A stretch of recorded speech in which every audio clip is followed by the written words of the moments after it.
Those four riders, that's going to be a ballistic showdown, a real drag race. All four have closing skills. We like Phillips, so up the road.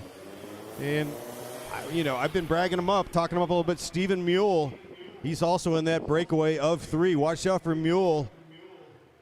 Hooks also looks like he's in the hunt. Showing just a bit ragged at the front. He's got kind of the face of pain. I noticed Hooks, as soon as he takes a pull, he's diagonal. He's getting off, understandably so. He's with a couple of heavy hitters. Not yet on lap cards. Yeah, right now coming up on about 20 more minutes left of racing. 20 minutes left. How about a preem for you guys? Leader of the lap, preem. Preem for your leaders. Preem for your leaders.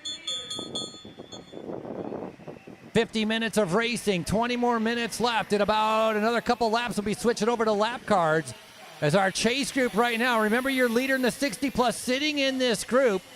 3 riders up the road. Time gap is 12 seconds.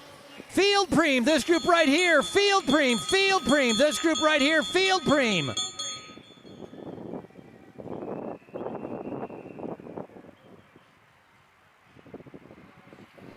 Unofficial. We did not find Bart Clifford on that last lap. Remember, we do have Elite in the pit. Elite Racing, Mike Wilson and Courtney here on the scene. The no panic mechanics. If you have any kind of issue, roll into the pit. Clifford is in the pit right now, being administered. He's got the best mechanics in all of the states. Mike and Courtney, the no panic mechanics. So Bart Clifford and it looks like another Titan rider having just a moment. At the wheel pit. Wheel pit located just under San Gabriel Avenue on the western half of the course.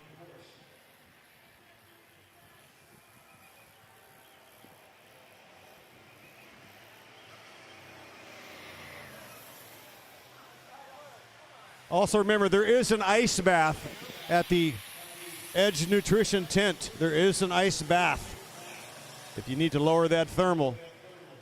This is Anthony Freeman at the front right now, riding for Big Orange Cyclery. Freeman. Anthony Freeman picking up the preem, winning that lap in the chase amongst the chasers.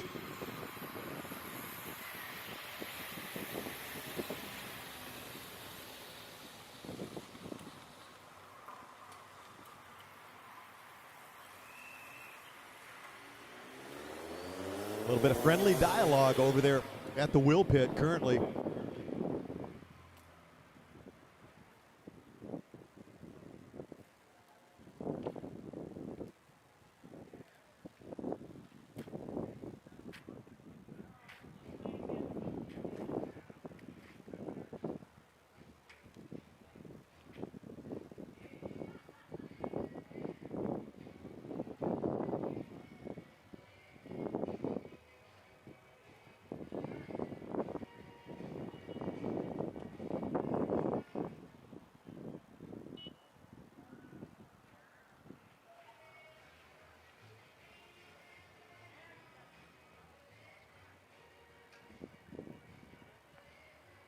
That's your breakaway leaders right now. 25-second gap. 25-second gap. It's a race to 3.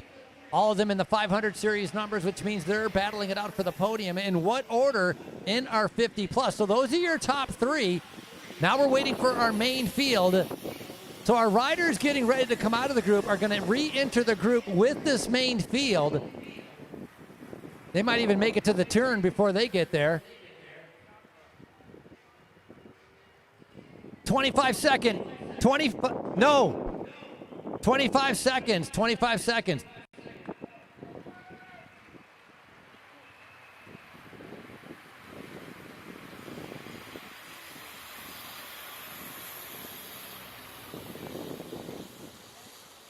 Well, the drama unfolds. It looks like both Super David Cassell and also Bart Clifford, the man in the Stars and Stripes, have reintegrated with the same position where they had the issue. They are back out on course.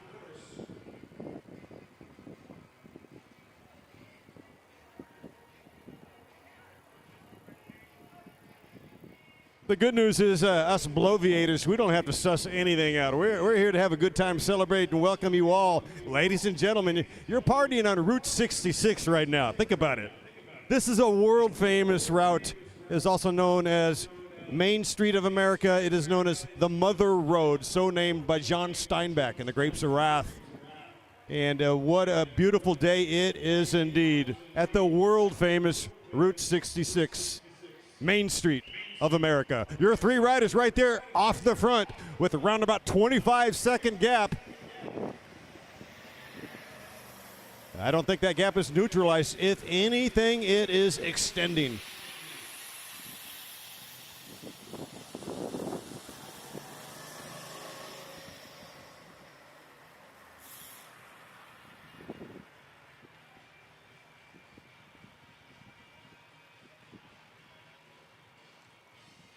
All riders in the break are 50 plus. Three riders, all 50 plus. You guys are battling. You guys, first place on the line for 60 plus and chase number one.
Leading them through right there, it's going to be David McNeil. So a nice job starting to be able to string things out. The 50-plus top three are up the road. Other riders trying to see what they can do, trying to be able to get into that prize money. 60-plus still going to be up for grabs as your leader, Kevin Phillips. He's the rider in the black jersey, riding for Ironfly, 55 years old. The other two riders are 56 years old, with Zach Hooks in the blue jersey and Stephen Mule kind of in the red and blue jersey. Watch out for Stephen Mule. Very strong rider. He's also got a pretty good sprint as well. He can do it all. Can he finish it up here in Azusa? Yeah, getting down into the final laps. Rasan Bahati calls it 5-lap fever. We're not there yet, but once you get the fever, you know, jumping in to the peloton in the final laps is like jumping into a snake pit barefoot. Three riders right now. Phillips, wheel number 2 with Ironfly. And look at Mule. He is hitting that bottle. He's hitting the bottle very hard. He doesn't need to go to AA. It's called hydration, y'all. Very, very critical. Once you cramp, when the cramp goes Richter, you know, like San Andreas, you're done. You're dusted. Your day is over. Mini cramps, you kind of look away. You pretend like it's not happening. I'm sure Frankie knows exactly what I'm talking about. Who doesn't in cycling? You get those little yawning little whisper cramps. Like, I'm over here in your left calf. You know, if you stretch it out a little bit too much, I could go ballistics. There's Freeman right now at the front. taking a serious tug. Aerodynamic Bart Clifford, second from the back. He's being trailed by Espen Kateris.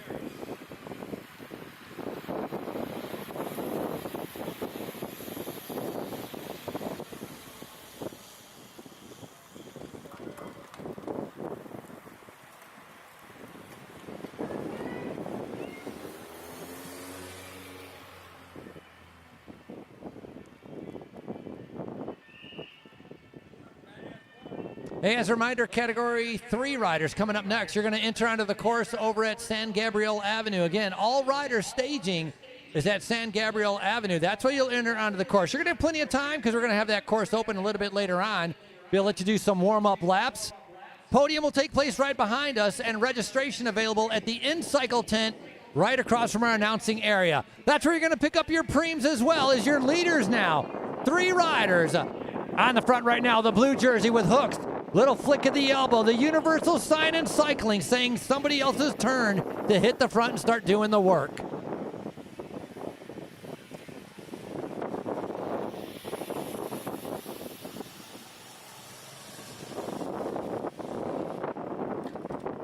Showing 8 on lap cards right now, ladies and gentlemen. 8 to go right here, right now.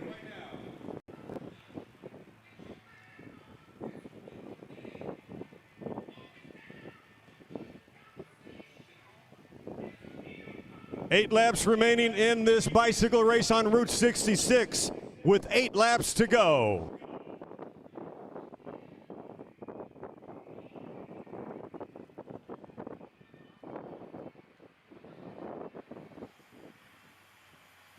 And we're going to have live streaming provided by lacrits.com on the YouTube channel.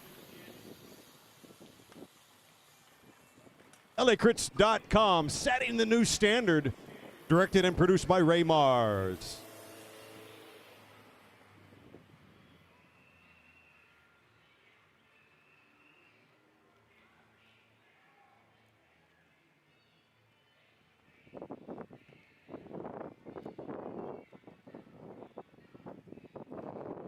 And look at them coming through the hairpin right now, taking a little bit of risk.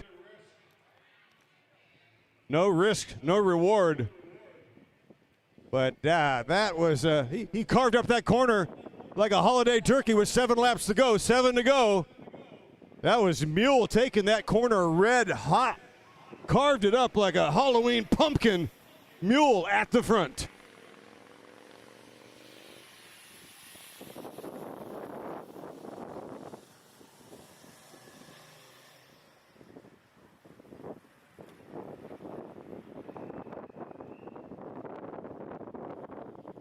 Stephen Muley, thank you so much, Mr. Bagley from the Victor Visalia. Thanks for correcting me. It's Stephen Muley. Pronunciation. And here we go right now with 7 to go. Thank you, Frankie. 7 laps to go. Dave Cassell at the front. 7 to go. Team Meteor, rider number 5 in that pink and aqua green jersey. Anthony Freeman with the big orange at the back, looking solid. Embracing the pain, blocking out the pain, riding on Route 66 through the pain.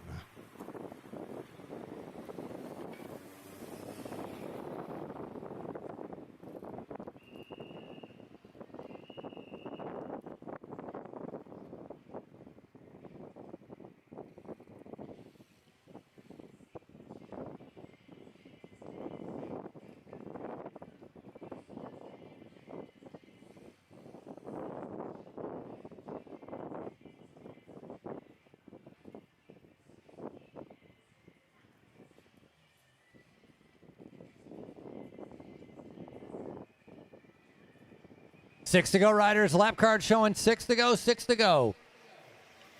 3-horse race in the front. Rest of the riders battling it out in the back. 60-plus riders are all in the back, trying to be able to see what they can do. The group continues to shrink. The heat taking its toll. A lot of the riders dropping off. A little bit because of the intensity and the way this course is shaped, but a lot is because of the heat.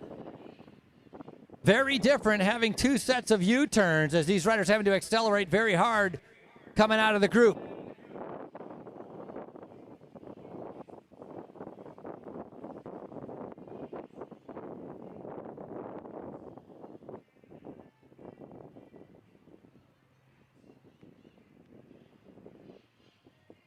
6 laps remaining, 6 to go.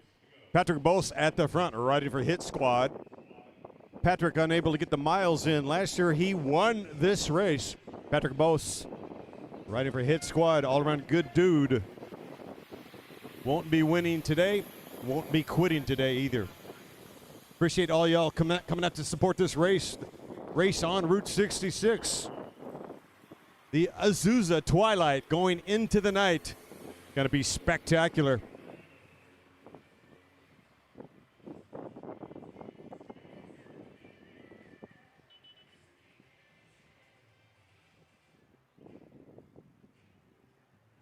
Look here with 5 to go. A bit of cat and mouse out on course with 5 to go. Phillips at the front. Muley, number 3, in between. Hooks. Hooks in the baby blue jersey.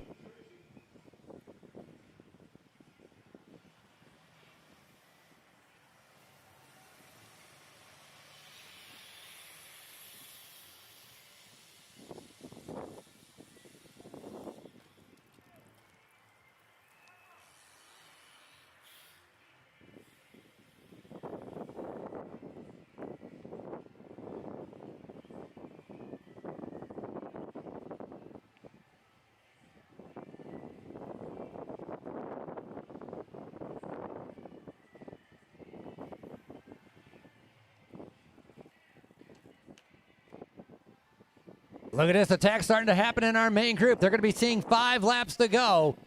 Coming out of that turn, pushing the pace, trying to be able to string it out. Can he break everybody?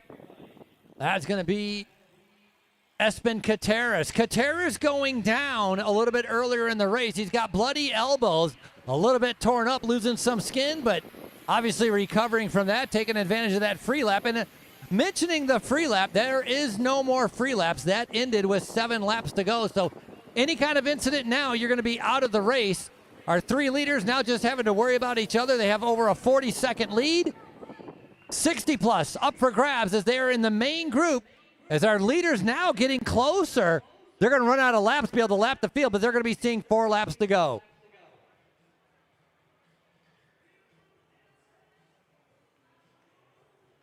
"45-second lead, 45-second gap, 4 to go, riders. 4 to go, 4 to go. Decision time. Remember, I talked about these riders being the most experienced. They know tactics and they know strategy. They're trying to be able to figure out what they're going to be able to do. Somebody might be comfortable waiting for the sprint. Somebody else might not want to wait for the sprint. Not everybody has the fast twitch muscles to be able to accelerate out of that last turn. Who is going to attack? Who's going to go solo? That's what we're waiting to be able to find out in the next 4 laps. That's right, Frankie. One of the cool things about bike racing, you have different typecast out on the same course. Same conditions. One guy might be a big engine rider that likes to go dolo solo. Another rider might be like, I want to stay here and wait, keep the proverbial powder dry, although that's nearly impossible to do in a 3-man break right now, as they come coursing through with 4 laps to go. 4 to go, 4 to go. Oh, in cycling, it's kind of like you might have a sprinter that can run a 100-yard dash going against another runner that can do a quarter mile versus a marathoner. All 3 of them have the ability to win a bike race if you boil it down to one word: strategy. Strategy. Go long and drag the other guys, you're going to get pummeled. It's about separation. It's about reading the race, anticipating, not just participating. Participating is what boats do, you know, a boat race. There's not a lot of passing. In this sport, you've got to anticipate and keep the brain occupied and alert as we come down to 3 laps remaining. Once again, you see what I'm talking about right now. Strategy at play at 28 miles an hour with 3 to go. Who's it going to be? Who will be crowned king of the road?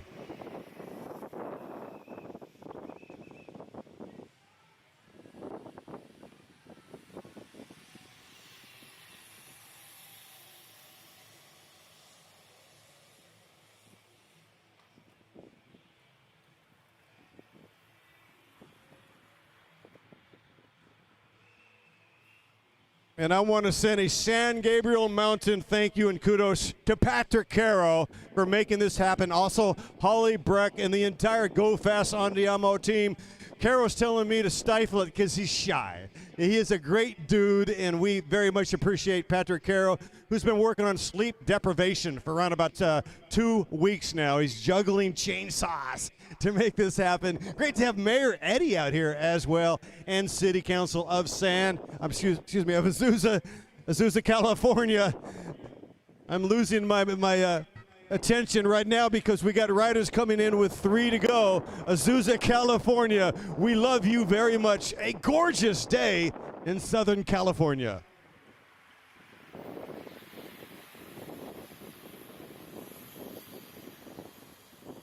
Our leaders right now only about 2 turns back from our main group. They're not going to be able to lap the field.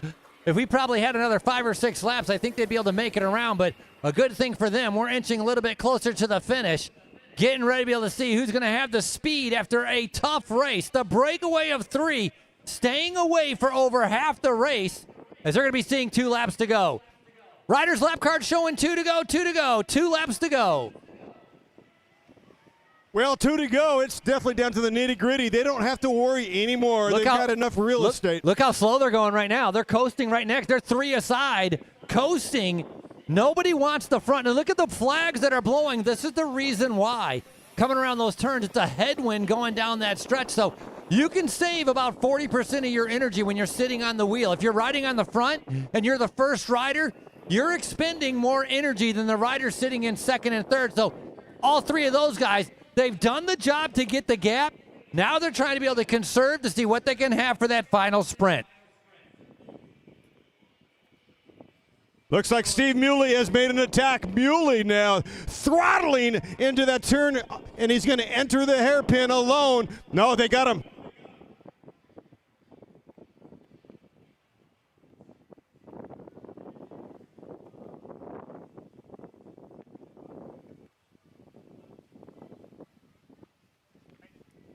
Riders 2 to go, lap cards 2 to go, 2 to go. 60 plus up for the win, trying to be able to see what's going to happen with 2 to go. We are moments away, 2 corners away. Lead motorcycle comes through turn number 5, and they're still together. Muley has been brought back. Hoover vacuum. Muley is definitely now amongst 3. That could cost him having to exude that kind of energy. Look at him take that hairpin on the western side, and he is about to come throttling down Route 66 when they come through, ringing the final bell as they go. Dosey-dosey-dose with 1 to go. Cat and mouse. 1 to go with 1 lap. With 1 lap to go. 1 lap to go. This is a variable match sprint right here in Azusa, California. Welcome to the Velodrome.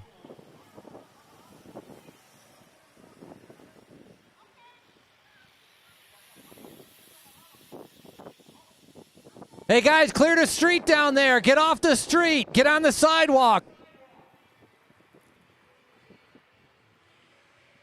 And I want to thank Frankie Andrea, the man with 9. He's a veteran, 9-time Tour de France rider. He's the Dean of Dearborn. And he came out here. Why? Because Frankie Goes to Hollywood. This song is Frankie Goes to Hollywood as we come down to the final kilometers.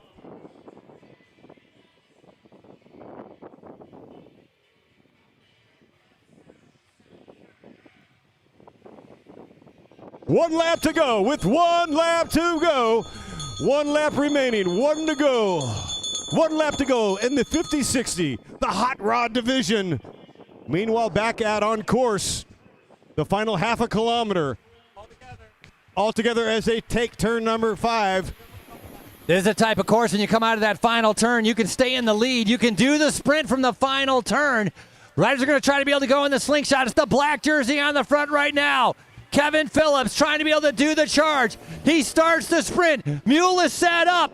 Phillips trying to be able to hold him off. And your winner, Ironfly, Kevin Phillips. Kevin Phillips takes the checkered flag. Job well done. Mule 3rd. And Mr. Hooks taking the silver. Kevin Phillips. Second sprint. Wait for it. Wait for it. Our big group getting ready to be able to come in. That 60-plus podium up for grabs. Watch out for the Stars and Stripes jersey. the national champion in our 60 plus. He just earned it 2 weeks ago. Coming here to Azusa. Can he take his first victory wearing the national champion's jersey? And as they enter red hot on turn number 5, lining it up, one more tenuous hairpin to go as they come blistering through the hairpin unscathed. Here comes Clifford in the white kit, sporting the stars and stripes. This is for first place in the 60 plus on the line. Freeman, big orange on the inside. Here comes the man, Bart Clifford. He is your king of the road. Taking the checkered flag is Clifford. Walking on sunshine.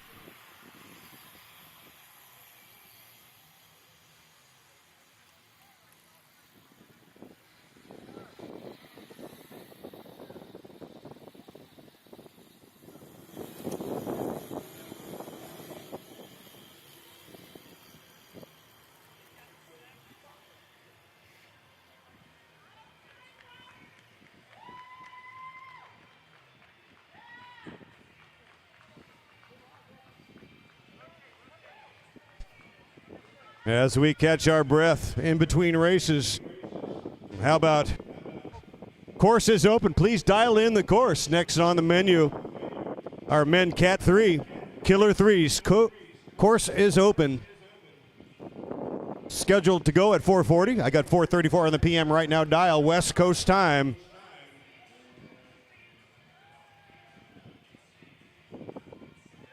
Meanwhile, World Cup is going off.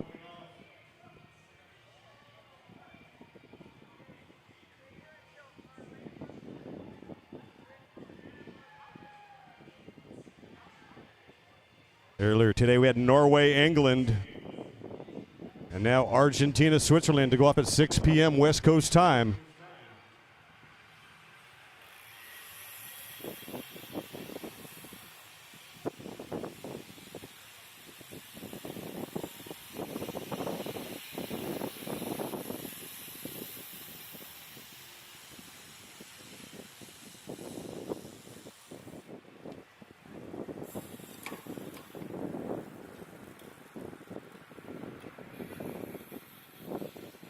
England, Norway, red hot right now. No spoiler alerts right now. But looking back, who are the best cyclists? For England, I would say Mark Cavendish, right? I mean, there's Froome, Wigo, but I like Cavi, you know. Isle of Man, he's English. I think Norway would be, you got to go with the God of Thunder, right? Thor Hushovd. Other matchup tonight, Switzerland, Argentina. Argentina's a difficult one as far as trying to pull one of the most famous, best cyclists. I got to go with J.J. Hayedo, the Hayedo brothers. And, of course, Messi, the magician on the pitch. Exceptional to watch. I was a casual fan. Now I'm kind of hooked on the World Cup, no doubt about it. It's been a big hit in Canada and L.A. and Mexico. Switzerland's got some excellent cycling back in the day. Professional cyclist. I mean, Fabian Cancellara comes to mind. Cancellara probably my favorite of all the Swiss riders. Switzerland, Argentina meeting on the pitch tonight. Another Swiss rider was Alex Zule. Alex Zule or Zule, second place twice at the Tour de France. Also won twice at the Vuelta a España.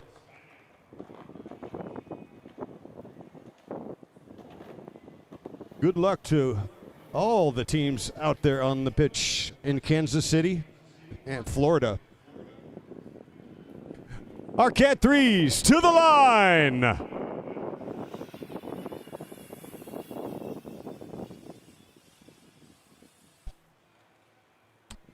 .437 on the West Coast time dial. Scheduled at 4:40. In a brief moment of time, we will hand the mic or the instructions over to Chief Official Stevie B for final instruction.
Rise, we're coming up on 15 seconds out as our motorcycle's underway. Timers are ready, and there goes our whistle, and you're underway.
We're going to give about 5 minutes for our 50-plus podium, 5 minutes for our 60-plus podium.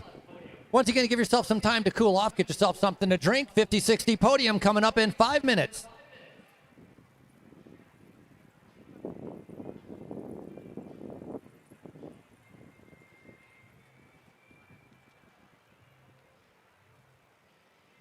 Men's category 3 right now, 50 minutes of racing. Pretty good sized field coming out here to race in our Azusa Twilight Criterium.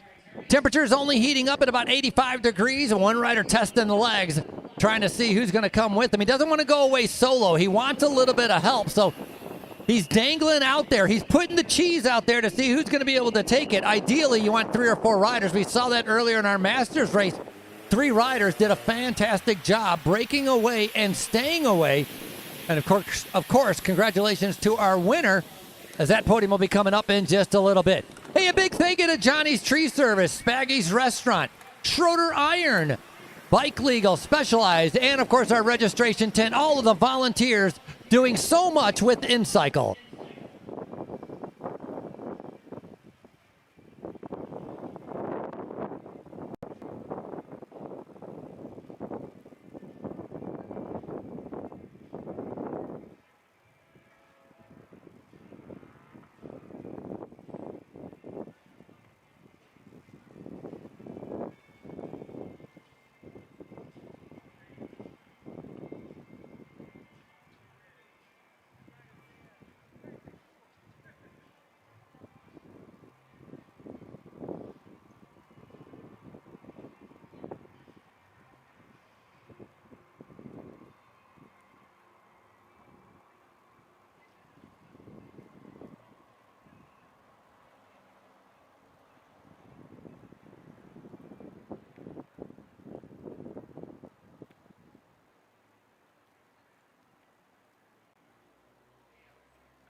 Rise out of Preem. Merchandise Preem. We're going to get you guys going. Merchandise Preem, Merchandise Preem, Merchandise Preem.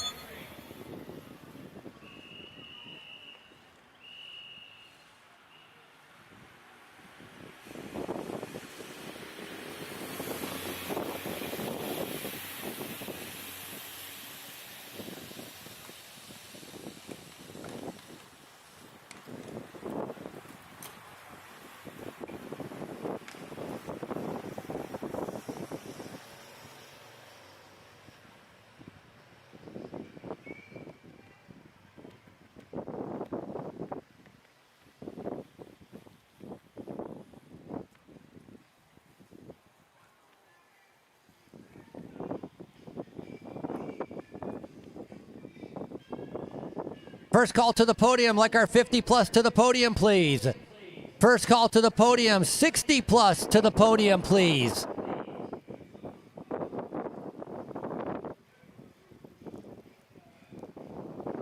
Preem up for grab again, coming from Velocio. and In-Cycle, putting up all of our preems for many of our different categories. We've been ringing the bell nonstop for many of our previous categories, and we're going to continue that through the night. These are your men's category 3 right now, out on course, 50 minutes of racing.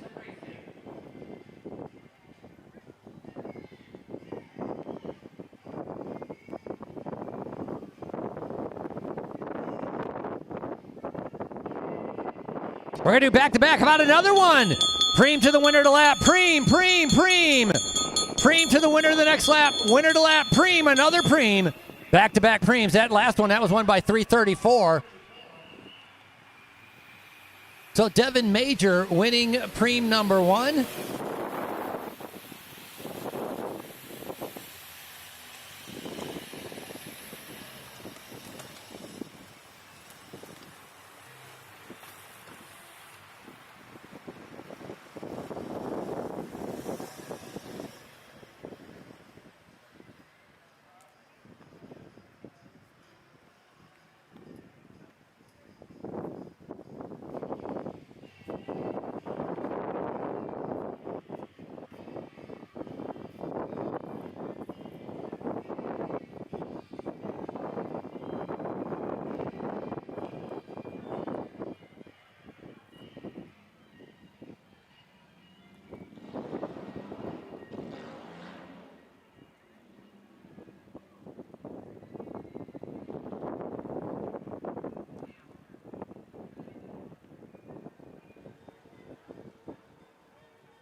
All right, Podium Plaza's lit right now. 50 and 60s are gathering.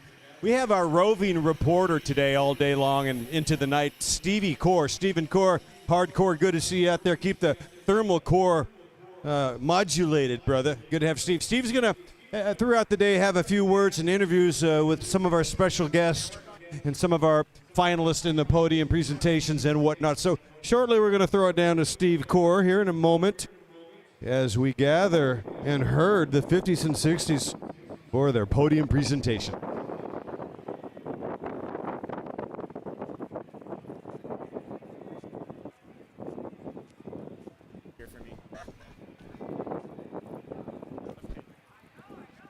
And the images out on course, Category 3s, back down to Steve Core in the booth. All right, we'll take a break from the action on the street and come into the nice tent with our two winners today of the 50-plus and 60-plus race. Now that we have Bart off of Kevin's lap. Kevin Phillips, a mainstay of SoCal cycling. Tell us what it was like out there. It was hot, it was hard, it was pretty fun. I was getting drilled pretty good, and I was just really trying to get two to go. These guys, they had me hurting a lot out there. Yeah, so I saw Hooks went first. You guys let him out there for a while, and then it looked like you and Muley made the decision that it was time to go across. So what was going through your head there? Like, how were you thinking? Well, I saw him go out there. I knew it was dangerous. Then I was waiting for someone to go. Steve went, and I go, oh, fuck, I can't let Steve go and him go. So it hurt to get up there, but once we got up there, it was good. And then in those last couple laps, you guys were coming through the line, freewheeling almost the entirety of Route 66. Were you guys just that gassed, or was it more cat and mouse out there? Well, Steve was drilling us the entire backside, so we had to recover on the front side to get drilled again by him on the backside. All right, and I saw with two to go, it looked like Steve tried to put in a real big dig over here going through turn 3. It was every lap, not just with 2 to go. All right, well, you certainly made the move coming out of this hairpin. Once you were on the front, was it just heads down? Were you ever looking over your shoulder, or did you know you had it from that moment? I just went as hard as I could.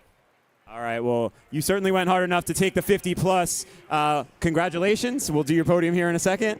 We'll get Bart over here. We'll have a chat with Bart. Bart Clifford, a legend in SoCal cycling. It feels good to sit. How good does it feel to sit with those stars and bars on your shoulder? It feels real good. I'm not going to lie. I was talking to a friend of mine who won. He goes, you know, you think it's going to feel good, but it's going to even feel better. His name was Mark Noble. And after I won, I called Mark. I said, you're right. It feels even better than you think. Yeah, we see that you turned around the kit real fast, but I noticed out there you still have the golden bear on the helmet. Is there a new helmet coming soon? Yes, there's a new helmet. Shout out to Birdworks and Jason. They're working on it right now, and hopefully I'll have it by next weekend. All right, so I think there was something that happened on the backside. We saw Espen was bleeding a little bit, and then we saw you and another rider sitting in the pits. Can you tell us maybe what happened? Because it definitely was blind to us at the time. Me and Espen were just talking about it, and he went down. He's not sure what happened, and we think he, right on that corner with the right-hander, he just clipped that reflector, and it just took his wheel out, and we were all behind him. So we, Super Dave and myself, just ended up going straight right up into the curb and kind of went for a slow tumble. Yeah, so I got to be honest with you, that break in the pits probably saved my ass. I can't say ass, can I? No. My butt, saved my butt. I got to be honest with you, it probably saved my butt. All right, you wouldn't be the first one to swear. Kevin already got bleeped earlier, but it was great to see you out there in the stars and bars. Congratulations on the win. Congratulations on the breakthrough. Congratulations on taking the win here today in the 60-plus, and we look forward to seeing you in Manhattan tomorrow in that beautiful kit. Thank you so much. And thank you to Azusa for putting this on. This is an amazing course. And Pat and Go Fast for all your hard work to make this happen. I absolutely love the course, and I can't wait to see it next year. All right, thank you. Thank you, Bart. Thank you. Let's have the podium here, 50-plus podium coming up right now. I'll send it back up there to Mr. Dave Worthington to call the podium for 50-plus. Hey, man, that was pretty cool. Job well done, y'all. Good to hear from Mr. Phillips and Mr. Clifford. Shall we start with the 60-plus?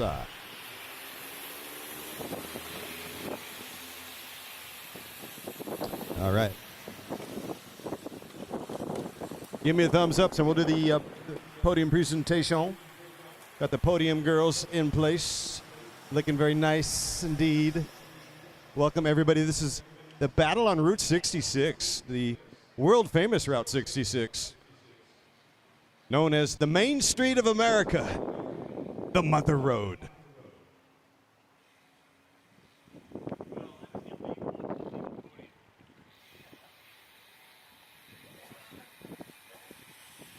All right, we're going to do 60-plus right now.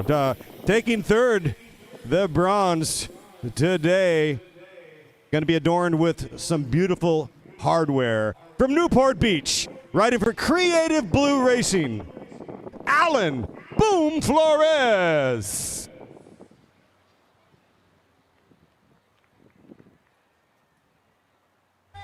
Second place today. What a ride it was indeed. Riding for Meteor like a rocket, Jerome Nadal. And the man in the stars and stripes, festoon with red, white, and blue, Bart Clifford, top step today, riding for Team Evoke. If you want to be on the top of the pyramid, strength, versatility, warrior mentality is paramount. Flores, Nadal, and Clifford.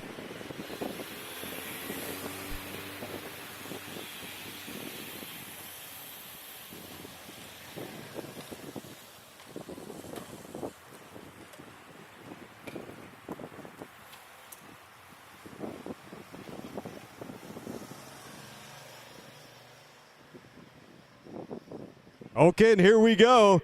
The hot rod division. And they say, you're going to drive me drinking if you don't stop riding that hot rod Lincoln 50 plus. Third place today, riding for Evoke, Stephen Muley.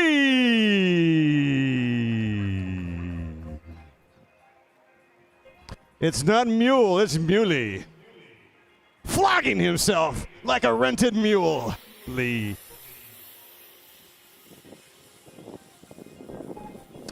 Eminence Front indeed taking silver today in the 50 plus. Let's give it up for Zach Hooks.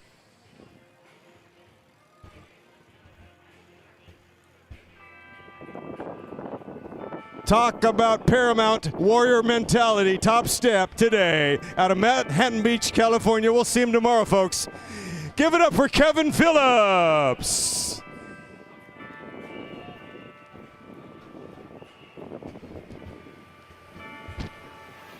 Arms high in the twilight sky here in Azusa, California. Muley, Hooks, and Phillips.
That was pretty cool. Just talked to Nadal and Hooks. They came down from Northern California, the Bay Area. We started talking about the races back in the hay. Nevada City and Los Gatos, Cats Hill. Those two races are criteriums with only about less than a mile per lap. And I don't care how strong you were, you had to use both your front, your big and small cookie. So we call it a derailer's nightmare. You know, and Zach Hooks is like, you know what, Worthington, what's cool nowadays, we got a single in the front. He's showing it to me right now, big pizza. And that makes a lot of sense, especially if you're having to shift in your drivetrain from big to small at Nevada City back in the hay. Good stuff, guys. Thanks for coming down. We'll see you tomorrow at Manhattan Beach Grand Prix, a true state championship on the line tomorrow in Manhattan. Today's about the battle for the belt. Tomorrow, the roar on the shore.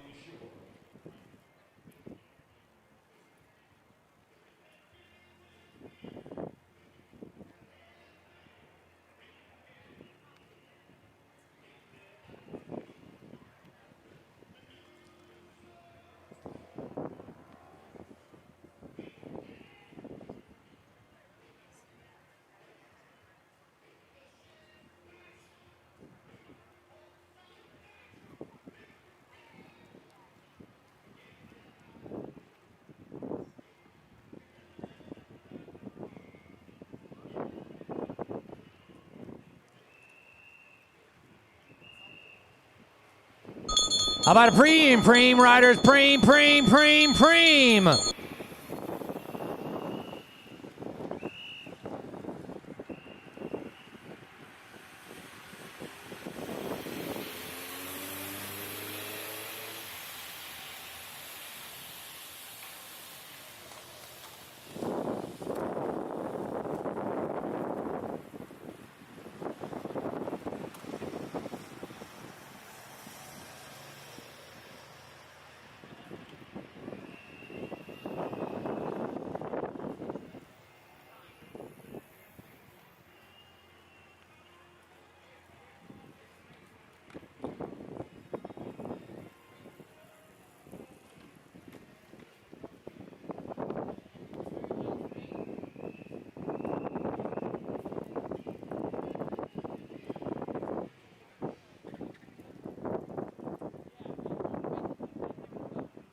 Giving away 2 preems so far, and the young 18-year-old has picked up both of those. Devin Major, going to watch out for him.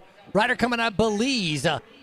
So the Belizean rider, 18 years old, in the light blue jersey, winning preem number 1 and preem number 2. He's number 334. Question is, will he win preem number 3? Is he trying to be able to pick up all of the preems? He looks very comfortable, eyeing the front of the race, watching that. That's him in the second position right there, coming out of the corner. He's starting to sprint immediately. He's going to be able to take advantage of getting into that slipstream. He's being challenged. And pick it up, coming across the line first. He's going to keep going. Oh, that's a different rider that time. That time, that's Ahmad Charrington. So a different blue jersey, playing games with my eyesight right there. Is that going to be Charrington picking up that preem?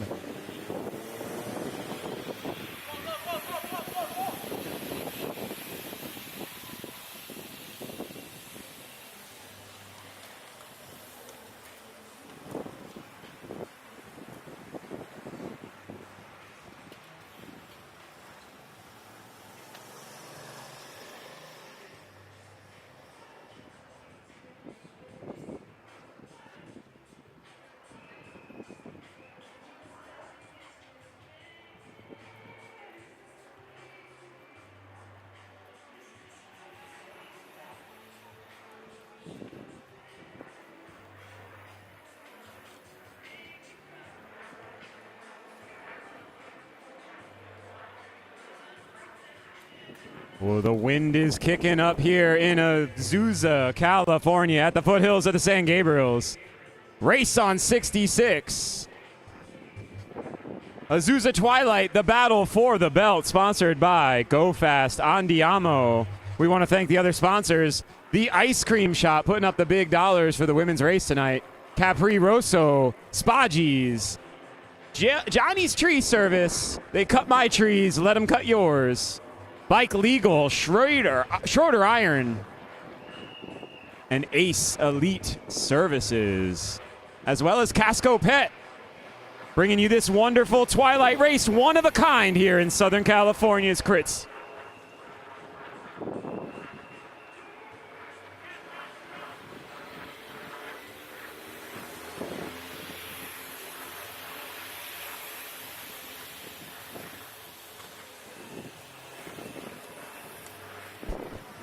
Two riders have gone off the front, and it has set the alarm bells ringing for the group. They have been chasing them down for the better part of a lap and a half now. And as they head through turn 3 down onto Azusa Avenue, going south right into the teeth of some of this wind, it looks like they are being dragged back. It would not surprise me if they are all together the next time we see them up here as they come north on San Gabriel Avenue and head out west to our second of 2 U-turns on this beautiful Route 66 course.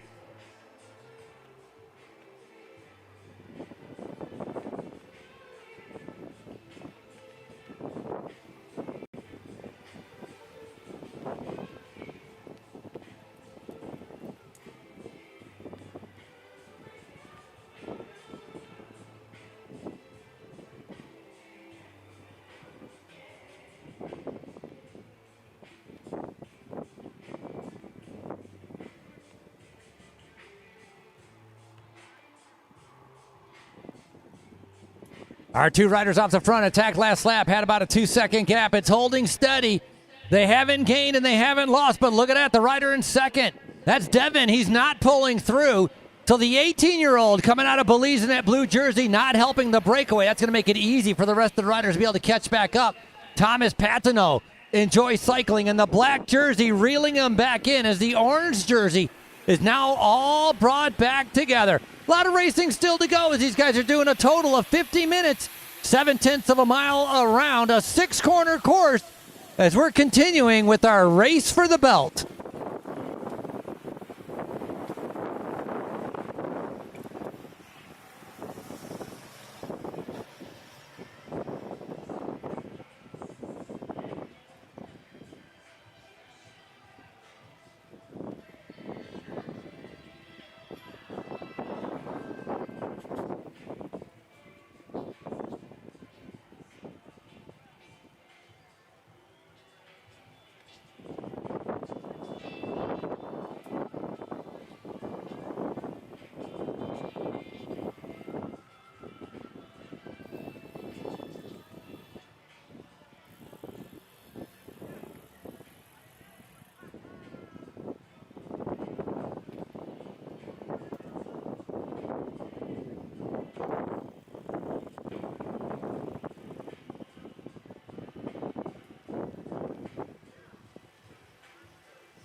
.25 riders on the start line as they're making their way through. How about another preem? How about guys going to go for another preem? Merchandise up for grabs again. Winner of the lap. Winner of the lap. Merchandise preem. Winner of the lap.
All right, Category 3 is putting on a show out there. Looks like one brazen attack after another. And those attacks, they can have a cumulative effect on the legs. In the second half of these races, the muscles start to deteriorate. Kind of like salt or sugar dissolving in hot water over time. Hydration, attrition, nutrition, all talking words today.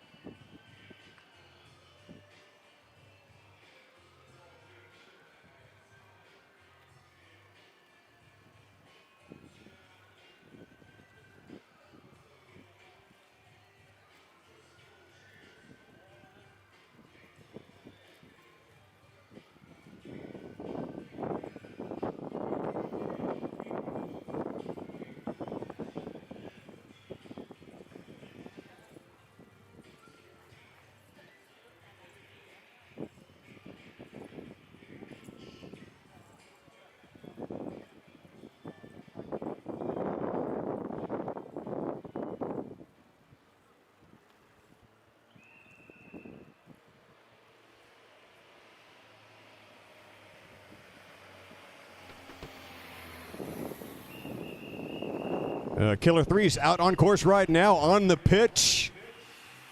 Setting it up. No headers out there, please, ladies and gentlemen. This is not intentionally. Skinny side down. So far, we've had very little mishaps, despite the fact that there are two hairlines on this particular hairpins, I should say. Don't want a hairline.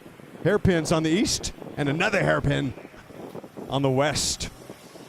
So Route 66 is traveling due east-west, kind of parallel to the mighty San Gabriel Mountains, which are a beautiful backdrop to Azusa, California. Those mountains stretch 100 miles long, all the way to the Santa Monica foothills, inland across from San Jacinto Mountains that include the San Gregorio Mountains. And we're talking 10, 11, 12,000 feet above sea level. Those mountains were created by massive geologic uplift, the San Andreas Fault slamming into a subduction zone. Most mountain ranges are northwest, northeast, southeast at a diagonal. This is one of the only mountain ranges in North America that run east-west. So when you're retaining the law offices of bitch and moan about LA, understand what we got to deal with topography-wise. We're at 600 feet right now, y'all. That's 10,000 right there. So imagine the potential energy of water, of landslides, of motion. And don't criticize some of our rivers and tributaries for being concrete lined, because if they were not concrete lined, we'd be in a major flood zone, okay? We would be doing the backstroke. So it is a tenuous situation, and it's a beautiful part of the country. We love California. We love all the 50 states. And I like to say traveling is everything. It crushes narrow-mindedness and bigotry to get out there and travel, to see the world. I went to school in Texas. I'm a big fan of Texas and a big fan of California. Hell, I even love Dearborn, Michigan, where my man today, Frankie Andrea, who's done 9 Tour de France's. I call him the Dean of Dearborn. Had a great time in Detroit recently. Absolute cool thing. And we saw Frankie back in '96, all right? That was in Atlanta at the Summer Games. My man got 4th place, held off the charging field, kind of used his track experience, which was pretty amazing if you look at the video. He had to hold off some star-studded riders. That was the year of Miguel Indurain, who's representing Spain, right, back to the World Cup. Indurain won the time trial. But in Atlanta on a muggy day, Frankie held off for 4th place. And to me, that embodies the Olympic spirit, and that is never giving up. Take it to the line. Leave the man from Dallas, Texas behind. Here we go. Preem lap, product preem lap, product preem lap.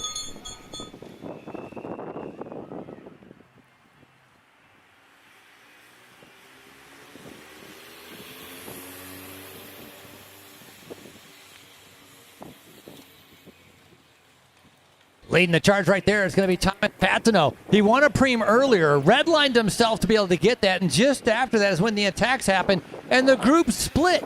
So Patino finds himself in a little bit of trouble because he's in the second group instead of being in the first group. So that lead group right now consisting of about 10 riders as they continue to be able to make their way around the 6 corners, 7/10 of a mile right here in downtown Azusa. Your Category 3 men, 50 minutes as we're just past the halfway point.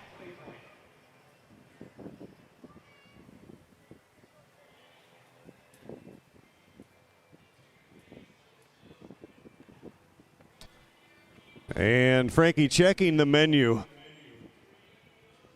After this race, scheduled to go at 5:40 on the PM. With 8 laps to go, showing cards when they come through on the next lap.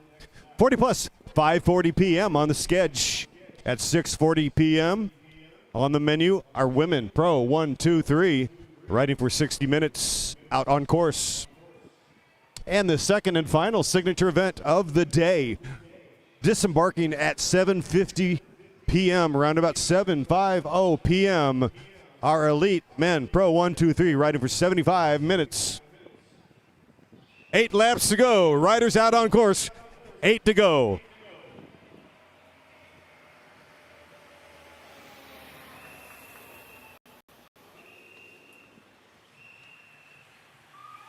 That preem one being won by the 18-year-old. Look at this going across the gap. Cheer him on.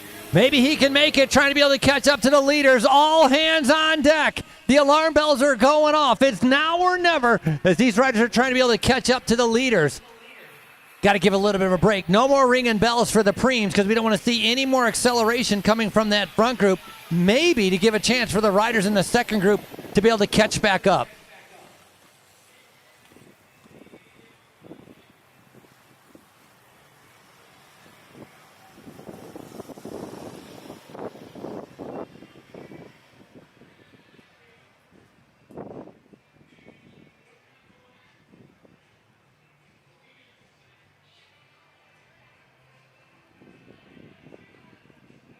And as we kiss Route 66 on the eastbound, we are seeing the flags starting to dance, dancing into Saturday night.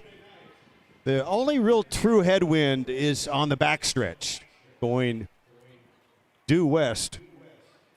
Although that wind clearly is whipping about, but predominantly coming from the west.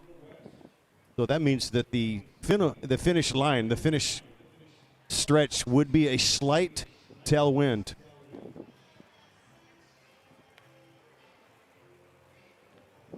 Riders lap card showing 7 to go. Our 2 Belizean riders have made it into this group. 7 to go, 7 to go.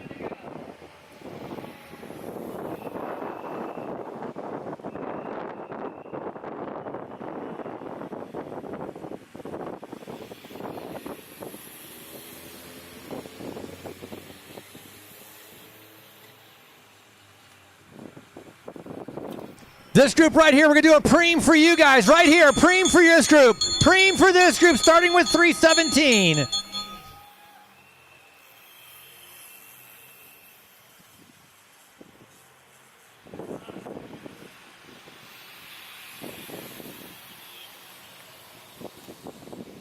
And that 335, Ahmad Charrington, looking good. He one of the Belizean riders out there, 15 years of age, looking extremely spry.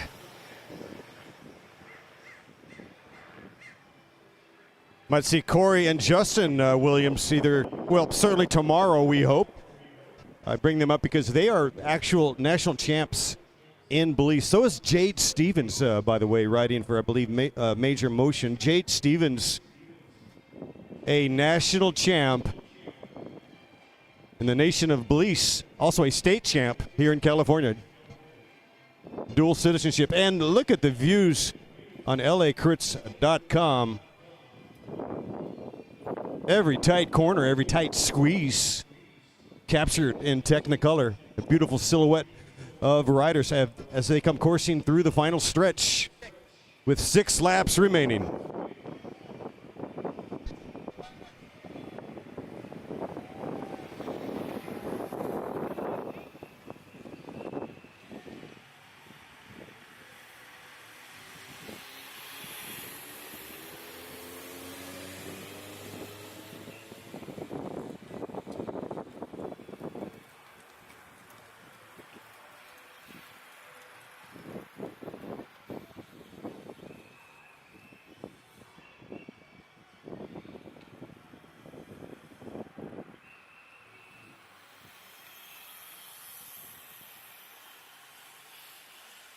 Around about 30-second time gap. Two Belizeans in the move of 6 or 7. Those Belizeans, Charrington and the aforementioned Devin Major. Also in the move is Uclary, riding for Big Orange. Seth Van Duren also in this move, riding for Team Endure. Jaden Moore also in the move, riding for UC Santa Barbara. And Sean Lancarrick. Lancarrick with LeCole Race Team. You're at least 6 or 7 of the composition. We may be missing one rider.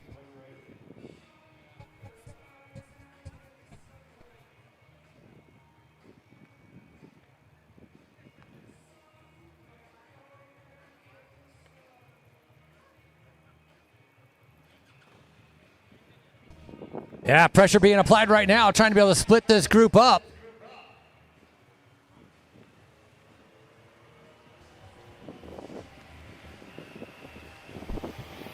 So 7 riders in the front group. Sean Lancarrick trying to be able to keep up with the 2 leaders right now coming through, the 2 Belizean. They have the junior time trial national champion in that group. That's going to be Ahmad Charrington, number 335. The 2 riders in the blue jerseys. He's a little bit bigger rider. You'll be able to tell the difference by those blue riders as we can still keep riders coming through. Hey guys, lap cards are showing 5 to go for you. 5 to go, 5 to go, 5 to go. Yeah, the 2 riders in that 7-man break are trailing right now, showing the faces of pain. Sometimes it's all about not finesse or fitness, but savage determination to stick on that wheel like a barnacle on a boat.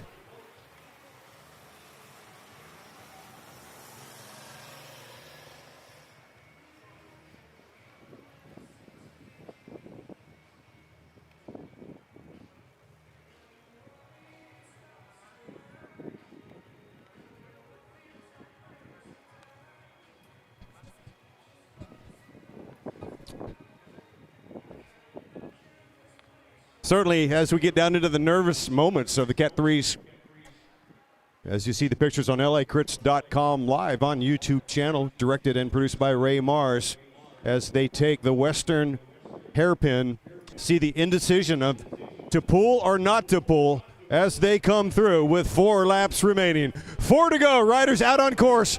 4 to go. 7 riders with the wheels starting to come cleanly off. 4 to go.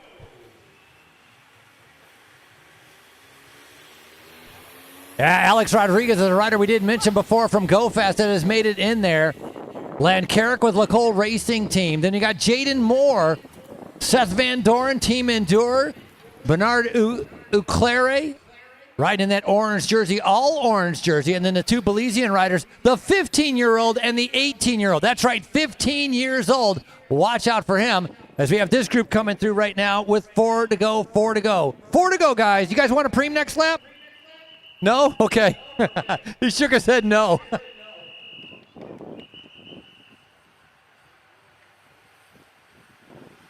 You're like, Frankie, please don't be so torturous. He's like, we're trying to get lapped. We're trying to reduce it by 1 lap. Yeah, that would be a great preem. 1 less lap of racing. Hey, man, sometimes you got to fall on your sword. You don't have to finish the race to collect preems, by the way, ladies and gentlemen. Interesting drama as it unfolds in the Category 3s down to the final, inside of 4 laps, into the final kilometers. Remember, around about 1.1 kilometer. We're also calling this a 0.7 mile course. 6 turns. We got 4 corners and 2 hairpins with 3 laps to go. 3 to go, riders. 3 at the line.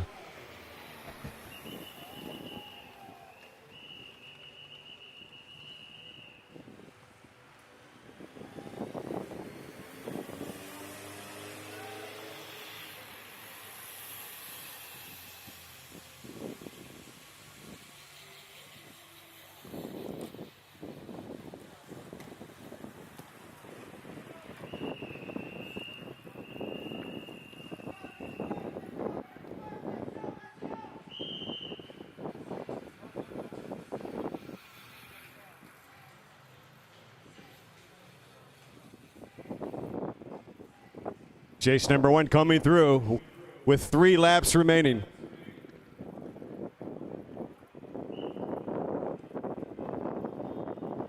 Big attacks happening on the backside of the course. Remember, we only see them coming through our start-finish line area. A little bit of a tailwind. It's the headwind area where if they can establish the gap, they have a chance at getting away. So lots of attacks. They're testing each other on the backside of the course. Not everybody wants it to come down to a sprint. The strongmen starting to show their hand.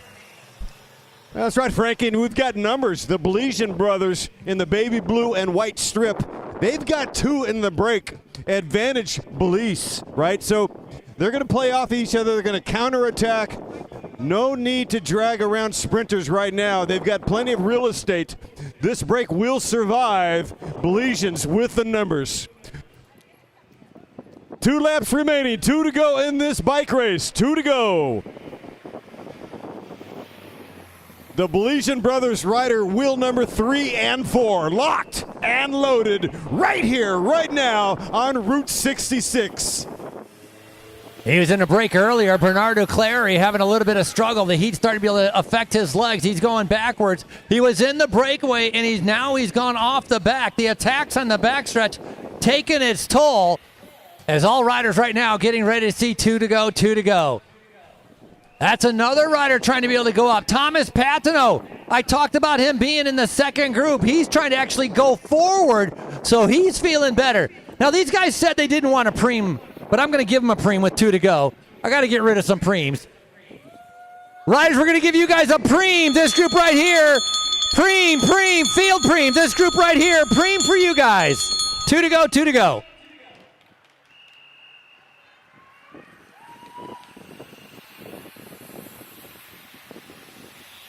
Meanwhile, in the winning break, still together. In fact, they've actually congealed, backing off the throttle. Drama on the high C. Nobody really wants to commit.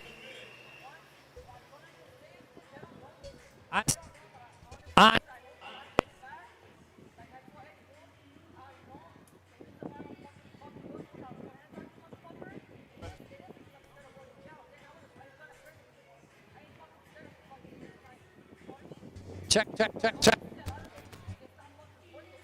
With 1 lap. With 1 lap. With 1 lap to go. 1 lap to go right here in Azusa, California. Who's it going to be? Our killer 3s out on course.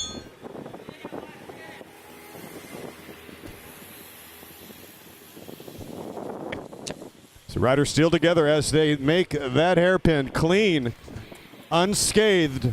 I'm surprised it's still together. You would think somebody would try to go long, take that kilo.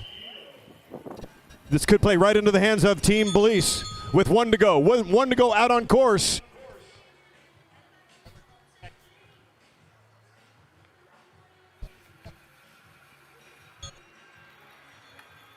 One to go, 1 lap to go.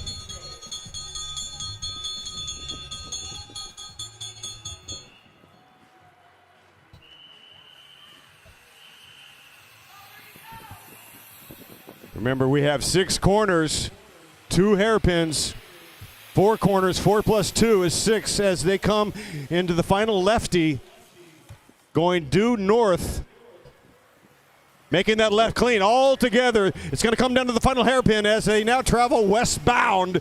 We'll be doing a hairpin going a full 180 on Route 66.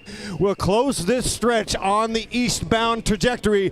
And here comes, it looks like Belize is now at the front right now as they wind it up, a mad scramble to the line. Who has the kicks on Route 66? Taking the checkered flag, Devin Major. And unofficial second, Ahmad Charrington. Belize unofficially going 1-2. Devin Major, Tom, we hear you. You are the king of the road.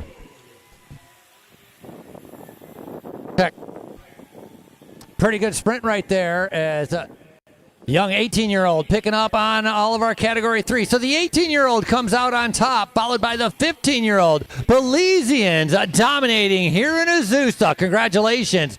We still have riders finishing up, so course is closed again. Masters 40 plus, you're up next. Course is closed. Staging and all riders, you will enter the course at San Gabriel Avenue. Again, San Gabriel Avenue is where you'll enter in as we continue with our race on 66.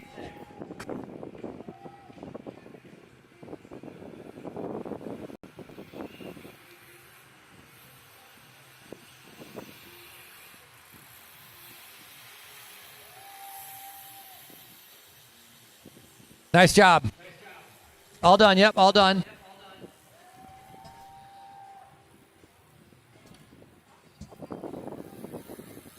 Riders, course is open. Course is open. You must take a lap. No staging. Course is open as we're getting ready for our 40 plus coming up at 5:40.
Wow, this next race is going to be metal.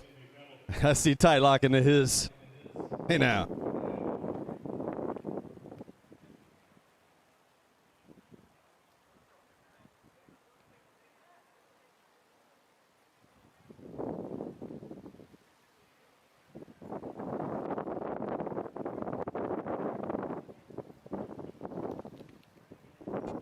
Our 40 plus will be getting final instructions from Chief Official Stevie B.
Riders coming up on 2 minutes. 2 minutes until our race start.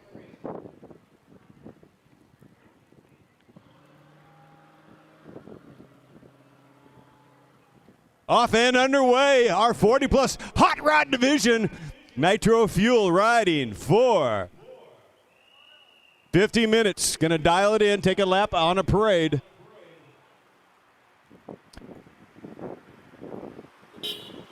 Nitro Fuel. Can you say fuel injected? Because I guess it has that word. Well, you can say it out, in 4 wheels, and 2 wheels it's kind of a red herring. Okay, whatever. Fuel injected, full 57 Hemis out there. We're talking about Ford Mustangs, pony back seats. It's going to be an absolute drag race on Route 66. Getting our kicks. I'm crazy about a Mercury.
Riders are stopping at the line, doing a parade lap to be able to get some photos out of the back of the car, celebrating our race on 66, the Azusa Twilight Criterium Masters of 40 Plus.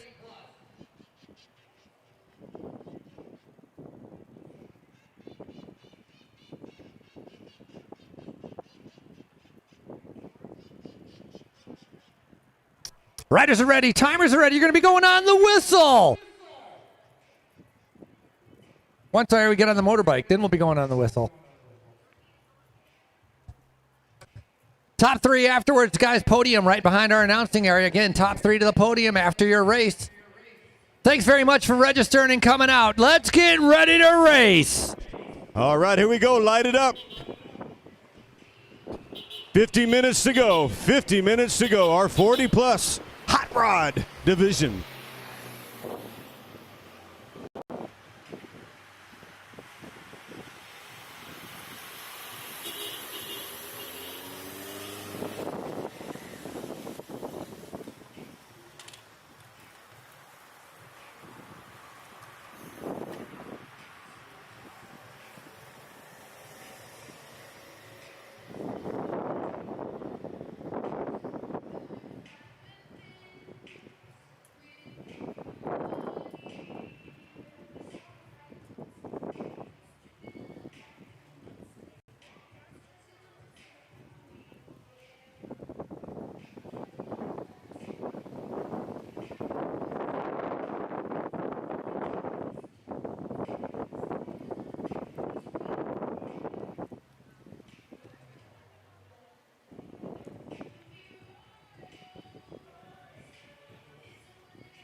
Lap number 1.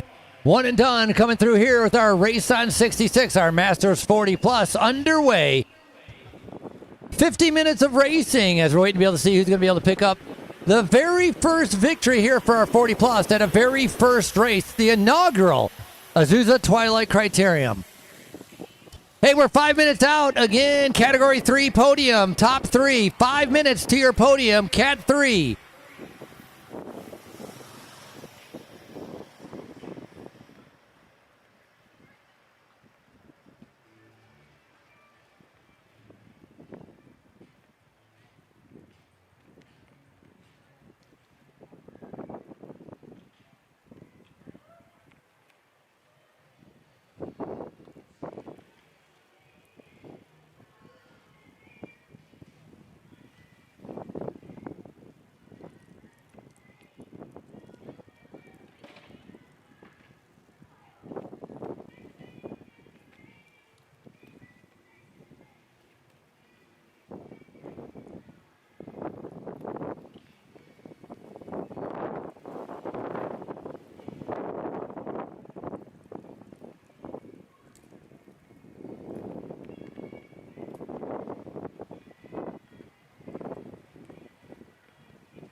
Right, we're going to do a preem. How about a free entry to the Costa Mesa? Free entry to Costa Mesa race. Costa Mesa Criterium, free entry up for grabs. Free entry.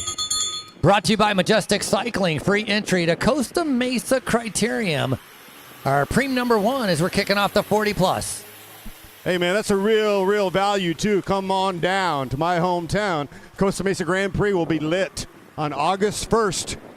Coming up around the corner, and that also is going to be, we're going to be offering state championships on the line there as well. Costa Mesa Grand Prix brought to you by Majestic Cycling. I see Alfie Sanchez here hanging out over, I think he's over at Expo Row right now. Great to see Alfie Sanchez and his wife Kathy always contributing to the race scene. The man has got a huge heart. He's all about the passion and the heart and the cortisone and the pasión of bicycle racing. Igualmente, it is all good. La vida no loco. It is all vibrant positivo. Positive vibrations right here in Azusa, California.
All right, Category 3s, please assemble to the podium. Our top 3 in the men's 3, talking about Jaden Moore, Ahmad Charrington, and Devin Major to the podium, please.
All right, our top 3 are present. Great to have our Category 3s putting on a show for you all today on the race on Route 66 here in Azusa, California.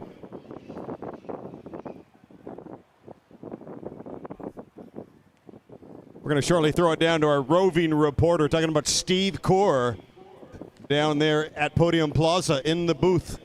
Going to have a few words with our winner today in the Category 3s from Belize, Devin Major.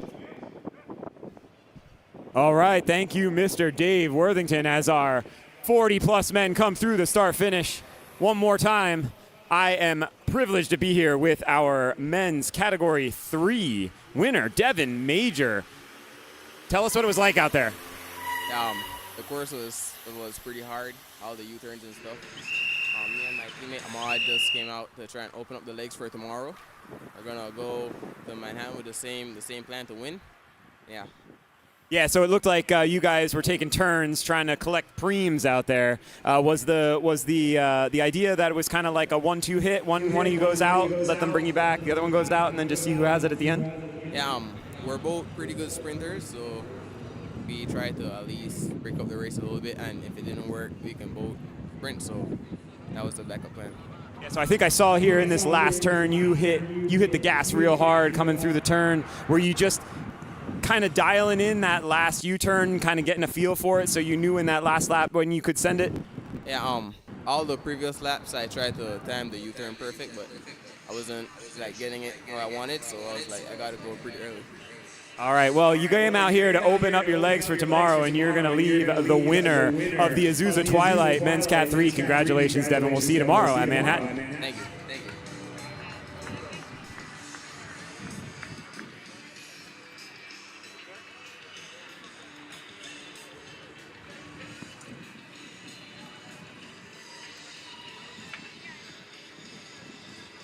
So you can see there on the monitors, that's Tyler Locke coming through the hairpin unscathed, throwing down an attack right now. Tyler Locke getting medal right now, riding for methods to winning. Locke on the move. Here comes a potential counter. Meza comes to the fore and says, I've had enough. I'm looking for a slipstream right now. Oh my goodness.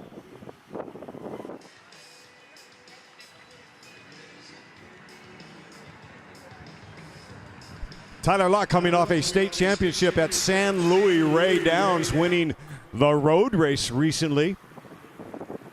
Also won a big race at Tour of the Dairyland. There's Locke right there on screen with the red, white, and blue cuffs on the kit in that kind of that baby blue, kingfisher blue kit, riding for methods to winning.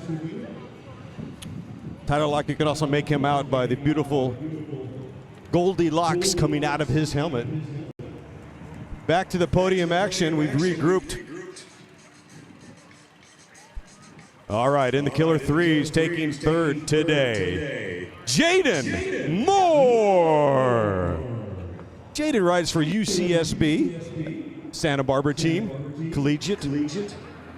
And our top two steps today remaining for the Belizean brothers, ladies and gentlemen, flying all the way from the South Central America. These guys were the 1-2 team today, the Dosey Dos taking second. Ahmad Charrington. G-Flow representing last year and this year back-to-back, taking top step today. It's just a G thing. Devin Major. G-Flow out of Belize. The Belizean national flag has two brothers shaking hands, not unlike these two cats on the top step, taking 1 and 2 from Belize. That's more, Charrington and Major.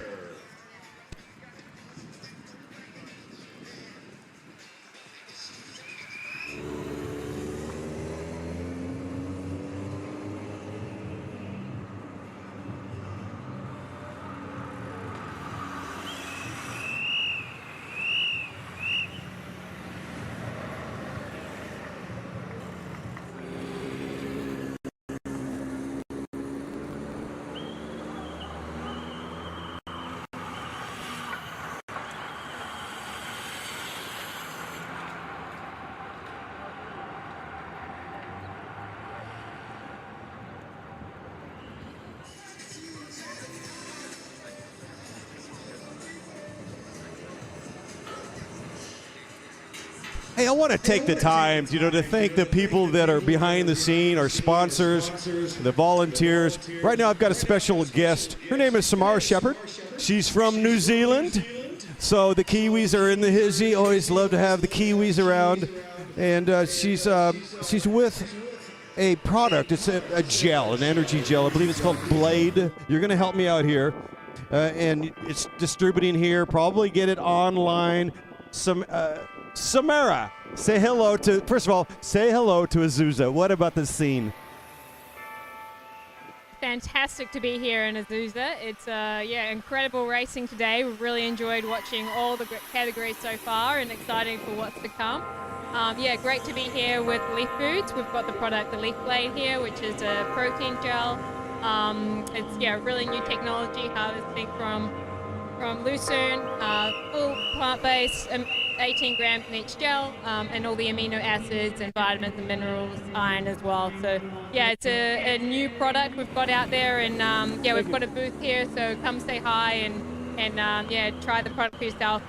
It's great any time of the day, but it also fits in your pocket, in your cycling pocket to take out on a ride.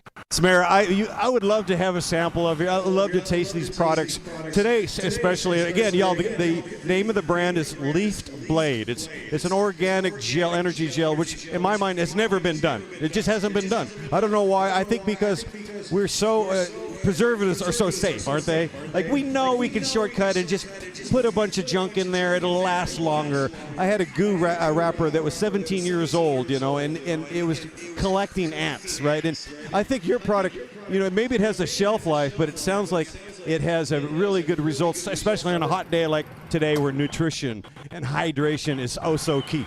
Absolutely, and it's cold as well, so it comes frozen, and then you defrost it to the temperature that you like. But yeah, you know, they tried it after World War II to harvest protein this way, and with new food technology that's come along, we've been able to harvest it from plants and leaves and put it into a gel. Yeah, that's what it's all about right now. I think that we're really rediscovering kind of the caveman thing about eating roughage and greens, just straight up greens and the leaves and the magic potions therein. Oh, we've got some samples. Yeah, mate, all the way from New Zealand. Let me see what you got here. Yes, so this is the blade, shaped as a leaf, true to the label. Yeah, ready to drink. You can just open it up and put it in your pocket or take it straight away. So, yeah. And a final parting shot. Where is your tent, if you can kind of describe it to the audience right now? Oh yeah, we're just behind the finishing stretch over here. There's Kyle waving his arms up in the air with the big leaf blades. Yeah, come say hello and try the product. All right, thanks for stopping by. It's called Leaf Blade, and it will change your performance instantaneously. Thank you so much, Samara Shepard, all the way from New Zealand, right here in Azusa, California. It's a pleasure to meet you, and we'll come by and stop by and say hello and chat up a little bit more. Thanks very much. All the best.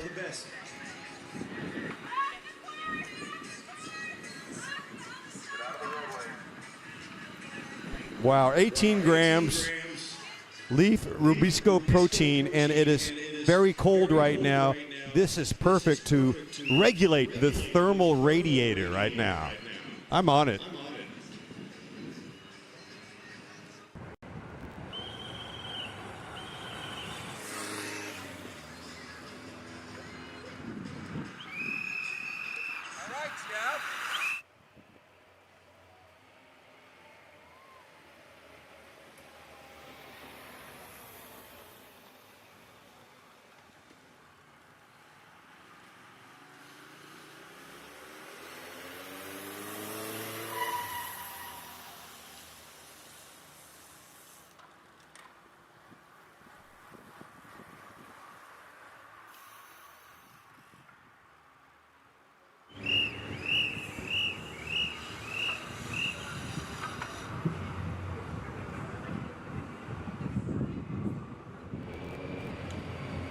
Wow. Thank you. Riders right here, we're going to do a field preem for this group right here, starting with the white jersey. Number 426, got to catch 426. Preem for you guys. Field preem, got to catch 426. I feel like there's a lot of potential here. Patrick Bosa there, rider 432, not on the list. Saw him come through. And to reset, right now out on course, we've got our 40 plus, and we've got riders discombobulated all over the course. 4 riders, we had 8, and that 8 split to 4 and 4. 4 representing in the winning move right now as it stands. Jeffrey Linder with Volair, James Wright, the big orange rider. Tyler Locke, you knew he was going to be in that move, riding for Methods to winning. And the 4th man, another rider, the aforementioned Ruben Mesa from Mexico. Those 4 riders are rolling strong right now. Riders doing a total of 50 minutes of racing as we're going to do a preem for these guys. Winner to lap, preem up for grabs, preem, winner to lap, preem, preem, preem. 3 different groups. We're going to give out 3 different preems. Here's going to be our next one that's going to be given out. And again, this is our group number 2, trying to be able to chase our leaders. This group right here, Preem. Riders are giving this group Preem for you guys. Preem for you guys. Preem, Preem. So that'd be 5th place on the road. And in that 4, the man that came through first was Jeff Linder. He is in a kind of a splashy kit with black and red in it. And Tyler Locke, definitely a man that will try to bust out. We saw him go head-to-head not long ago at the Tour of Dairyland, and he had Nathan Guerrera in that move. Left Guerrera fried, died, and laid to the side. Tyler Locke picking up that win solo out of the Dairyland.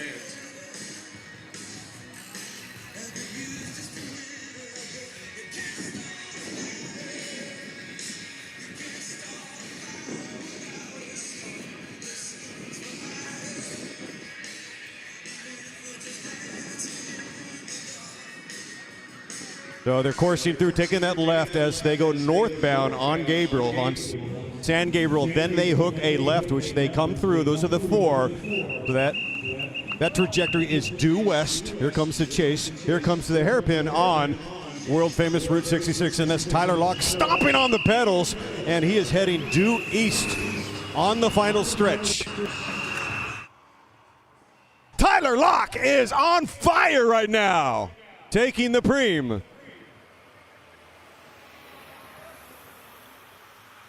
Look at those 2 different pedaling styles, that very different techniques. Locke in a very big gear, all power. He just entered into this 40-plus age group. He's probably one of the youngest riders in this entire race. But very different sprinting styles. Preem up for grabs here as well. Oh, it's going to come down to that little bit of a bike throw, and I think that's going to be the 34. Getting a 2nd place right there, or a 1st place for that Preem. Pretty nifty throw right there for that red hot product on the line.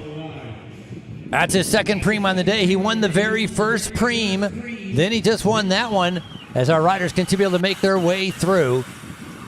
So those 2 guys, they're off the front from that Leif group up that was off the back. Maybe they have an opportunity to be able to get themselves up into that 2nd group of 4. As here come your chasers right now. The heat bearing down on Azusa. The riders pedaling through, battling the wind and themselves. It's a fierce competition with our Masters 40 Plus.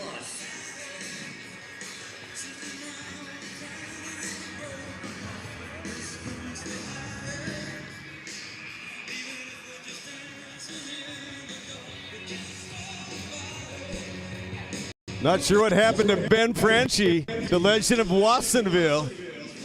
He's the king on Strava. He might have gotten a spot of bother as we go real world out here in Azusa. What an amazing setting right here. I can't believe we're racing on Route 66, getting our kicks. Our 4 leaders coming through start-finish right there.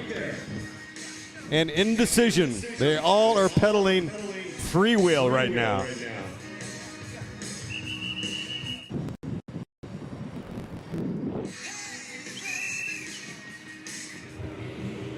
Where they say you cannot start a fire without a spark. Tyler Locke burning matches. Still at the front goes Locke.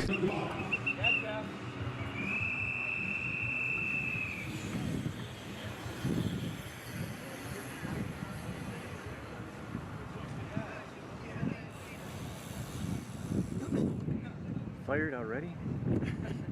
No, but I'd like you to get him here. From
Originally, that break started with 8 riders, then it split up. That's your lead 4 that just came through. Still a lot of racing to go. Here's your second group. These guys originally were in that break of 8, but the group split.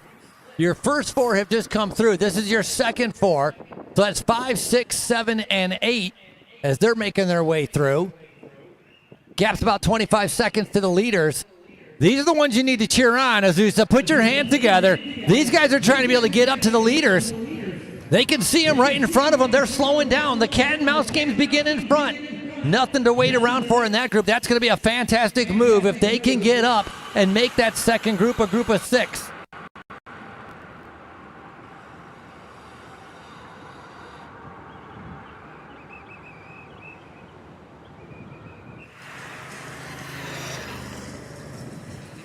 Leading him through, that's going to be 433. That's going to be, maybe I misread that. I don't have it on my list.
So our 2 riders have made it up there. That group of 4 has now turned into a group of 6. What a great job. 426 was one of those riders.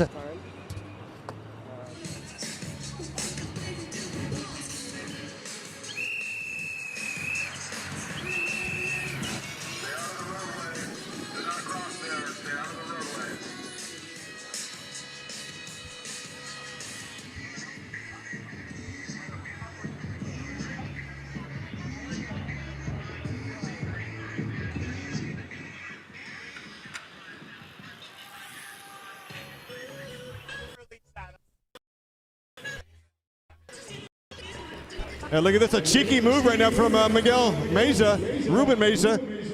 Yeah, he takes an attack on that left before the hairpin, shaking and baking. Tyler Locke responding on that wheel. That was a dramatic attack by Meza. Still 4 up the road.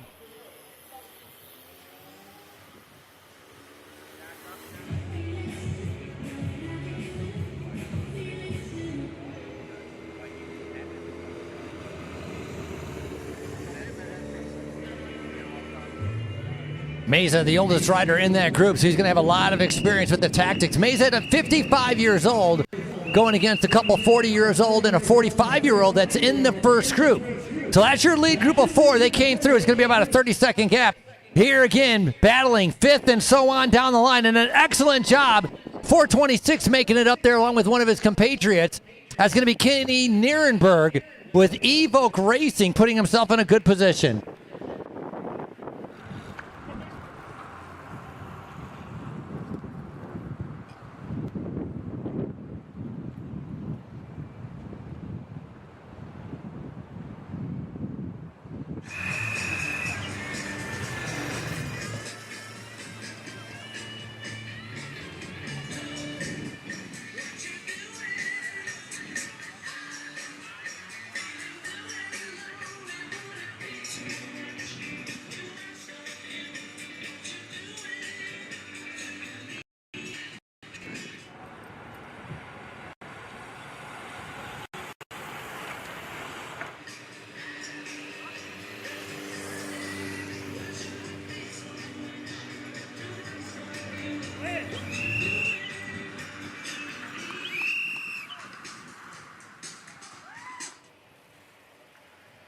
So on the front right there is going to be Volair Factory Racing, the 40-year-old. That's going to be the purple of Jeffrey Linder. Polka dot's going to be James Wright, the small green jersey, Ruben Meza. And then you have Tyler Locke kind of in the Methods to Winning jersey. Locke with the long flowing, the blonde hair.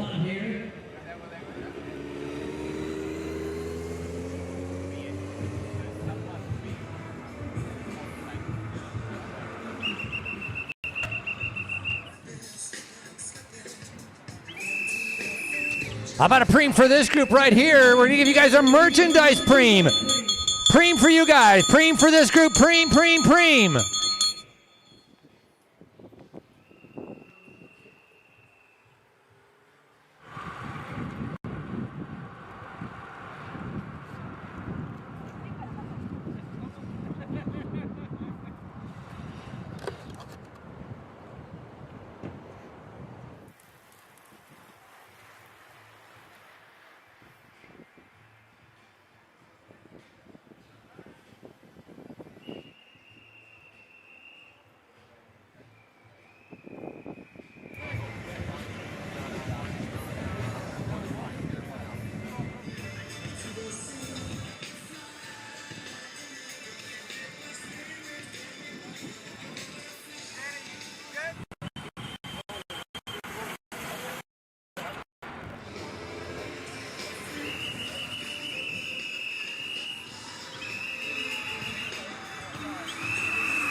Wow, that's a 3-pedal stroke preem. Nice job. Way to go, Patrick Bose, picking up the preem, product preem.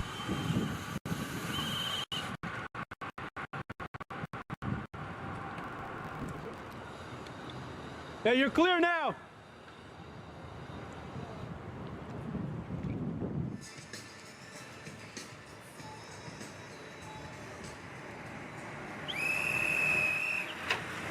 All right, not yet on lap cards.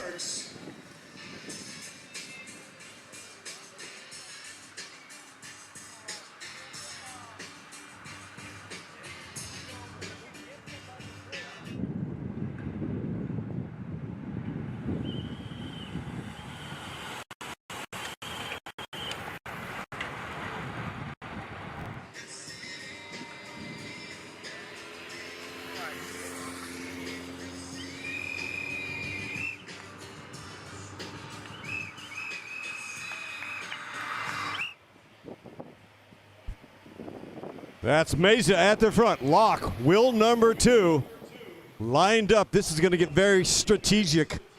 All 4 of those riders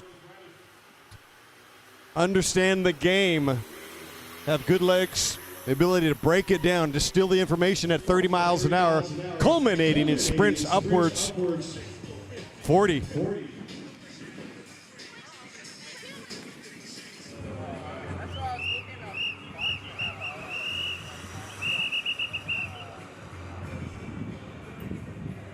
Pretty cool to have a award-winning photographer, Brian Hodis. For years worked with Velo News, highly decorated photographer, Brian Hodis. He's gonna have a challenge tonight, Brian Hodis, with the angle of the sun as it drops like a stone westbound. We've got stadium lights that'll be directed who knows where, right? Because the stadium lights literally could direct on the finish stretch and turn number 5. So they're probably going to put those lights up where it's getting a double impact. So if you're a photographer, a pro like Brian Hodis, you're already sussing it out, just like strategy of a bike racer, where to get the best angles.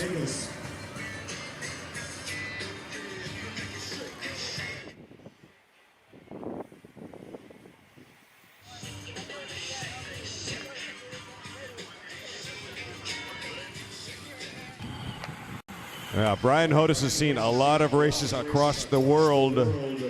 Great to have him out here shooting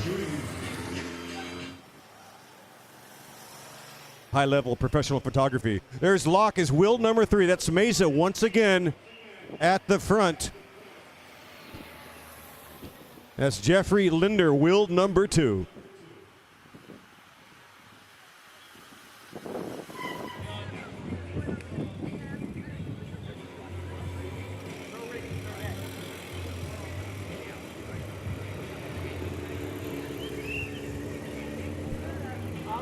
And the 4th man in that group is Mr. Wright, riding for Big Orange. Talking about James Wright. He is joined by Linder, Locke, and Mesa.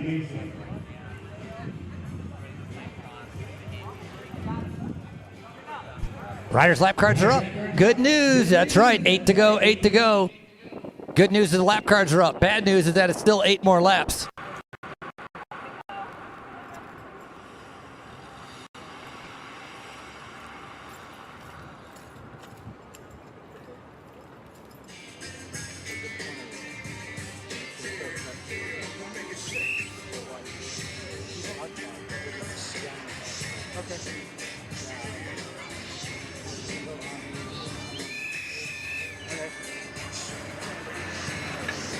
Lap cards are 8 to go, riders. 8 to go, 8 to go.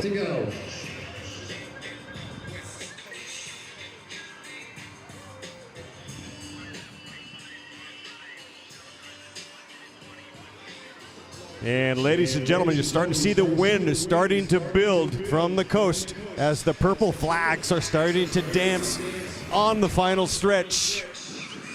With 7 laps remaining, guys. 7 to go out on course. 7 to go. James Wright at the point. Pretty well organized machine right there, the 4-man.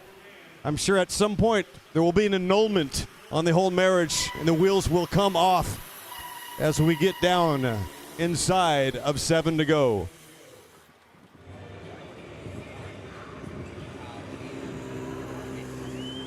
How does the sun look? Huh? How does the sun look? Sun looks great, man. And when that wind picks up, it can bite like a barracuda.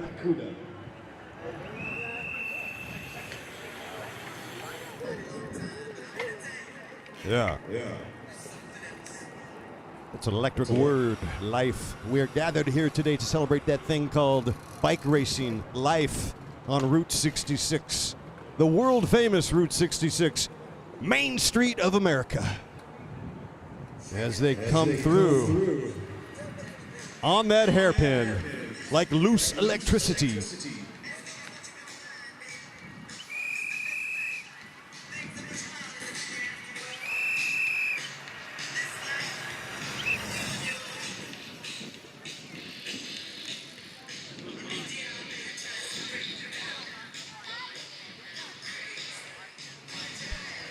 Again, our 4-man coming through the hairpin on the west side. This is Route 66. Of course, it's kind of shaped like an upside down Abraham Lincoln hat, a top hat with the 2 arms on 66. 4 riders, 6 laps.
On the backstretch, a little bit of cat and mouse as these guys are trying to be able to figure out. That's going to be James Wright in that polka dot jersey, swinging wide. It's kind of like in the saddle acceleration. Don't really get out of the saddle. Just kind of be able to test the legs. Hey, guys, 5 to go, 5 to go. You're almost there. So your lead 4, again, started as a group of 8. They separated themselves, but that's a massive headwind going down towards turn number 3. That's on the backstretch that you're seeing right now if you're watching that TV monitor.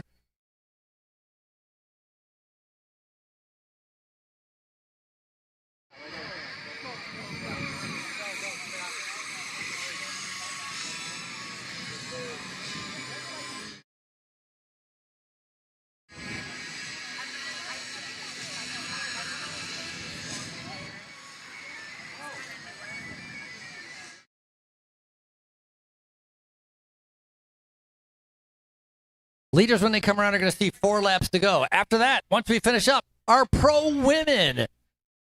Some of the fastest riders from all around the state of California and beyond coming here to the race on 66. The Azusa Twilight Criterium with the pro women coming up in just a little bit.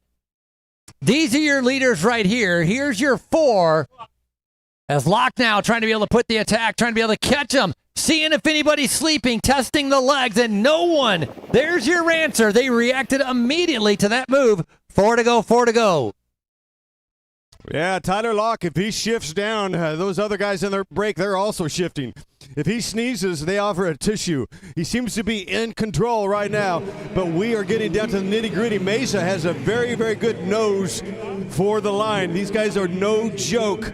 I know that Tyler Locke has really good legs, coming off a big win back east at Tour of Dairyland, winning at San Luis, also state championship road race here in Southern California. James Wright also in that move, remember. Jeff Linder also in the group of 4. With around about 5 to go when they come through. 3 to go.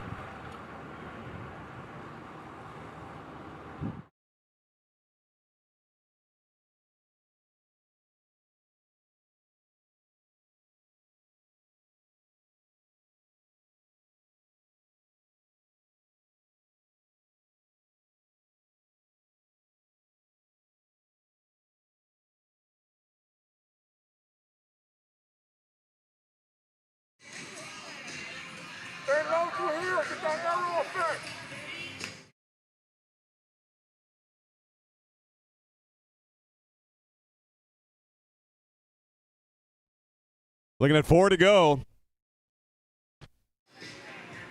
And here comes the 4 leaders right now, lining up on that corner. When they come through, it is 3 to go when they come through. Our 4 riders with 3 laps to go. 3 to go. Every move on a short leash.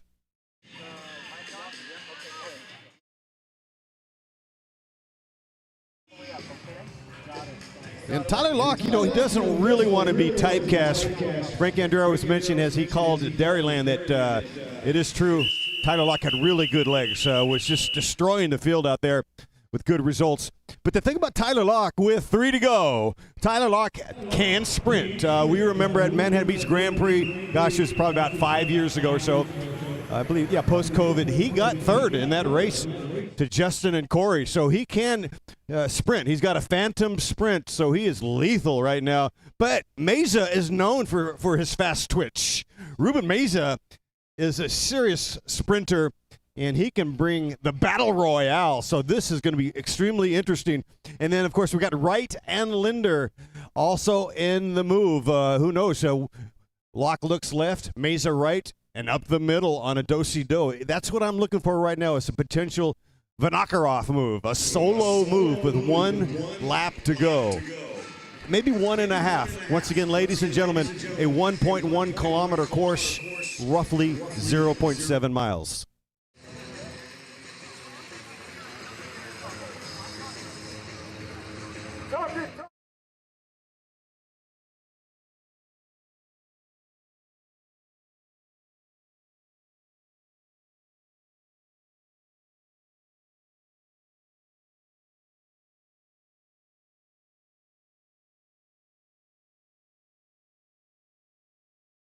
Look at the cat and mouse that's going on. Nobody wants the front. They're waiting for that sprint. 2 laps to go, Azusa. We're getting down to the nitty-gritty, and look at the group behind. They're starting to get closer. These riders starting to be able to inch up. It was a 45-second gap. Now it's down to 15, but they're playing cat and mouse games. They're fighting for 5th place, the opportunity for first right in front of them. 2 to go. Well, Frankie, that's the thing about that cat and that mouse. Sometimes they don't get the cheese. You know, if they're going wide and scrubbing speed, and the chase is looking at a Venturi effect where they're trying to build speed, they've got a target up the road, which we thought was insurmountable. Bike racing is awesome. You never know when it's over until you sign on the line, which is dotted. Welcome, everybody. This is the Azusa Twilight. Thank you so much for coming out to support bike racing in Southern California. Don't go far, because we are racing into the dark as we kiss Route 66. We have our kicks right here, right now. Going to be racing into the darkness under the stadium lights.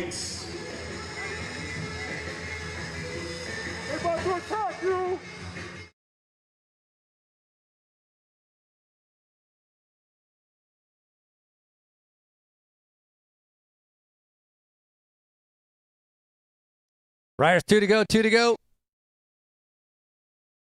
Getting ready for 1 lap to go. Azusa, put your hands together. Let's cheer them on. Final lap for the Masters. With 1 lap, with 1 lap, with 1 lap to go! Who's it gonna be as the chase is on? 1 lap remaining in this bike race. Who will be crowned the king of the road? 1 to go, 1 lap remaining in the bike race. 1 to go here in Azusa, California. 1 to go, 1 to go. Well, they conceded, Frankie. You saw the shaking of the head. The chase is off. Our top 4 will come out of the break. Unless, of course, they're abducted by aliens inside of 1 kilometer.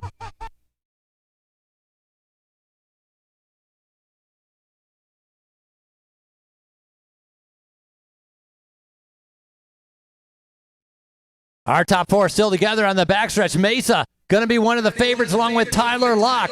Mesa, the oldest rider in the group, trying to be able to beat everybody else. Ruben Mesa, 55 years old, as they're on the backstretch, following the wheels. Now, these guys race against each other week in and week out. They know the strengths and they know the weaknesses. So San Gabriel, they went north, now they're going left, back on Route 66. They're heading to the ocean, already entering the hairpin. This is the final stretch. Who's it going to be? We've got 4 in the box as they light it up. Electricity on the final boulevard here at Route 66. Who's got the kicks? Taking the checkered flag, it is Jeffrey Linder. Linder strikes gold.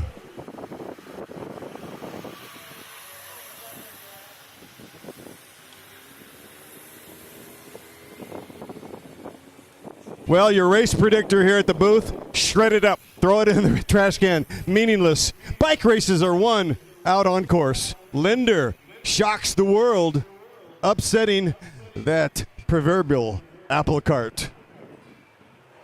Love it. So unofficially, James Linder picking up that win. Second place is going to be going to Tyler Locke, and third unofficially, I believe, to James Wright. And that was be your 1, 2, and 3. Going to be able to get final confirmation from the officials with our podium coming up in a little bit as well. Riders' course is closed. Course still closed. Waiting for more riders to be able to come through and finish.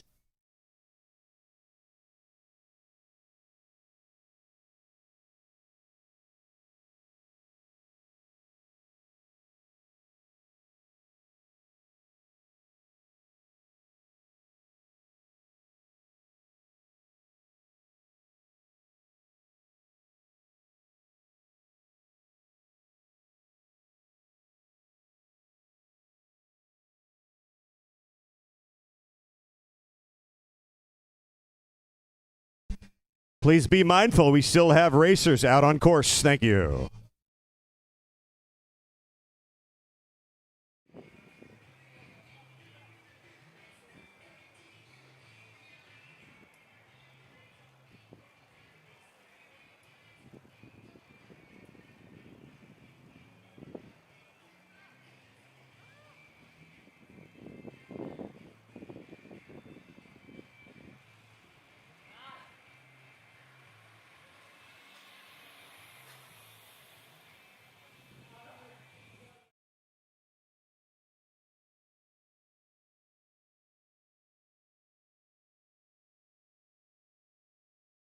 All right, that was a dizzying finish. It's been a blast. We've got 2 more signature events coming up. We're going to call up our women Pro 1, 2, 3 to the line. We are going to do just a few featured riders on a call up. So please allow a gap. Come up and say hi to Frankie.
As we're celebrating the Azusa Twilight Criterium, the race on 66. Wait and be able to see who's going to be able to pick up the race for the belt on the 0.7 of a mile course.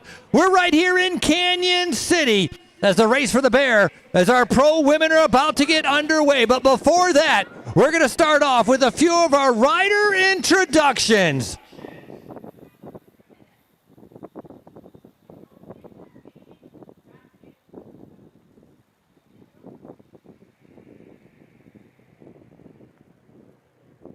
Our first rider is a track specialist riding for Skyline. A 9-time national champion. Watch out for her speed as she's trying to be able to take the coveted belt right here at Azusa. Please welcome Colleen Gulick. And next, calling to the line, multiple-time U.S. national champ in the under-23 ranks. She finished 3rd here last year on your world-famous Route 66. She's got the kicks. Racing for Caldera Medical, Chloe Patrick.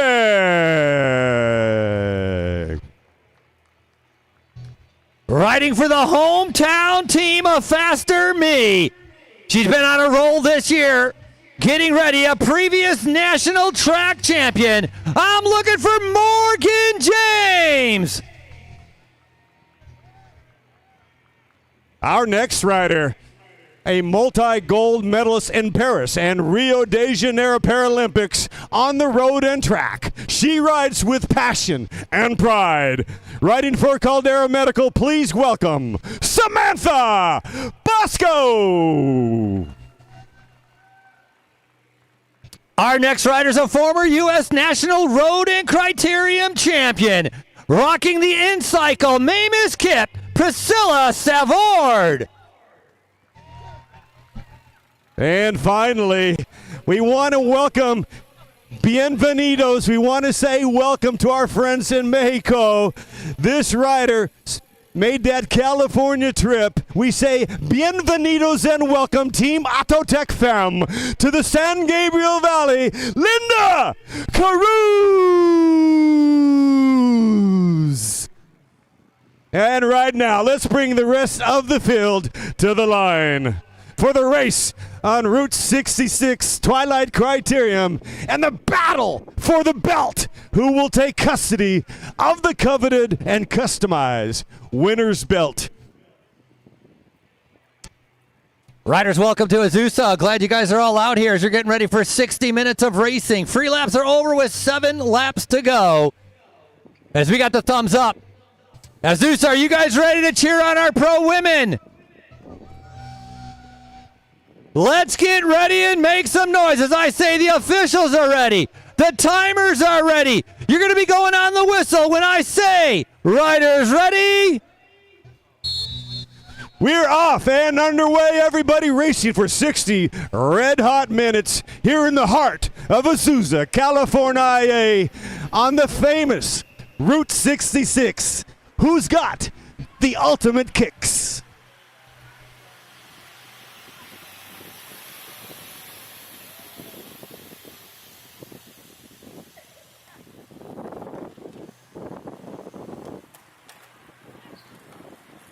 Mommy, Anna, more beer, whatever, and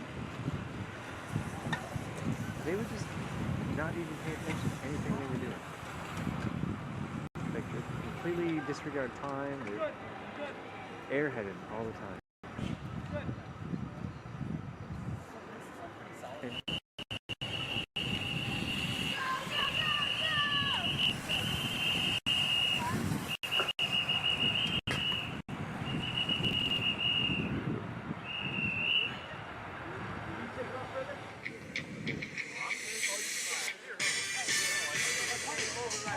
You'll make it? Good, good. That's what I want to hear. It's only 2 miles. There you go. 2 miles.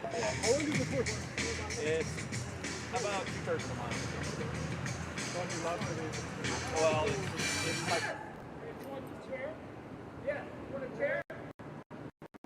Yeah. They can get in an hour, yeah. Big group right now on the line as they're making their way around, trying to be able to tackle the U-turns. The pro women, 60 minutes total racing.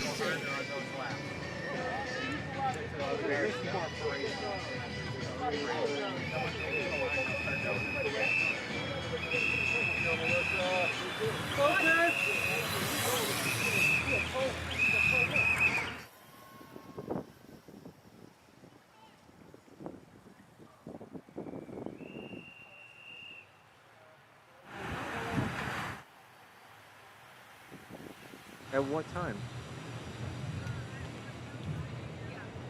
She was there for an hour and she never woke up?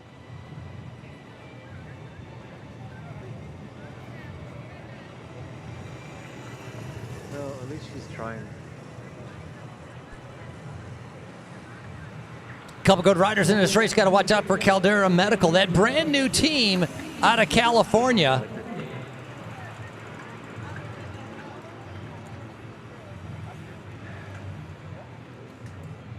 Alyssa's at the front of the race.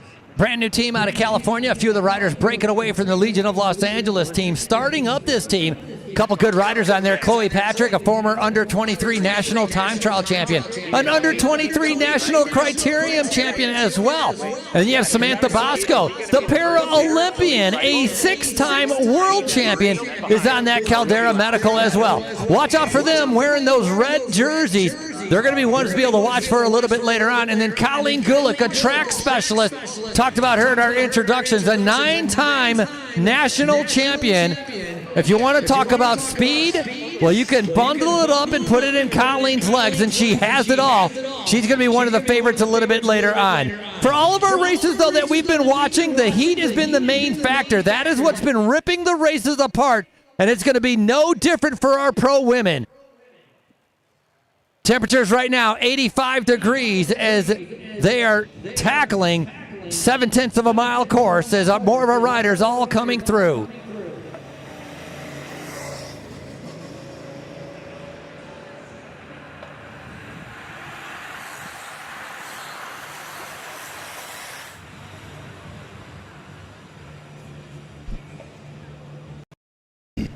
Flagstaff, Arizona. Don't forget Winona. Azusa City is oh so pretty. She wants to lend help when she gets Thanks again to Patrick, Caro, Holly Brack, the A-team, making it happen. Juggling chainsaws 8 days a week.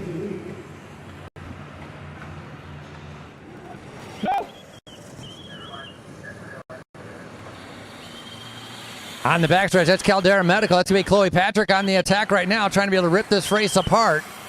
Got to pay attention. Very different levels of skill and fitness that are here tackling these 6-corner course. The 2 U-turns, jumping out of those corners is very, very difficult. So thinking you can sit in the back, thinking you can tail gun, this is not the course to be able to tail gun. That whiplash effect is going to be way too much jumping out of every one of those turns. You only have so many matches in your match book. You're going to burn those up very quickly if you're sitting dead last. So right now, that's why we have riders attacking, trying to be able to go off the front. Can 5 riders separate themselves? No, you're right, Frank. It's almost like a mad scramble for each of these hairpins, the U-turns. Preem lap right now, Product Preem. Colleen Gulick reintegrating on a Product Preem. A bit of a gap right here. Product Preem.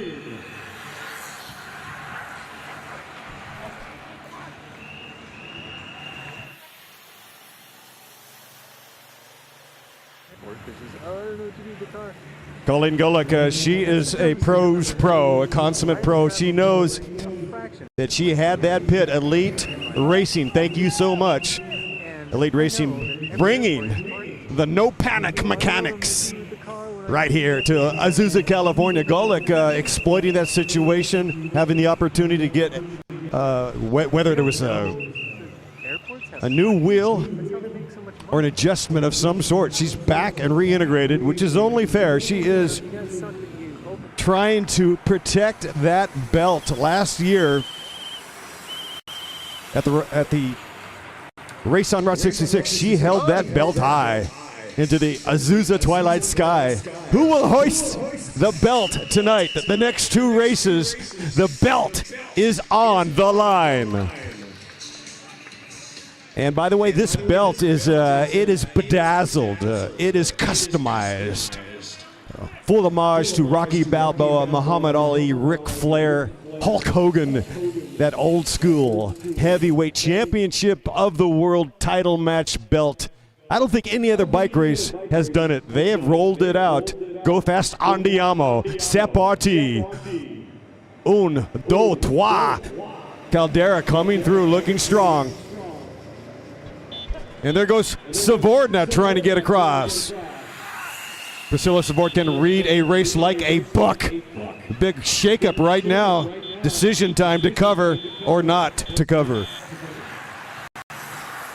Good job. Keep her going. That's going to be Li Wei Jun at University of California, Irvine. A couple more riders got to be able to work together. Try to get on that wheel in front of you. A lot of times when you do a criterium, sometimes the first 6 laps are the hardest of the entire race. Everybody starts, they have fresh legs, they all attack, and they go flat out. That's when many of the riders will get dropped. If you can survive the first 5 or 6 laps, things will calm down, and then you'll be able to get yourself in a group and be able to stay in and be able to finish the race. So that's what's happening right now. Riders very much pressed, trying to be able to stay in the race, to stay on the rider in front of them.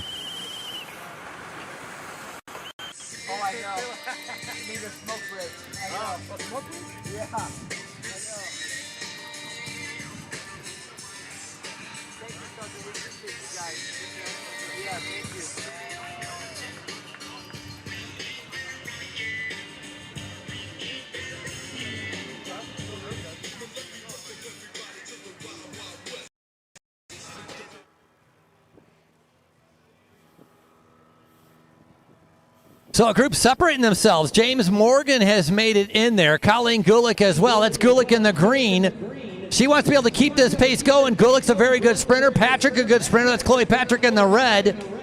And then sitting on the back of the group right now, taking turns, Priscilla Savord. So 4 of the riders that we did our rider introductions have all made it into the breakaway. That's right. It's all about the call-ups for motivation. Alex Aikens getting a call-up at Manhattan Beach Grand Prix, making that breakaway of 10 that rolled out on kilometer 0. That was the beginning of Aikens' terror. Add that to Costa Mesa Grand Prix. Talking about Alex Heartbreakins Aikens. Hope to see him tomorrow. And Priscilla Savord, she was kind of barking at that break, saying, hey, I've got Courtney Sullivan back there. She's a state of California road race champion. I need to hang on and wait for Sully. So that's part of the game. Savord no longer riding 8 days a week, right? She's in the industry, but not as fit as she was back in the day. but she's got the gray matter in between the ears. They say it could be the strongest muscle on the body for Soul Sword. She knows how to read a race, but Gulick, my goodness, she has over 60 career wins. I'm talking about Colleen Gulick in that splashy evergreen jersey, riding for Skyline. She is a very heady rider. Won here last year. Has also won at Manhattan Beach Grand Prix. Won 3 years ago. Last 2 winners at Manhattan Beach Grand Prix, none other than Kendall Ryan. And we're going to see Kendall Ryan tomorrow at the beach. Pro Men, if you're just arriving, registration right across from our announcing stage at the N-Cycle Gray 10. Again, the N-Cycle. Hey, a big thank you to all the volunteers at N-Cycle. Also, Schroeder Iron, one of our partners helping to be able to bring this great bike race here to Azusa. Casco Pet, Spaggy's Restaurant, Johnny's Tree Service, Formula 100, Leafed Foods, which you found out a little bit about their carbohydrate refueling. And, of course, you're going to be able to need that on a day like today to get ready for tomorrow. The Leaf Blade with 18 grams of protein.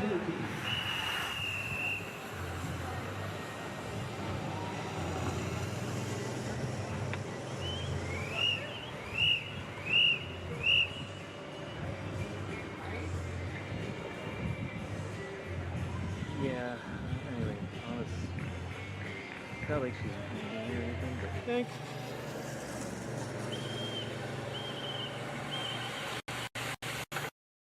Yeah, the one right in front, she's going to win. Excellent job. Be able to catch those riders in front of you. That's going to be Audrey Williams leaving her riding partner. She's trying to get on Team USA for track cycling. Trying to be able to catch up to the leaders. Gabrielle Gonzalez from Autotech Fims. So Autotech Fims, I believe, Dave, it's a team out of Mexico. Is that right? Yeah. There's a rider named Eduardo Cruz. His dad is the director. Eduardo got top 3 at Manhattan many years. His sister is Linda Cruz. And they are thrilled to make that California trip coming from south of the border. And it's great to have Autotech Fem here today and tomorrow. I do believe that their sprinter is Gabriela Garcia. She's not in that 4 right now, but Garcia is the sprinter. Linda Cruz, more of an all-arounder coming from Mexico. These are your race leaders right now. Head down, charging through, as that's going to be Morgan James riding for a faster me.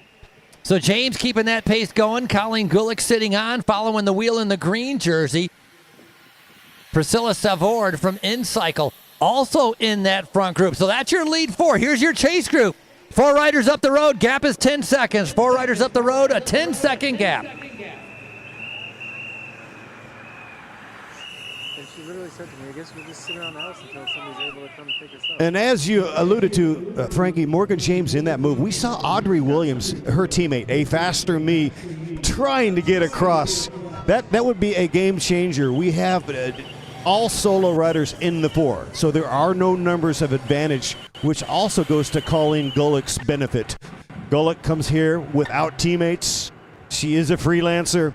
She's in a good position early on. A lot of bike racing, a lot of laps to go.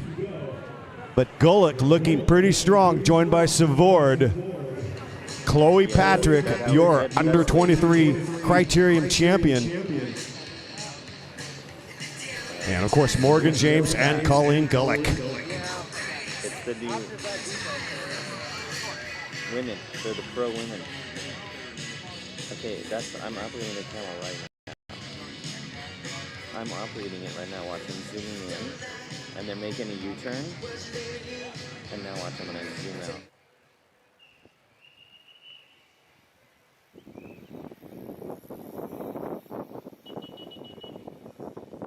Riders, how about a preem for our leaders? We're going to do a merchandise preem for our leaders. Preem, preem, preem.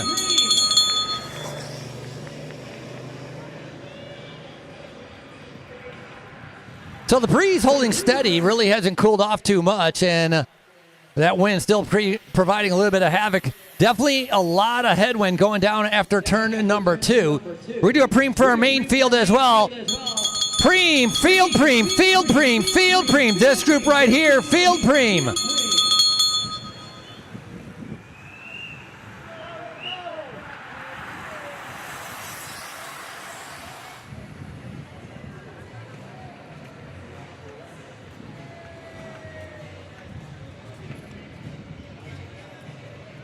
Going to be Whitney Post and Julie Sims making their way through. Taking turns riding on the front, battling the win. Excellent job out there. Again, Post and Sims working together. Then a nice size chase group right here, cheer them on. Look at these riders finally locked in and working. Come on, Audrey. You can catch them, Audrey. You can catch them.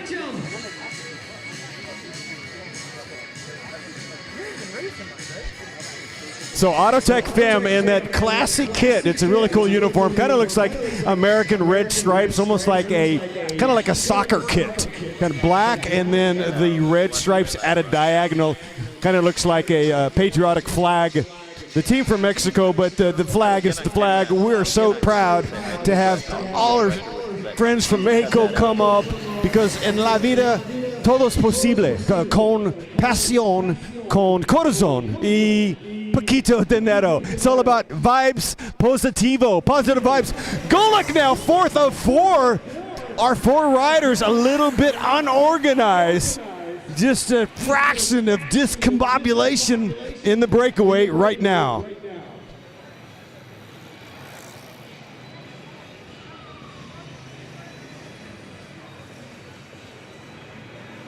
And that was Chloe Patrick picking up the preem out of the breakaway. That was Sarah Thackeray picking up that preem. So we did a preem for the first group, preem for the second group. Thackeray putting some merchandise into her pocket. She's going to be happy about that. So getting an idea of who's feeling good in the bike race, who's got some good sprinting legs. Patrick, obviously, got to be able to watch out for that green jersey of Colleen Gulick. We talked about that. Again, who knows how the heat is going to take its toll on many of these riders, but Thackeray as well. So remember, in the main field, they're sprinting for 5th place. 4 riders up the road. 5th still up for grabs.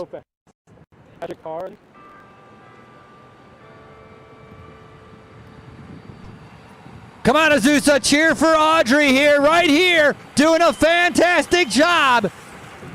She's got him in her sights. It's easier said than done. We know the difficulty, but she's doing everything she can to be able to catch up to that group in front of her. As soon as she can get there, it's easy road. It's time to coast. The hard part, though, is getting there. Indeed. I mean, she was definitely inspired by the crowd, the noise. It really does make a difference. As Audrey Williams flogging herself like a rented mule, as our friend would say. What a absolutely cool day right now. And there goes Colleen Golick from Maryland. There goes the Terp. She is on the loose right now. Colleen Golick, a D1 2-time NCAA national champion in field hockey.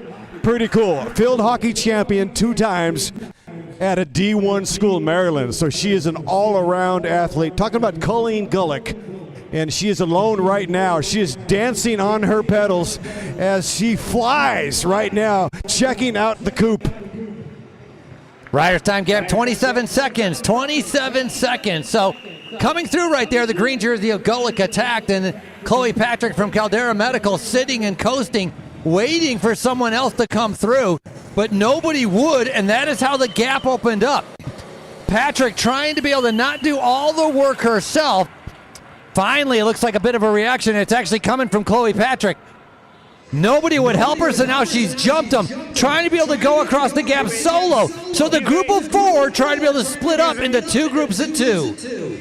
Hey, man, that was a courageous, brazen attack by Colleen Golick. Almost typecast. You would think the other riders might try that move. Colleen Golick sort of made a Holly Brack move right there, saying, I'm just going to roll the dice in a pretty good condition, but I would rather ride on my front foot, put them on the back.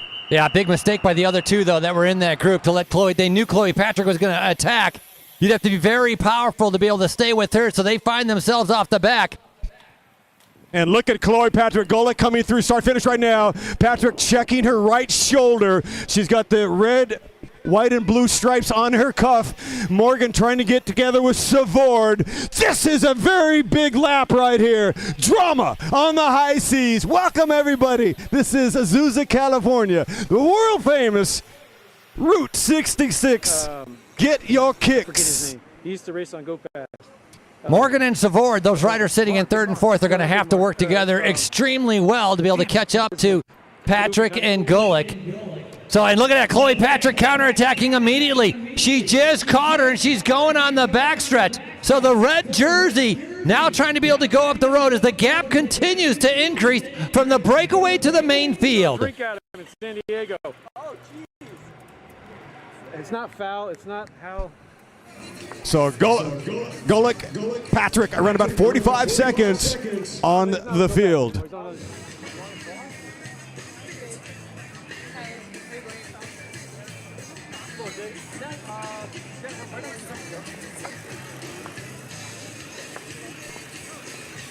We're 2 minutes out. Need our 40-plus top three to the podium, please. Our 40-plus top three to the podium.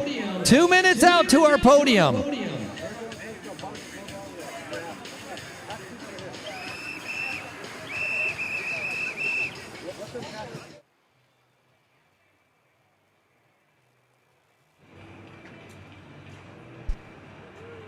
Our top three, 40-plus, please report to the podium.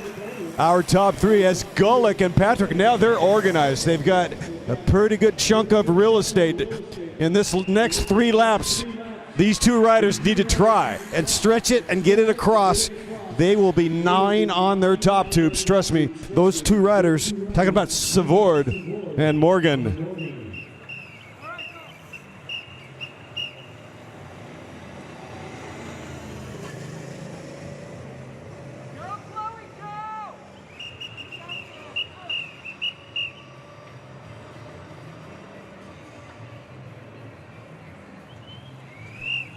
Rider sliding out in that corner down there at turn number 6 to be able to have it take advantage, to be able to go into that pit. So that's going to be Bosco attacking from the main group, now trying to be able to go up the road. So that's why the pace all of a sudden accelerated. They went from a comfortable pace to a race pace, changing the dynamic of the way they go around the turn. We had one rider going down, going to be able to go into the pit, hopefully. They know that. Go to the pit. There you go.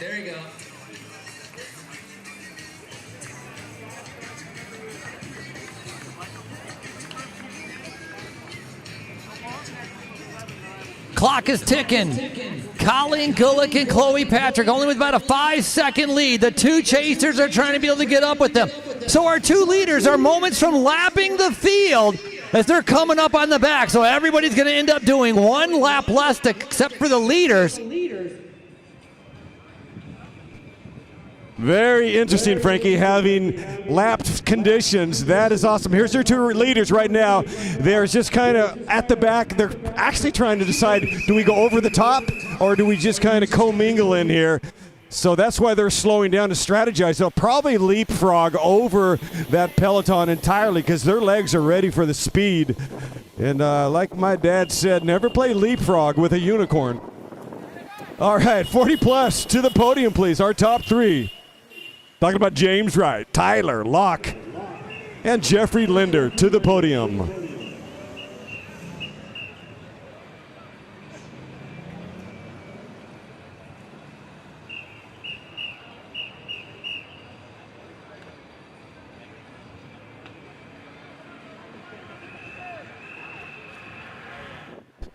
Oh man, this is so majestic.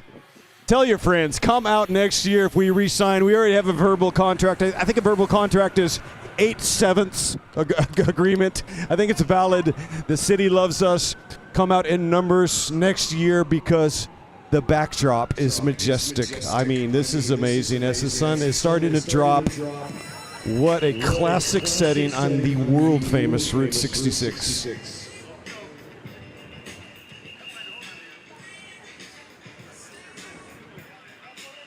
For they say, the West Coast is the best.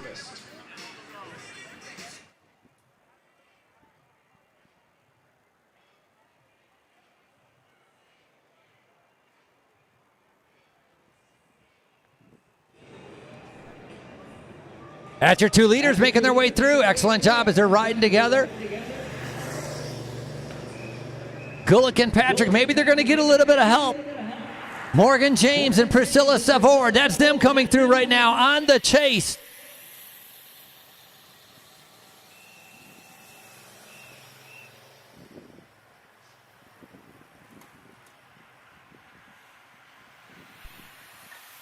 So we're on start finish. 6 corners, 4 90s and 2 U-turns.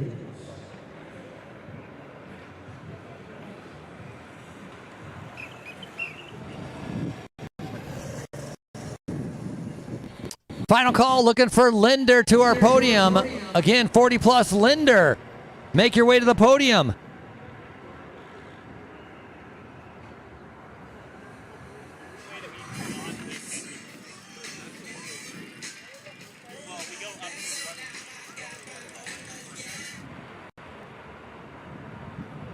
Route 66, indeed, the main street of America, connecting Santa Monica, Los Angeles, Flagstaff, Arizona, don't forget Winona, Azusa, a city, oh so pretty, Albuquerque, Sharon Smith won nationals there, right? Santa Fe, Amarillo, Texas, entering the Panhandle. Then float over to Oklahoma City on Route 66, and you start to bend northward, going through Tulsa. Route 66 right through Tulsa Tough, up the throat of America, through St. Louis, and then Springfield and Chicago, all the way about 2,000 miles of road. Here's your 2 up the road right now on the Mother Road. Gulick and Patrick, almost a full stretch. Nice attack right there, trying to be able to get up. They just work together. They can catch the leaders. The 2 leaders are pacing themselves. They need to work together. That's the same ones. They're marking each other. So that's Morgan James is attacking Priscilla Stavord. Not sure if she's coming through and helping out, but she's definitely following the wheels. If they each took a couple laps and did some big turns, they would be able to catch up to our 2 leaders. But right now, a lot of tactics and strategy. The gamemanship definitely in play as our 2 riders continue to be able to increase their lead.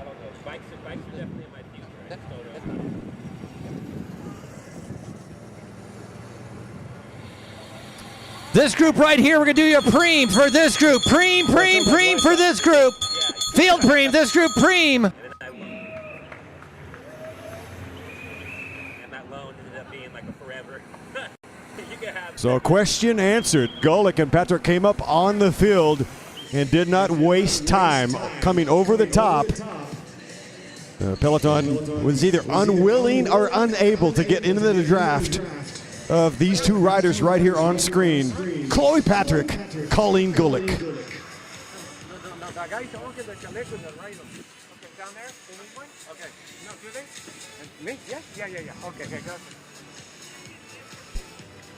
And here they come out of the Western hairpin. Our 2 leaders on the final stretch right now. Gulick in green, Patrick in red. 2 versus 2. That's your 2 leaders coming through. Here's your 2 chasers. 2 versus 2. Trying to be able to see if they can catch up. Head down. Look at her getting arrow. Look at her tucking to be able to get through that wind. And that's Morgan James with the Fast For Me. Savort having a brilliant ride, coming in with not a ton of miles. She is showing the faces of pain. We're going to throw it down to our roving reporter, Stevie Core, shortly over here at Podium Plaza.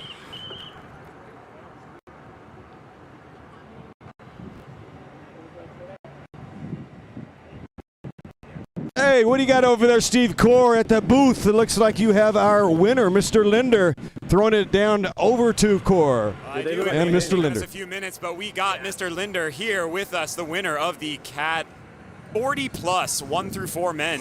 So today it seems like it has been breakaway day. Did you see any of the races beforehand? Did you know that that was kind of the mood of the day, and were you trying to force that issue?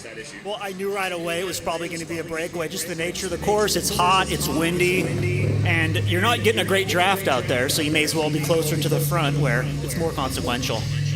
Yeah, so we got 6 turns here. Where was it that you felt that you were able to really make the biggest impact here? Where was the key point on the course? It was taking these hairpins. There's 2 really consequential hairpins on either side of the course here, especially coming into the second one. It's high speed. You can come in with a bunch of speed, preserve your momentum, take a rip in line, then you're just going to open gaps for free, basically. Yeah, so you found yourself in a pretty powerful group with a crafty Ruben Meza and a high-flying Thor over here. What were you thinking when you were seeing the group around you? Well, it was great when Thor lost his teammate because there were two of them for a while, and there were 1-2 me. And it was touch and go there for a little bit, but things settled down. And then the second half of the race, it was either all the way full gas or we were all sitting up looking at each other. So it really became a real cagey kind of cat and mouse game at the end. And I was able to win the final corner, and that was pretty much it, because from there to the finish, it's just a rip and tailwind, and it's really hard to make up ground. Yeah, we saw that Tyler and you kind of came in 1-2 in there, and then you just kind of sent it right around him and then never really looked back. Did you feel like you needed to be number one out of that turn to win it, or was it just you just put your head down and just give it a go? Well, yeah, my original plan was to win the second to last corner because I knew how consequential the last one was going to be. And anytime you're racing with fast people, you just go like, okay, now I wouldn't need to win the corner before the last corner. And thankfully, everyone was just so gassed that I actually came in third position into the second to last corner, and then took an outside line. But it was so important to win that last corner. And at that point, I felt pretty confident I could carry it to the end because I just had a little bit left in the tank. Yeah, you sure did, and you ended up winning it by a couple bike lengths. But Mr. Linder, thank you so much for taking the time. Congratulations, you are the 40-plus king of Route 66. Thank you. Thank you. Oh, that was pretty cool. It looks like Linder he's got a potential for a director sportif in his future. The way he breaks it down, almost diabolical with legs and the brain power. Job well done. Our top three, please come to the podium. James Wright with Big Orange, Tyler Locke, Methods, and Jeff Linder, the man we just spoke with. He races for Schneer Racing and VFR.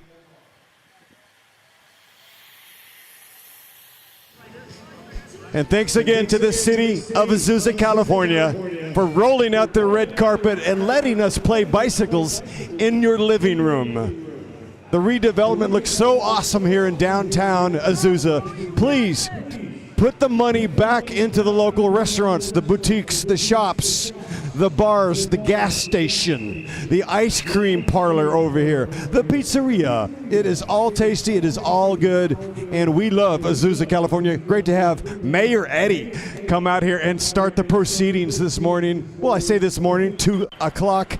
We're going into the night. And who will hoist the belt high in the twilight sky? 2 opportunities, women Pro 1-2 and men 1-2. Men 1-2 going off at 7:50 p.m. That crit will be literally lit. All right, our top three right now, Steve.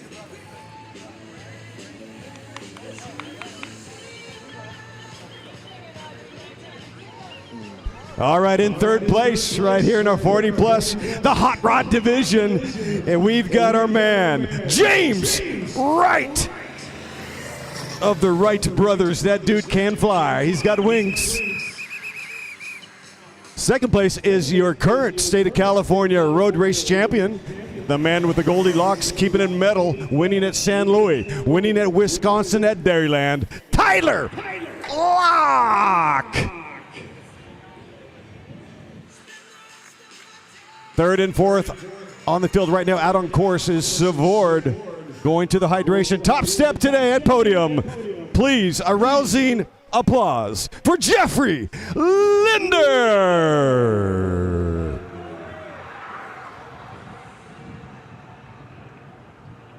Congratulations, guys. Wright, Locke, Linder.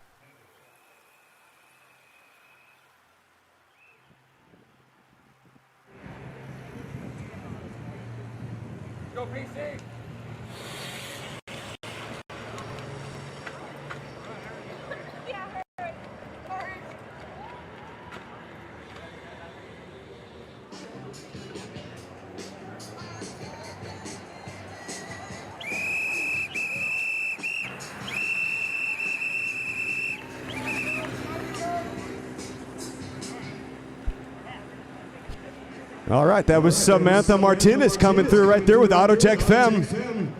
Love it. I looked at the Autotech Femme Instagram.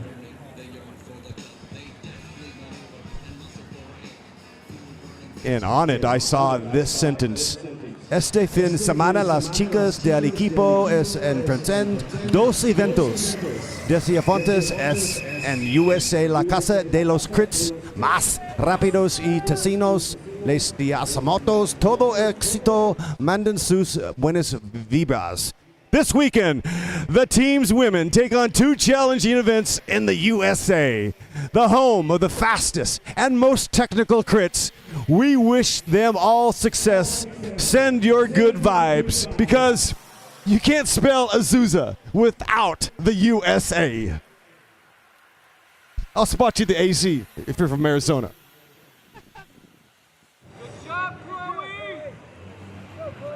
Bienvenidos. Everybody, todos personas.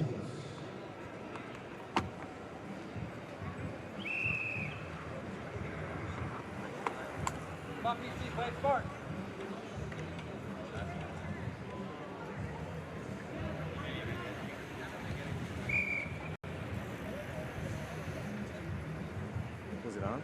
It was on. Is it?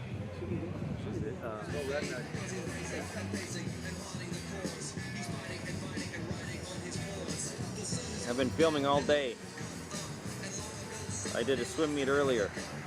That was like 5 hours. You do like several events, you know, back to back. You do?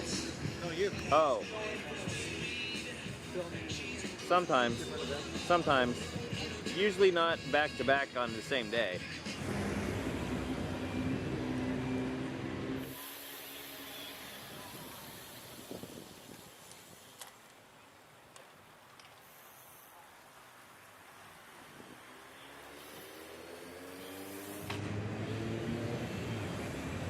This is Golick and Patrick coming through. Our 2 riders at the front.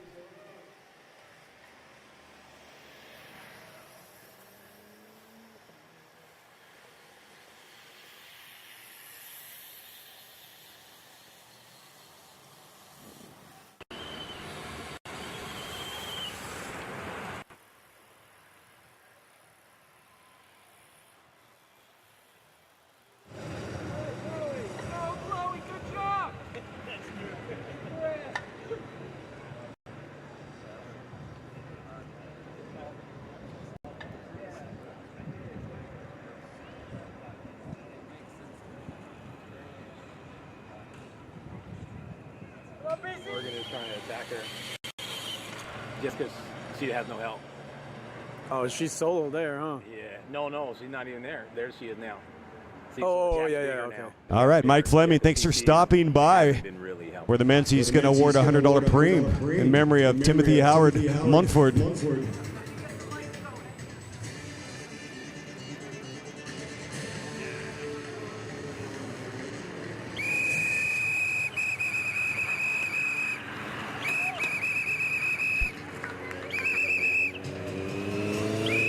Samantha Martinez coming through.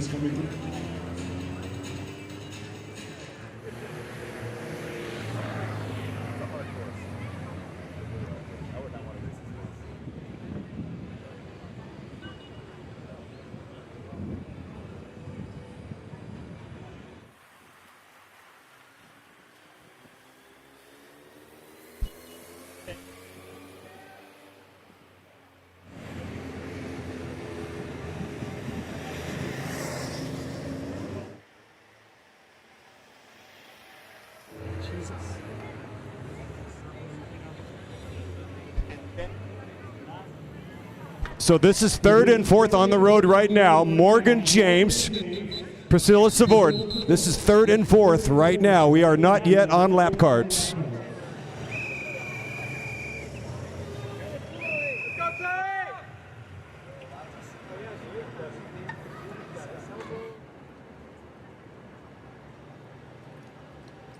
$100 cash preem for this field right here. For this field only. $100 announcer preem. Field sprint.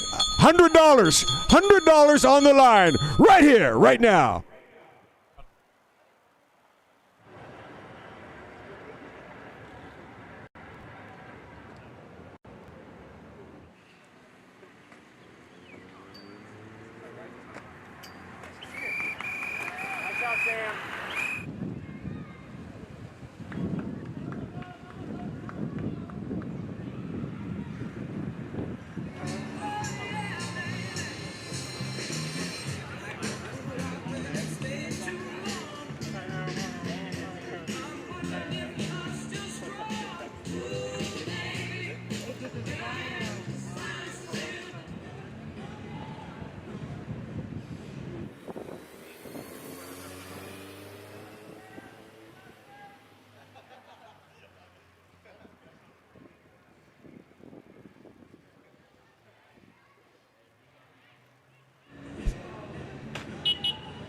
Oh, we got Tarun in the house from Palo Alto. Good to see my boys out here. Thomas Merritt. All right. Good luck, you guys. Always good to see you, Tarun, because you know why? They animate the field. They always attack, put on a show. Watch out for those cats in the Pismo pink kit out of Palo Alto. Here's third and fourth on the road right there. That's Savord and Morgan James.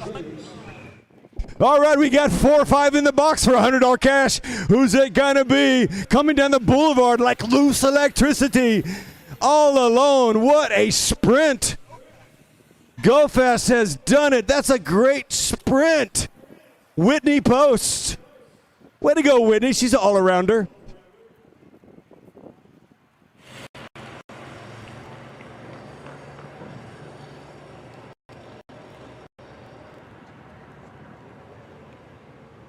How are they around already?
Riders are gaining on them, little bit by little bit.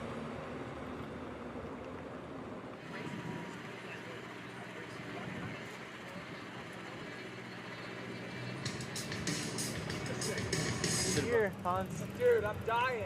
I'm dying. I'm gonna get the street lights turned on. I'll go up. So 1, 2, and 3, and 4 have gone by. Looking a little bit further back, we're going to have the rest of the riders making their way through. Big acceleration last time, trying to be able to go for that money as they're making their way in. Trying to be able to catch those guys in front of you.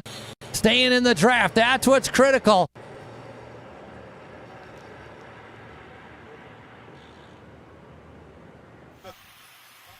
So 4 riders up the road, that's 5th right there. Samantha Bosco's in that group with a few other riders.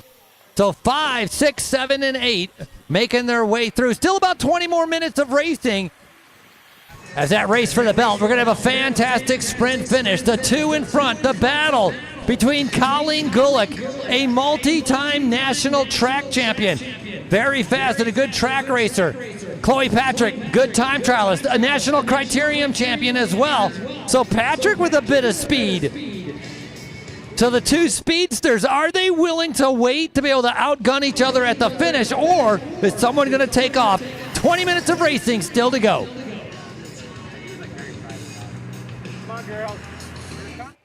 And here they are right now coming through SF. They are heading due east on Route 66. And guess who's gaining? This time advantage is shrinking like a cheap suit. It's coming down. Morgan James and Priscilla Savard, they are not out of the hunt, especially if those 2 riders start to play games.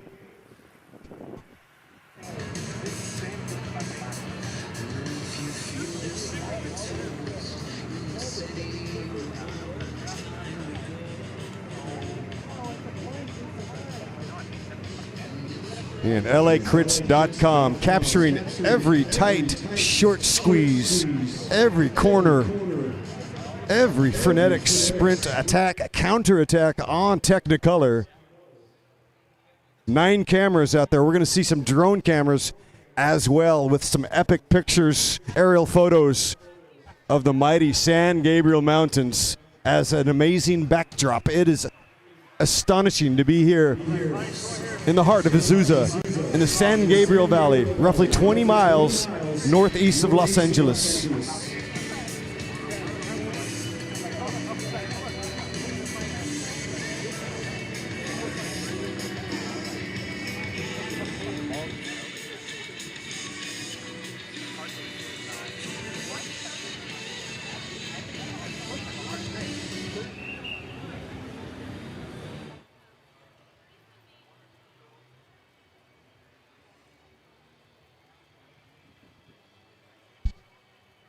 All right, 8 laps to go in this bicycle race. We got 8 laps to go.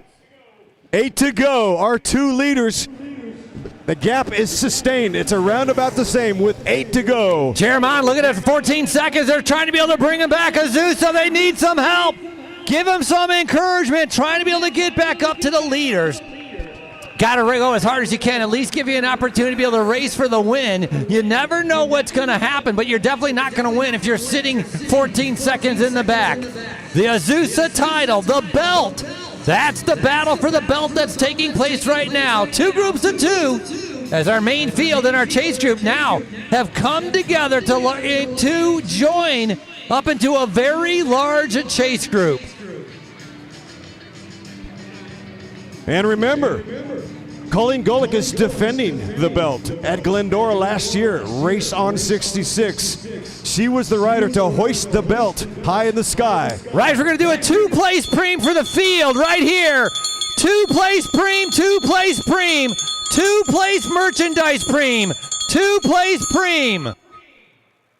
8 to go, in case you're wondering.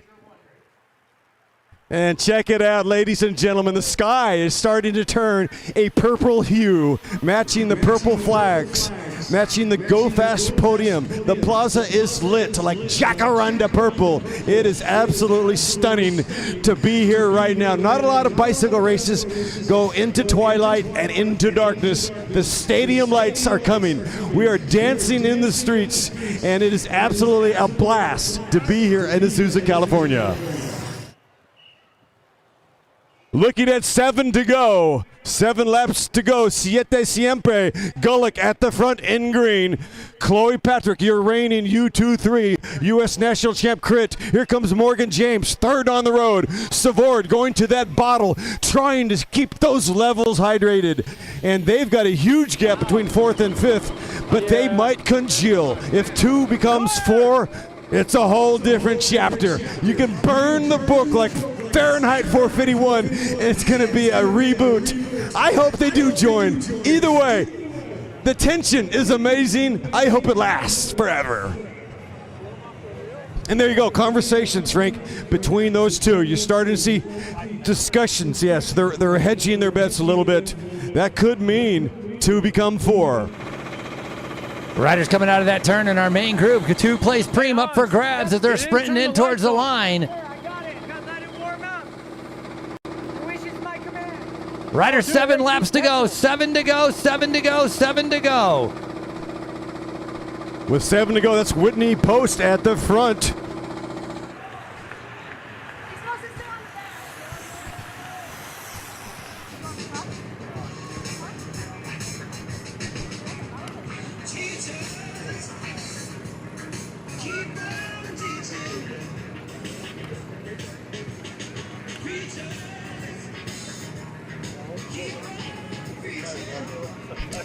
You can see lagrits.com, the camera going through the flower beds, and the flowers are blossoming.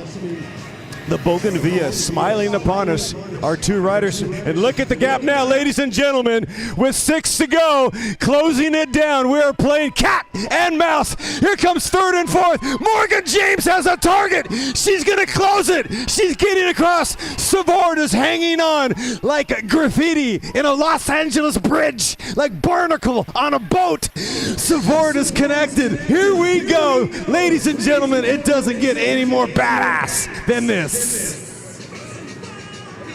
Pretty impressive chase, I gotta say. Savard, though, with a mask of pain, trying to be able to stay on, to be able to get up to those leaders right now. They still haven't done it. It's getting closer and closer. Savard is hanging on, that all the legs are now coming on to Morgan James. So Morgan James having to do the bulk of the work, trying to be able to close down that gap. Will we see 4 when they come around? It looked from my vantage point, Chloe Patrick said, I'm going to stop working. They've caught. It is regrouped. They have caught together. Here they are, about to lap the entire field. Riders 5 to go, 5 to go, 5 laps to go. We have a group of 4. Come on, Azusa. 5 to go.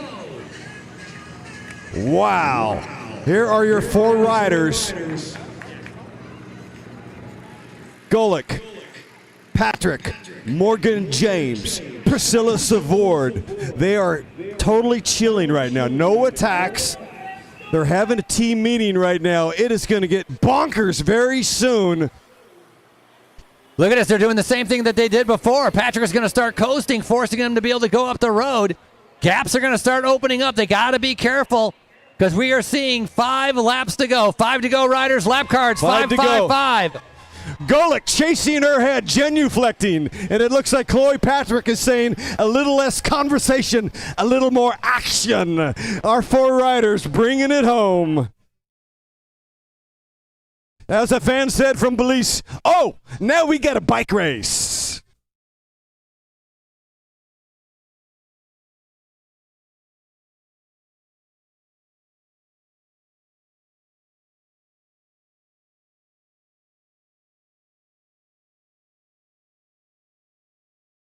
All right, hang on to your hats.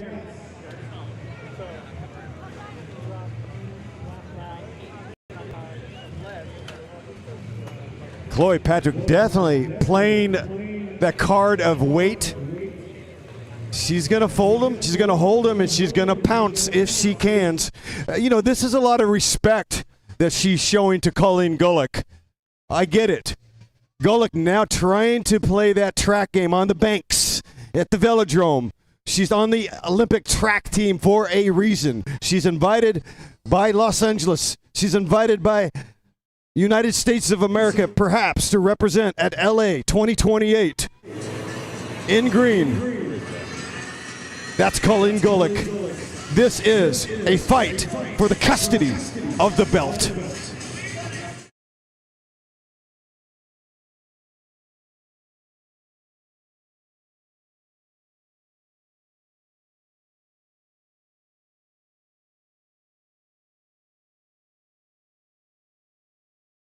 And the tricky part of this is there's no teammates, so it really is 4 riders, all with different agendas.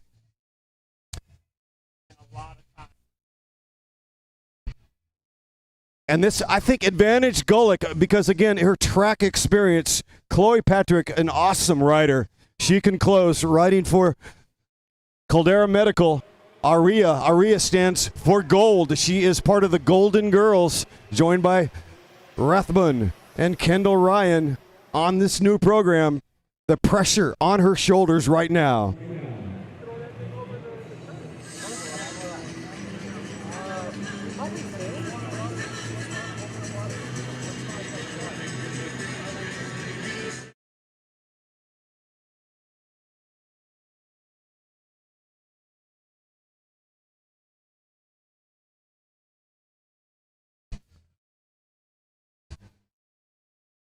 In my day job, I study the earth. I study geology. I'm feeling some seismic activity right now. It's the precursor.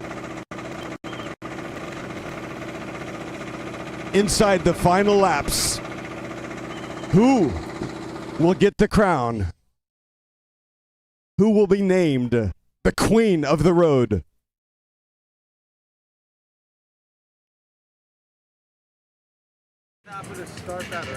They start at 8 a.m.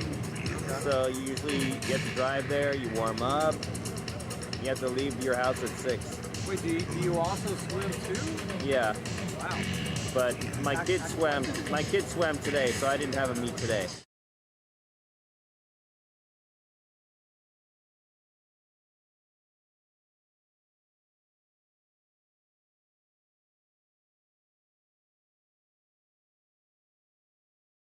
All right, here's our moto right now. We're going to try to shake it up, talk about seismic activity. We're going to toss out a $100 cash preem for the leaders right now. My man Frankie's going to ring that bell. $100 cash preem, cash on the line. $100 cash preem, $100 cash preem, $100 cash money on the line. A lot of coasting going on right now. Nobody wants to be on the front. Chloe Patrick riding before for Team Siniska, spending 2 years at racing in Europe, building up her strength and her speed. That's the rider in the red jersey. The green jersey is Colleen Golick. Dave's talked about it, a track specialist. He's got a ton of speed. As these riders are coming through, about to be able to see 3 laps to go. Riders lap card showing 3 to go, 3 to go, 3 to go.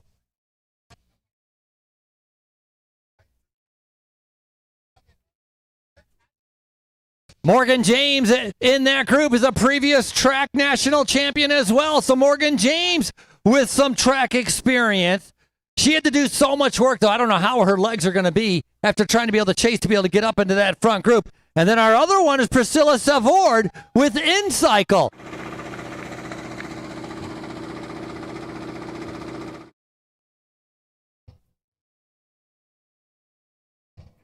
We'll see who wants that cash. Who's going to lift the acceleration? Who's going to bring the gusto? Money on the line.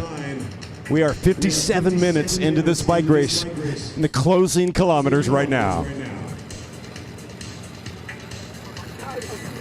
Big decision, trying to be able to figure it out. Do you use the energy to go for the money, or do you save yourself to try to be able to become the very first winner here in Azusa? The battle for the belt as they're getting ready to see 2 laps to go.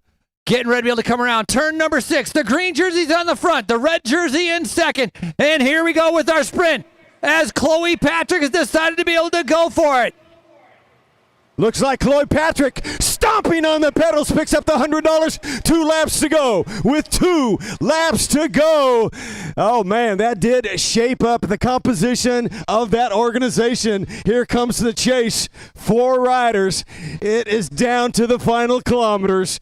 Does not get any better than this, ladies and gentlemen. Welcome to the Azusa Twilight Criterium. Riders 2 to go, 2 to go, 2 to go. Riding in the front of that main group is that Paralympian in the red jersey, a 6-time world champion in the Para Worlds for cycling. Samantha Bosco in the red jersey, leading the chase group through. But nobody is going to catch our lead forward no matter what. I got to give a lot of props and a lot of credit to Morgan James and Priscilla Savord, not giving up and chasing and catching the 2 leaders as they continue to be able to coast. A lot of time for recovery as we are getting ready for a little bit later on for the final lap as these riders come through with 2 to go. A beautiful scene indeed. Riders now trying to check themselves. What a setting. The gateway to the San Gabriel Mountains, the mighty, majestic mountains to the north. Route 66 is a world-famous road known as the Main Street of America. Who's it going to be today? Who will be crowned the queen of the Mother Road? These 4 riders have been tasked. Now it gets down to nitty and gritty. This, where the wick gets sticky.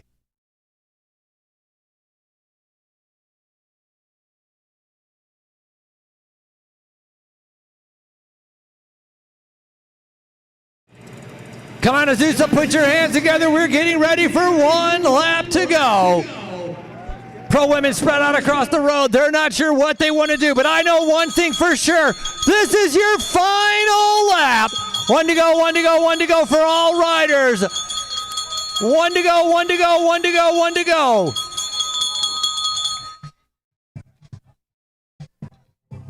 Now, in that rear group with the red jersey, Samantha Bosco, if she could get up there, maybe she'd be able to help with the lead out. She rides for Caldera Medical.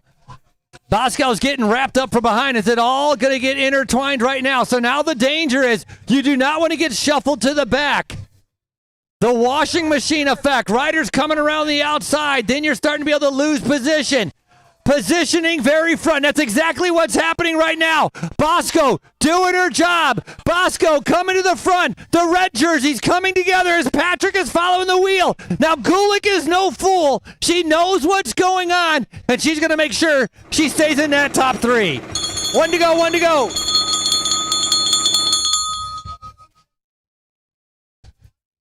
Inside the final kilometer, right here in Azusa, the Twilight. Gulick, wheel number 2. She's got a lead out. Yeah, the problem is Golick's on the wheel more than Patrick. There we go. Patrick, a little bump of the shoulders, trying to be able to get onto her teammate's wheel. All Bosco has to do is say move right, or all Chloe Patrick has to do is say move right so she can get on that wheel. They know the fight for position is critical. Just 2 corners out, trying to shut the door on Golick. Nice try. Not going to happen. Here comes the final hairpin. Ladies and gentlemen, who has the ultimate wicked kicks on Route 66?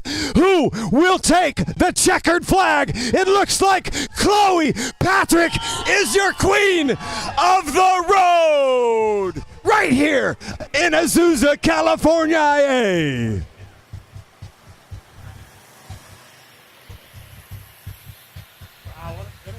Well, turns out numbers do help. A little shake and bake, having Bosco in that menu. That was pretty awesome. Bosco falling on her sword, opening the door for Chloe Patrick. A mild upset. She will hoist the bedazzled belt high into the Azusa Twilight sky.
Unofficial results right now, Women's Pro 1, 2, 3. Again, still sussing it out. All results are provisional.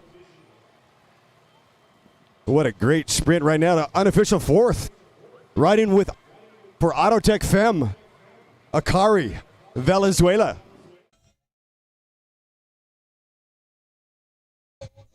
Unofficial 3rd, Morgan James in that group. Pretty much 3/4 of the race. Colleen Golick, 2nd place, and Chloe Patrick taking the V.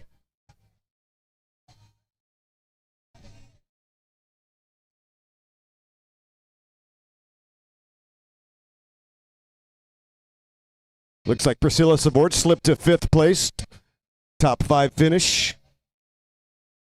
As you see on the LACrits.com drone cams, gazing what appears to be the 710, the 210 freeway. Yep, 210.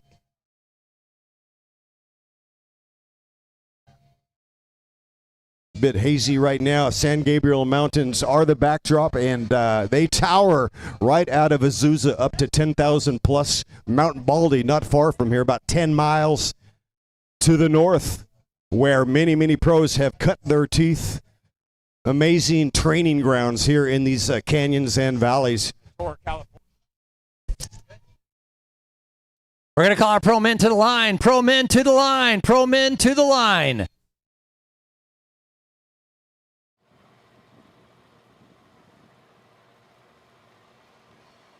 Pro men to the line. We're 5 minutes out to our start. 5 minutes out to a 75-minute race. The final event of the Azusa Twilight Criterium. presented by Go Fast. Like to be able to thank Go Fast for everything they've done, putting in a ton of work to be able to bring this world-class event right here to Canyon City as we have our race on 66. To all the volunteers, a big thank you to InCycle and all of our sponsors getting ready for our final event here as our 75 minutes of racing.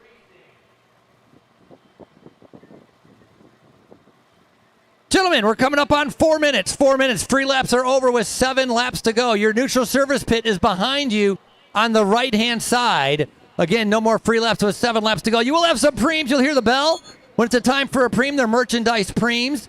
And afterwards, again, top 3. Guys, gentlemen, top 3 immediately afterwards come into your podium so everybody can start to wrap things up and be able to make their way back home.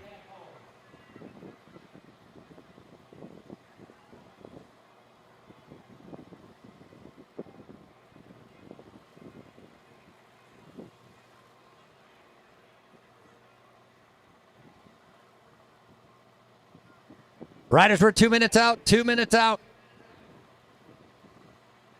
Go Fast would like to be able to thank each and every one of you guys for registering and coming out here and participating, supporting this first year event. So a big thank you to all of the pro men and, of course, the pro women who raced earlier, and to all the other riders coming out to support the Azusa Twilight Criterium.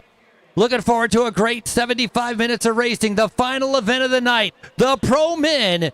And many of our partners coming together. A big thank you to Schroeder Iron, Bike Legal, InCycle, Costco's Pet, Johnny's Tree Service, Formula 100, and Capriosa, just to name a few that have decided to be able to come together to put on a fantastic event before tomorrow as we head to Manhattan Beach Grand Prix.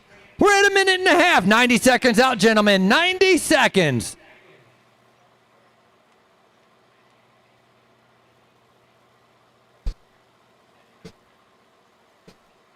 And don't forget to have fun, take a few risks.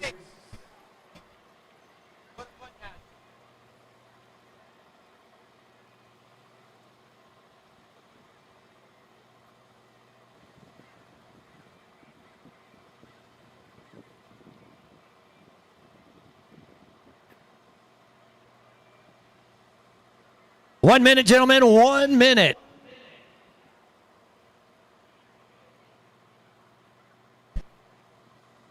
These riders are about to be shot out like a Polaris missile on a 1.1 kilometer course, roughly 0.7 miles. It's going to be fast. It's going to be punchy, sharp, short, and a lot of fun because what? We've got the belt on the line. Who will hoist the championship belt high in the Azusa sky under stadium lights, y'all? This is going to be fantastic. Battle for the belt. Hey, Azusa, are you ready for one more race? We're getting ready for the pro men as they have descended to right here at Azusa to show off their speed, their strength, and their fitness. Gentlemen, clip in, buckle up, as you're going to be going on the whistle when I say, riders ready! Light the fuse, baby! This crit is lit! Shout out like a fuel-injected 57 Chevy. Shout out like a cherry red Ford Mustang. Shout out like a hot rod Lincoln. You're going to drive me drinking if you don't stop driving that hot rod Lincoln. Here we go. Southern California does not disappoint.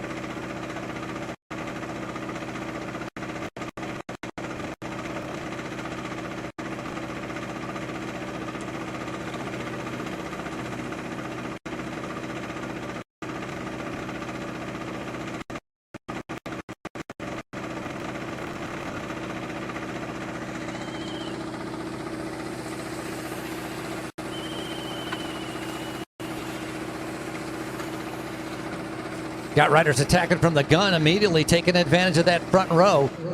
Man, sitting on the back of this, that would be a big mistake. You're going to learn that. Already Bottles getting shot out. Hitting on the bumps, Bottles getting shot out as they're making their way around. We're not even through completion of lap number 1. We already got a rider in the purple jersey on the attack, trying to be able to go away. Got a feeling it's going to be a Go Fast rider. Coming around that final hairpin turn. It's the first time these guys are taking it at race pace. Hopefully everybody stays upright. Azusa, now is your time. Put your hands together as we got a solo breakaway. Cheer him on as we got one rider going up the road.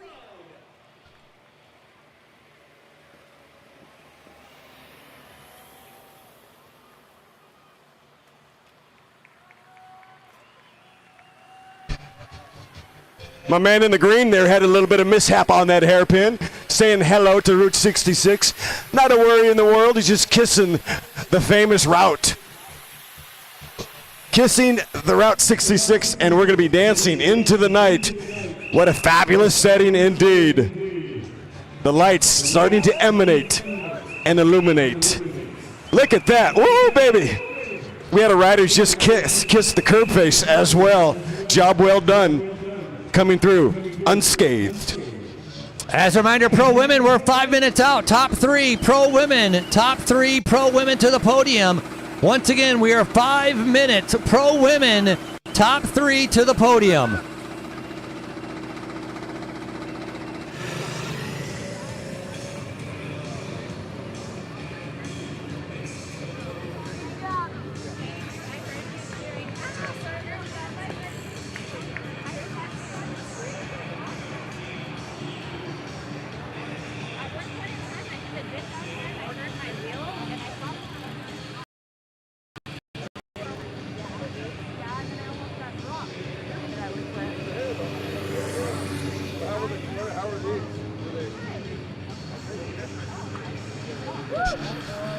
And here they come right now. This is going to be fast and furious. Cinch your cleats. Hang on to your hat. They are strung out right now. Strung out like a street poet in Amsterdam. Strung out like uncooked pasta at Spaggy's restaurant. A long ribbon of linguine on Route 66. Who's got the kicks? Who's ready to take the California trip? I know you're hip. Let's go, Azusa.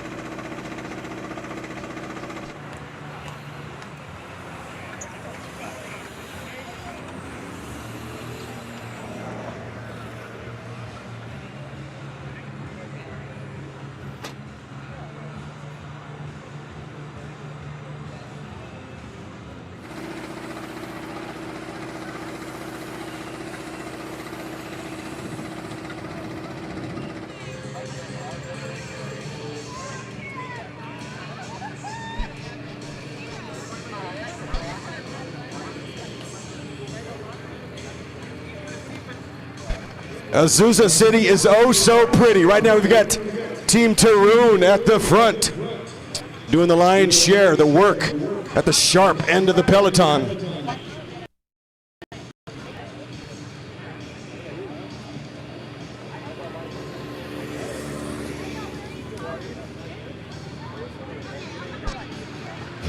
So once again, a really cool thing. Big attack right here. Taroon at the front. Ferocious ferocity right there. Holy cow, this thing is exploding already. We've got engines running red hot, stacked on Route 66.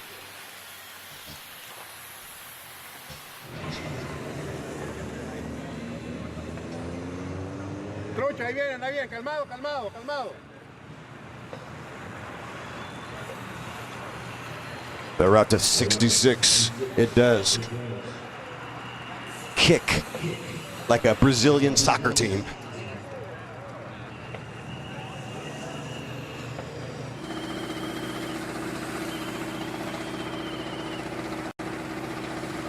Like a 1960 Midnight Blue Shelby Cobra.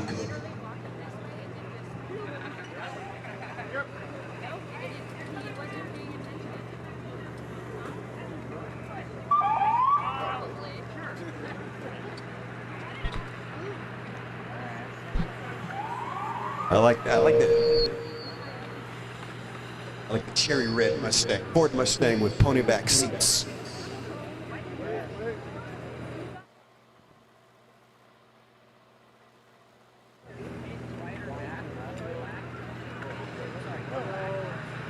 Riders, how about a preem? Merchandise preem. We're going to do a preem. Winner to lap. Preem up for grabs. Winner to lap. Preem. So I got about 30 riders on the line at the start. It's going to be interesting to see how many are going to be able to finish. It's definitely cooled off. It's not as hot as it was. And once that sun goes down, I mean, anybody that lives over here knows how that works. So that is nice. The wind, though, is also died down a little bit from this afternoon as well. Still a little bit of a breeze. That's going to prove a little bit difficult for the riders when they have that headwind part after going around turn number 2. So that's what they need to pay attention. Definitely not a course you can go on a solo breakaway. You're definitely going to want maybe 3 riders to help you, to give you a chance at staying away. So that's what we're going to wait to be able to figure out.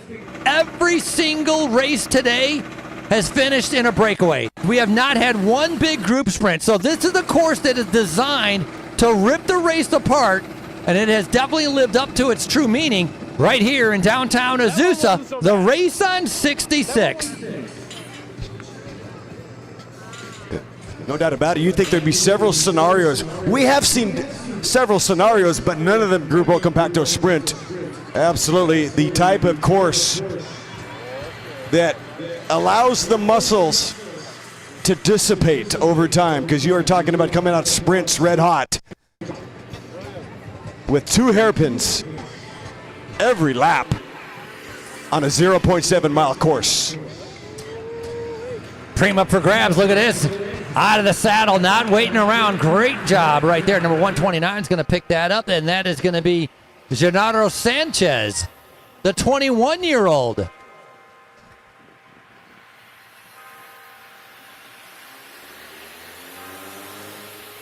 Once again, as a reminder, pro women to the podium, please. Pro women top 3 to the podium. Again, top 3 pro women to the podium.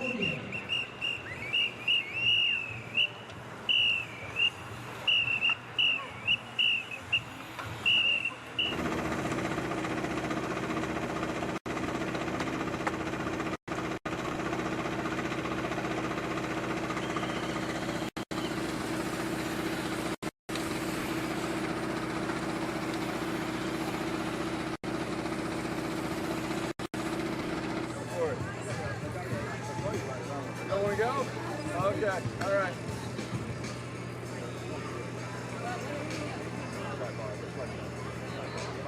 Oh, did you take some video?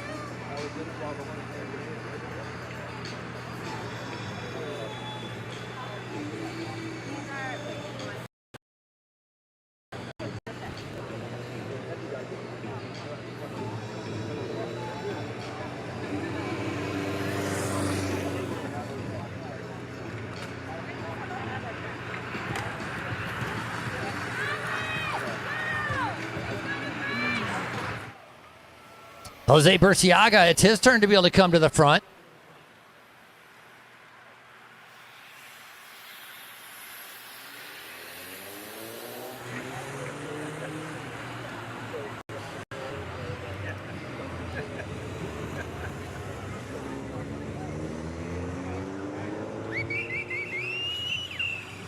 That light green jersey, stage 2 Cyclery Bosch on the attack right now. A little bit of a split. Riders need to be able to pay attention very early on. This type of course, a lot of times you can sit in, you wait for some laps to go by, you wait for some time to go by, but on this type of course, you can't really do that. And especially when you have such a small group, because you don't have a lot of place to be able to drift. You don't have a lot of place to be able to sit in. Once a couple gaps open up, if you got anybody tired behind you, then it's going to be game over. You're going to have absolutely no help. So great to be able to see S2C Bosch. So Burciaga still on the front, pushing the pace.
Start-finish line right on Route 66.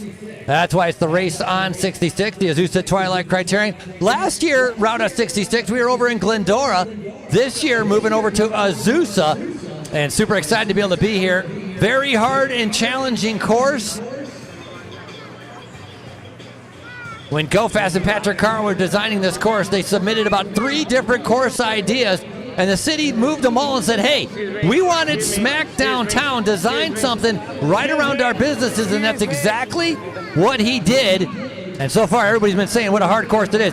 However, we're going to give you guys another Preem, merchandise Preem. Winner to lap, Preem, Preem, Preem, winner to lap, Preem.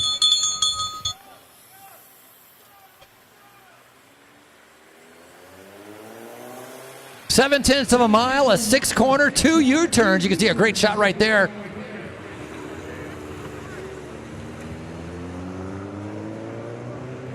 Love having our live web stream. Hopefully you're enjoying the live web stream as well. LACrits.com. Continue to be able to provide some great California bike racing. The Azusa Twilight Criterium riders off the front, trying to be able to stay off the front.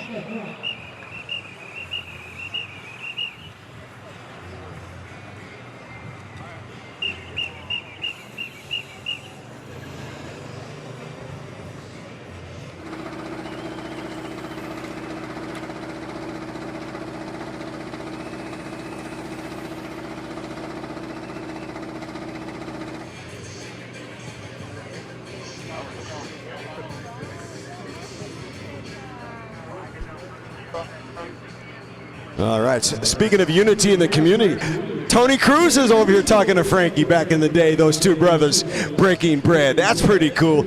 Tony Cruz, Cruise Missile, a spectacular rider, and moreover, just a great dude. So he's hanging out just to say hello and brought his family out. Cruz has done an exceptional job of making Long Beach more bike-friendly. Here's a big pop and sprint on the inside. Wow, they are attacking with ferocity out there on course right now. All right, more celebrity sightings. Saw Frank Schroeder Motor of the Schroeder Iron Days. Frank Schroeder is also a supporter of this bicycle race. And remember, everybody, if you love the sport, you got to support. Frank Schroeder is one of those cats, works hard, plays hard. He likes to travel. He likes to ride his bike. He and the wife do a lot of expeditions, but he will never forget where he came from. Right here in San Gabriel Valley, Schroeder Iron, back in the day, put a stamp on bicycle racing. Good to see the CEO, Frank Schroeder, in the house. I get to see him at least once a year. Thank you to Go Fast Andiamo. Patrick Carroll and his crew bringing it all together. We're ushering in new memories, so that's what's so cool about these events.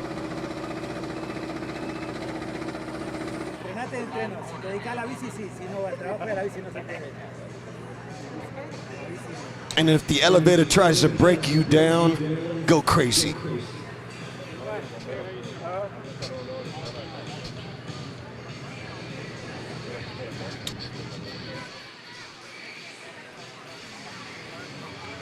Axio H, not your shoe size. Here, look at this. Attacks, one after the other.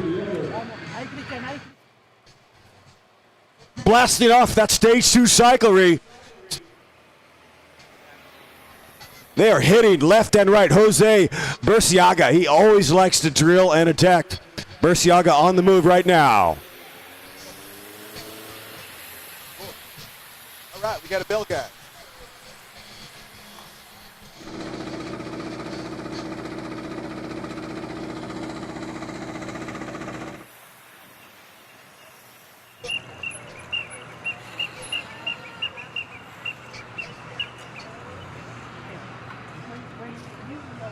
As you can see, riders, it's already getting a bit grippy out there, a bit dodgy, as we like to say.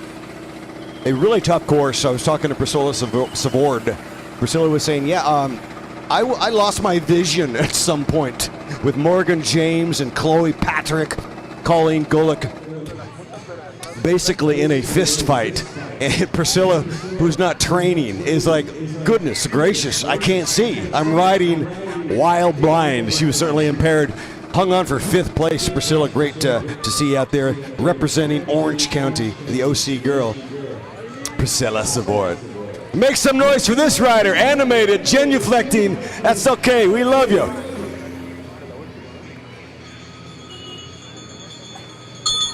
Riders, we're going to do a 2-place preem, 2-place preem. 2-place preem to the winner of the lap. 2-place preem, 2-place preem. Strung out, 2-place preem, 2-plus preem. We started with 30 and we are probably down to 20. Riders right now, they're hanging on. It's all in for survival. All right, I've got some information I might want to share with you, ladies and gentlemen. I thought I saw Alex Aikens. He did not pre-register. He is your reigning champ. He's got the belt. He came back to defend. He is on the start list. Late register. Alex Aikens with Tarun.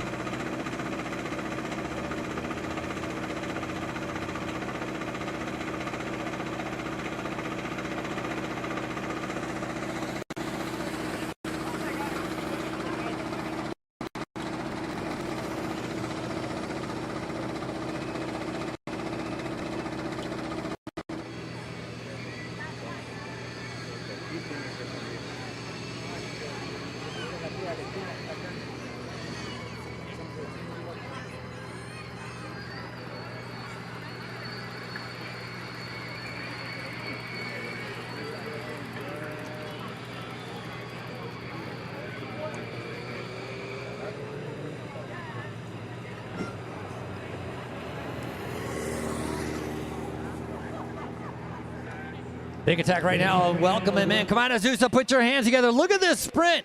2-place preem. That's going to go to 1st and 2nd. Both of those guys look like they have their numbers upside down. Hard to be able to figure that out, but I'm going to try to be able to do my best. So Alex Aikens, 2nd place here last year. Justin Williams, of course, naturally took the gold. Justin, I believe, is in Idaho. I think we're going to see Justin Williams tomorrow. But yeah, corrections and retractions. What a stellar night it was in Glendora. Alex Heartbreakins Aikens taking 2nd. He also won Manhattan Beach Grand Prix last year after Lucas Bourgogne winning 2 years ago. The Williams brothers having won the last 6 of 8 at Manhattan Beach Grand Prix. But the bottom line is, headline news, this just in. Alex Aikens is in the field. He's sporting the Terran, kind of that bright Pepto-Bismol pinkish kit. He's about halfway in. Yeah, he's got that shell helmet.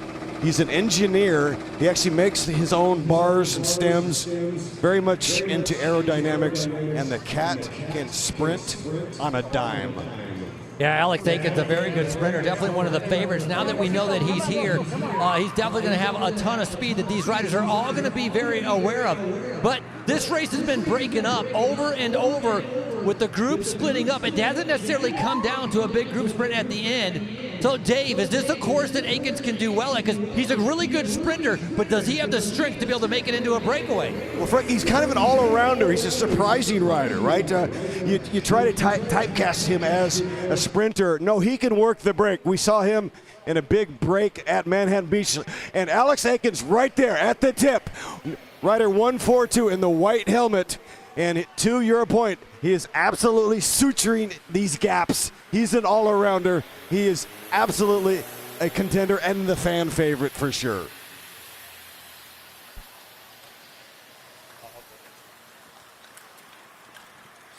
So I said, were you in the race with my boy? You all crashed my boy Eli out?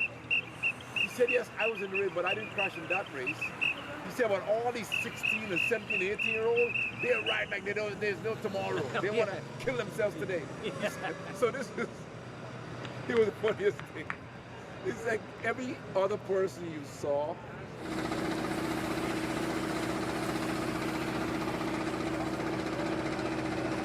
Hey, Sam, over here. Where's Chloe at? Do you know? What are you pointing at? The next town?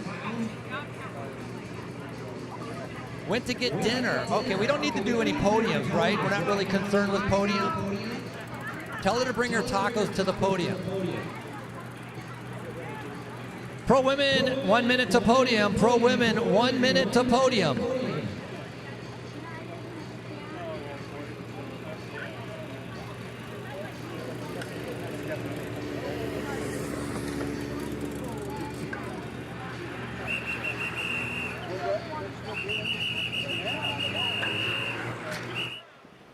Well, there goes Akins right there. Heartbreaking. Alex Akins now on the move.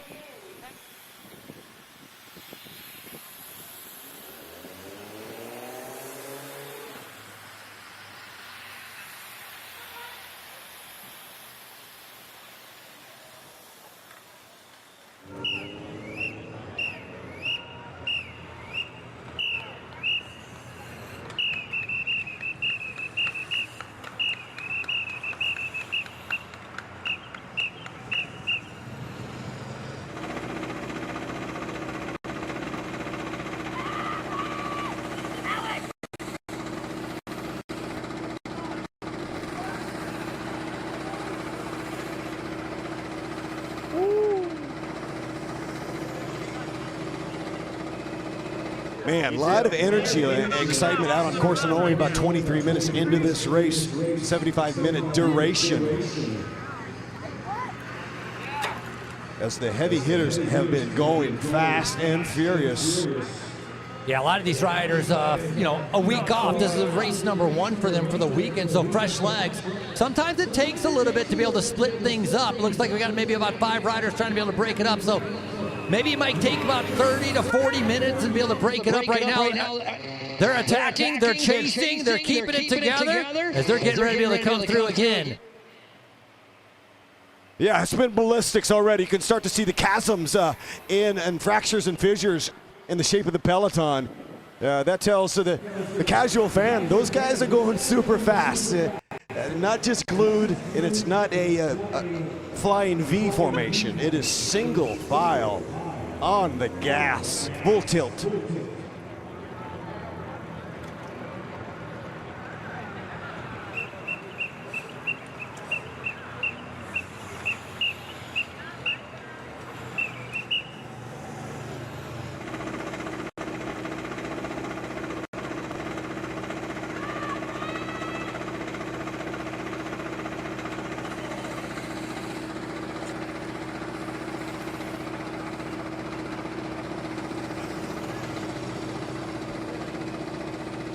And shortly, we're going to throw the mic down to our roving reporter. Steve Core is over here at the booth behind start finish, adjacent to the podium plaza. The podium is brightly lit, and it is purple. Purple is sort of the team color for Go Fast Andiamo. You see a lot of purple in the banners. Happens to be my favorite color. And we're going to send it over to our color man shortly. He's going to visit briefly with some of our top 3. I believe Chloe Patrick and Colleen Gulick might have a brief interview with Steve Core momentarily.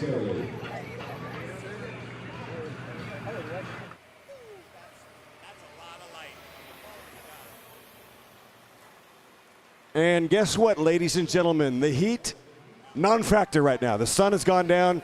We've dropped about 15, 20 degrees. It is absolutely gorgeous, idyllic conditions. We're going to throw it over shortly to Colleen Gulick, the young lad from Maryland who has won twice a D1 NCAA national championship at Maryland in field hockey. Right? That's pretty cool. So she is a Terp, and she's an all-arounder. She's got at least 60 wins on her Palomares. She's been invited to represent the United States of America in the Olympics. She's an all-arounder. She is on the mic right now. Last year's winner, coming up just a bit short tonight, under the lights. Let's throw it down to Colleen and Steve Core. All right, thanks, Dave. Yeah, I'm here with Colleen Gulick, second place tonight. However, you still have one of these belts in your closet or somewhere, I'm sure, up on your wall as a trophy. Tell me how everything went down tonight. You and Chloe out there a long time by yourselves. Yeah, it was an interesting race. I kind of thought that it would be great from the beginning, just by the nature of the course, being where the start and stop. It's hard to close the gaps. But I didn't have a teammate with me, so a lot of the work was on me in the break, and just make that happen. And give it whatever I can to be able to increase my odds at the end. Yeah, you and Chloe had a really big gap, and it seemed like maybe she was letting you do a bunch of work, and then 2 became 4. What were you thinking when Morgan and PC made that break 4 and not 2 anymore? It can be better and it can be worse to have more people in it. Sometimes it's good to be able to give it a little bit more chaos so you can slip away at the end. But that also gives an opportunity that now you have 2 people that are good sprinters that are back in the mix. That like, oh well, now you don't want them in the mix. So it's good and bad. Markedly nicer then right now. the group catches from behind with 1 to go, and Chloe's teammate Sam Bosco goes to the front. And then from at least in the sky, it looked like there were some exchanges of elbows in there for position. Tell me how that last half a lap went down. Yeah, I think there was some miscommunication on people thinking that they own the wheel when they really don't. So everybody has the ability to fight for a position, which is racing, right? You go for what you can, and you try and get the best position you can. And so that's what everybody's going for. All right, well, we really appreciate you coming out, Colleen. We hope we see you tomorrow at Manhattan. Congratulations on second tonight. Next year, hopefully we'll see you back and you can put a second belt up on the wall. Sounds like a plan. I'll see you then. All right, thank you. And Dave, just to let you know, not Maryland, Philly. She's a Philly girl, Philadelphia. Wait a minute. I thought you went to school in Maryland, though, Colleen. That's what I'm saying. Okay, cool. So you have an affiliation with Philly and Maryland. I'm going to go to Baltimore, and I'm going to go to Philly and look at that bell that's got crack in it. I need to get some historical information, and I love traveling. Philadelphia on my bucket list. Really cool conversation. And by the way, Colleen Gullick, another correction and retraction. She won Upland last year, so she does, in fact, have 2 belts in her closet. These belts are bedazzled. They're kind of like the an homage to Rocky Balboa, Muhammad Ali, Hulk Hogan, kind of the world wrestling heavyweight contender, heavyweight title match of the world. Massive belts. Stick around, you'll see them proudly presented on the podium. You'll see that belt hoisted high in the twilight sky. Like 35 years ago. I went on a training ride like I always did. Came home. Leaned the bike up against the furnace in the basement. I was going to look at it for 6 months. Didn't intend to do that. I just cleaned it up. Burned out. Too much. Because I grew up.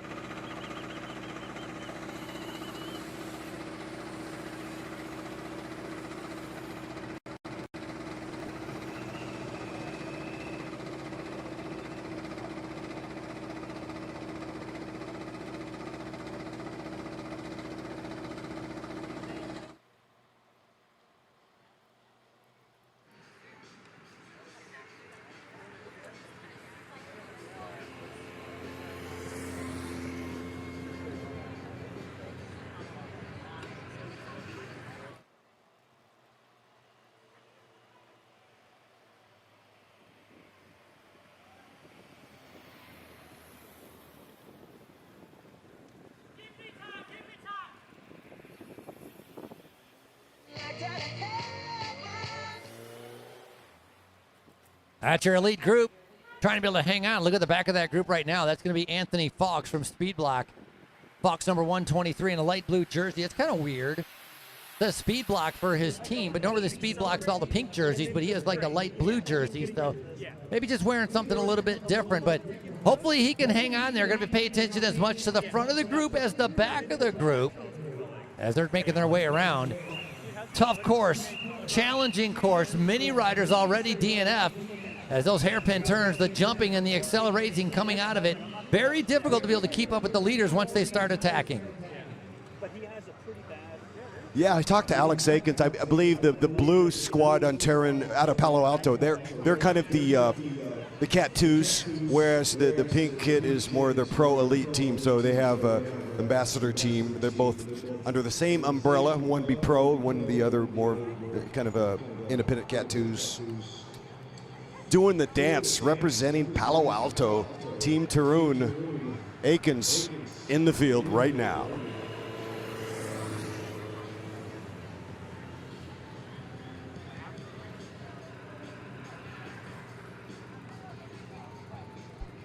Later on the road, stage 2 cyclery out of Murrieta, California.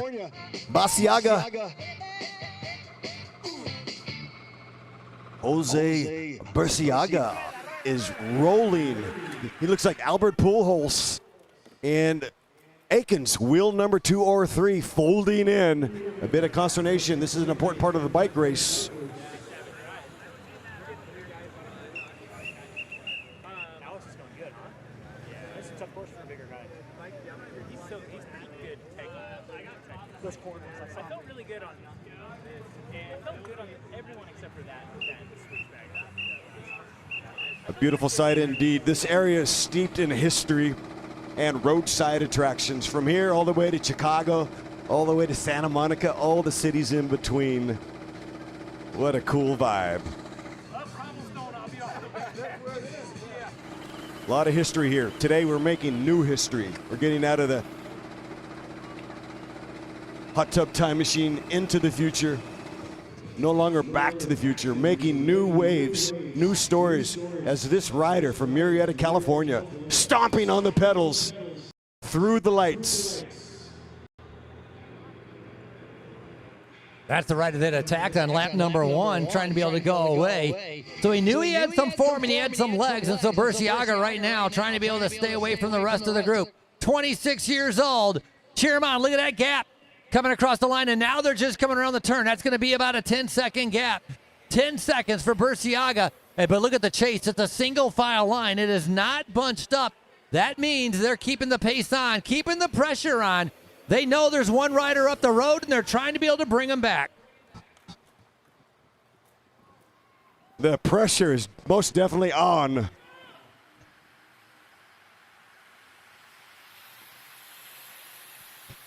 Pressure can convert a clump of coal into a diamond. Every pro bike racer was once a lump of coal, right? Threw his leg over the bike for the first time. Rode, and that clump of coal shaped in diamonds over time. It's not about months or days, it's years. It's a many years long campaign to become part of the elite in the cycling world. It's not like tennis or pool. It's not like throwing darts. It's a completely different animal. It takes years and years to achieve that level of fitness. And look at this man rolling that big gear. A monster diesel engine off the front. Burciaga.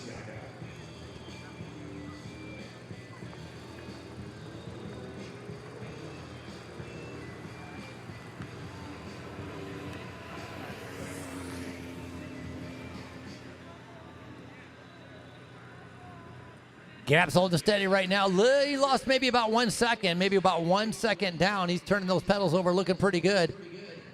This is going to be an advantage for him. Burciaga, riders right now. How about a field preem? We're going to do a preem, field preem, field preem, field preem. This group right here, field preem, field preem, field preem. So the sprinter Aikens was the rider that was chasing last lap. He chased for 1 full lap. That's why it came down by about 1.5 seconds. So then he swung off. The rest of the riders swinging off right behind him, trying to be able to figure out what they're going to be able to do. Burciaga continuing to be able to ride off the front. Can they bring back the S2C Bosch rider, Jose Burciaga, as he continues to be able to push the pace?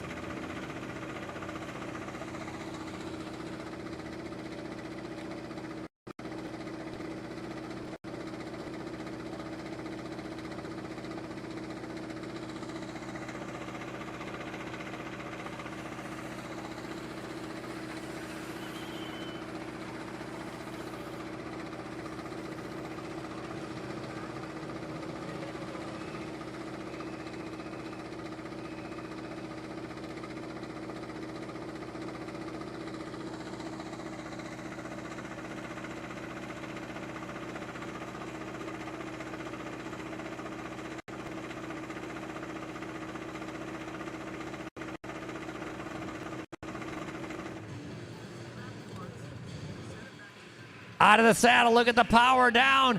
Gap's opened up. So he's back on par to what he had before. Again, that Aikens chase brought back 1 second, but now everybody's sat up. So it's going back and forth. Preem up for grabs as well. Main field trying to be able to charge for it. That's going to be going to Romero. So Giovanni Romero picking that up. No, excuse me, that was 144. Julian Agradano. My bad, the 24-year-old Julian Agradano picking that up.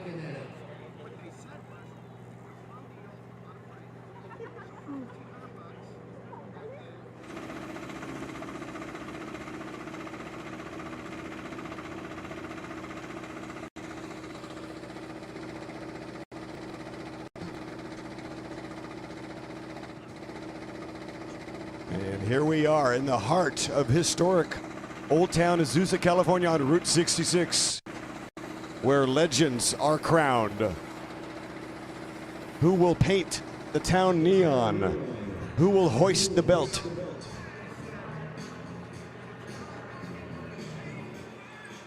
All right. Hey, our top three are here. No, we've got an interview. This is very cool. Chloe Patrick and Steve Core are in the booth. We're going to throw it down to our roving reporter. Steve Core is with none other than Chloe Patrick. Okay, Dave, thank you so much. I have our winner from tonight's Women's Pro 1-2-3 race, Chloe Patrick. So, Chloe, very early on, you animated the race, went out, got out there with Colleen solo. What were you thinking at the beginning of the race here? Yeah, so my teammate and I wanted to animate the race. We wanted to make things fun. Maybe get a little group separated from the rest of the field. I didn't expect to go that early. I flipped into the pedal really fast and I got a gap right off the line and I was like, okay, I'm gonna have some fun with this. So I pushed the pace a little bit and I think we ended up coming back together, and then there was another move that kind of stalled a little bit, and then finally we got the right group of people together and we started working really well. We almost took it to the line, and then lap to go, the field catches us, and my teammate Samantha came right up to the front, perfect lead out, just took me right where I needed to, and I just came out of the last corner in perfect position and sprinted my heart out. Yeah, so tell me, in the middle of the race there, when it was you and Colleen, and then it became 4, and Morgan came across the gap with PC. What were you really thinking in that moment? It looked like, at least from watching on the monitor as you guys were going around, it looked like you were really trying to save a little bit there and maybe kind of sit in the back. You guys knew you had a gap, and maybe it was time to kind of take on some fuel and get ready for what was to come. Is that what was going on there?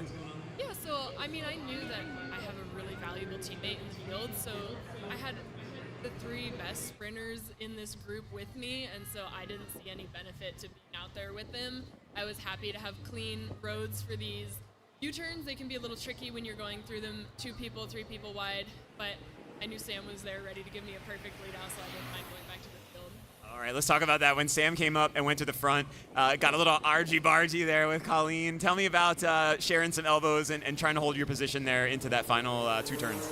Yeah, I mean, it's my teammate, and I think it's, I don't want to say etiquette, but it's kind of common practice that you respect someone riding on their teammate's wheel. I also think it's really good racing to try and like upset the status quo and try to push in there, but I was going to do everything I could to prevent that. All right, well, Chloe, thank you so much. It was a great victory to watch, a fantastic finishing sprint. You're going to go home with the belt and the big check. We'll get that podium going later. Thank you so much. It was great to watch you out there and win that race. Thanks. Thank you. All right, Patrick, our winner of the Women's Pro 1-2-3. That is so cool, Chloe Patrick. Congratulations, you get to hoist the belt above the shoulders, high in the Azusa sky. Steve Core, that was absolutely brilliant. Job well done on the interviewing all night long, Steve Core. Very well done.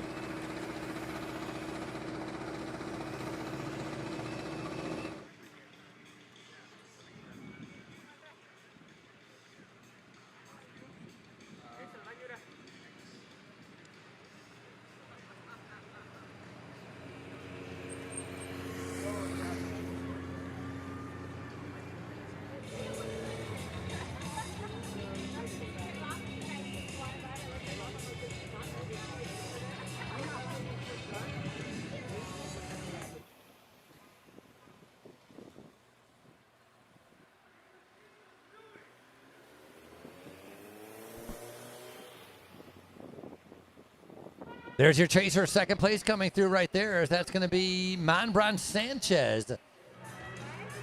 Look at him tucking in, getting arrow. When you're going this fast, when you're going 30 miles an hour, and that's what they're going to do. They're going to have an average speed. Even with the U-turns, they're going to have an average speed of 28, 29 miles an hour.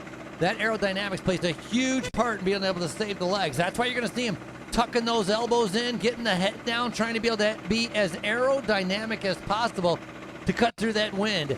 That's going to be pretty much the complete opposite of that rider that's off the front, because Burciaga, he sits like straight up. He's almost like a parachute with his chest, but he's so big, he has so much power, he's able to just kind of push right through that wind, and he remains off the front the way he's done for the last 20 laps, as Burciaga still trying to stay off the front. We're past the halfway point. That's a good news for Jose.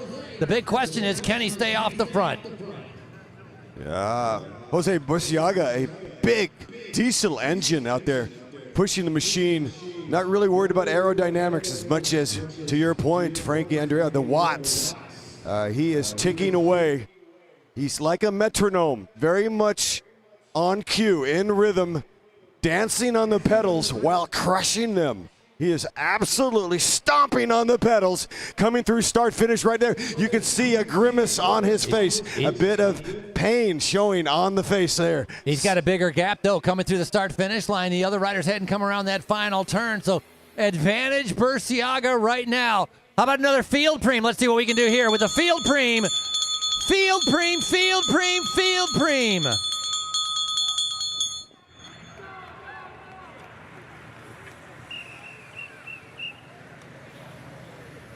Hey, this is pretty cool. We have Morgan James now in the booth, and our roving reporter, Stevie Core, is going to have a brief conversation with Morgan with Go Faster. Really cool. Let's throw the mic down there over to Podium Plaza right now.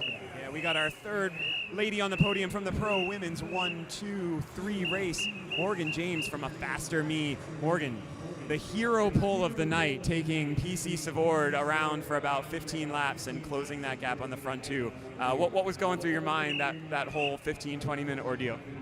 I can't let him get away with this. You know, at the end of the day, I'm a pursuer. I really love time trialing, and sometimes you just gotta lock in and close the gap. You know, it's all racing at the end of the day. I don't blame Priscilla for wanting to sit on my back wheel and get carried up to the front.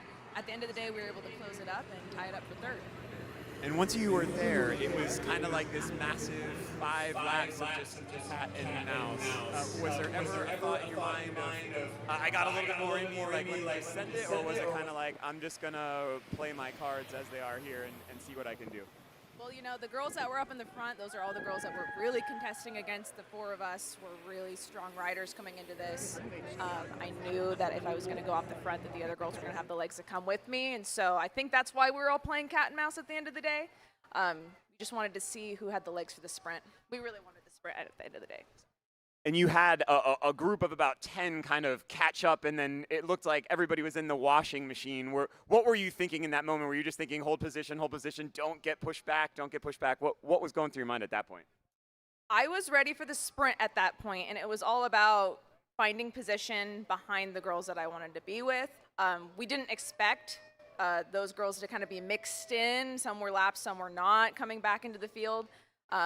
But ultimately, I was ready to sprint at that point and recovered and ready to go into the straightaway.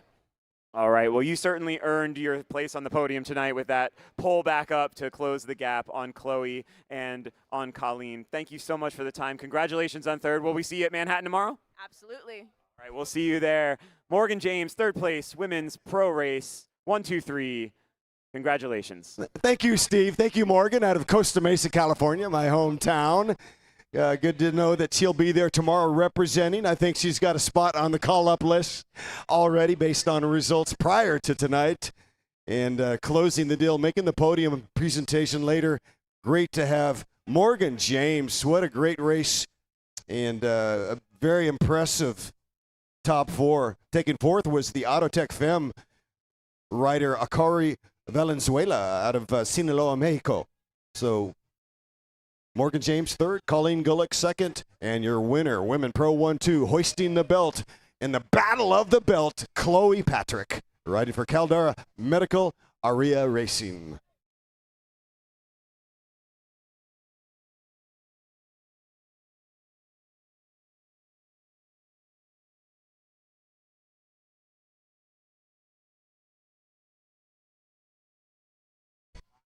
Jose, can you see? Burciaga is making ribbons of Route 66. He's leaving them in the mix at 66. I don't know if he can hang on. He certainly has been showing the faces of pain as he comes through start-finish under the stadium lights. But what a performance thus far. Alex Aikens, he was rider 4 or 5, running out of teammates. This is a serious threat. We are 47 minutes into a 75-minute race on a 1.1 kilometer, 0.7 mile course. The course is kind of shaped like an upside-down top hat with the two arms, kind of like a foosball player too, right? Like the paddle is the bottom, the arms splayed out like a warrior pose, a headless foosball player, the paddle being the south end of the course. Those are your 4 right-hand corners, and then 2 hairpins. One hairpin is the arm stretching to the west, the other hairpin stretching to the east. We are parallel to the majestic San Gabriel Mountains, running east and west, around about 20 miles northeast of Los Angeles, under the lights. Does not get any better than this.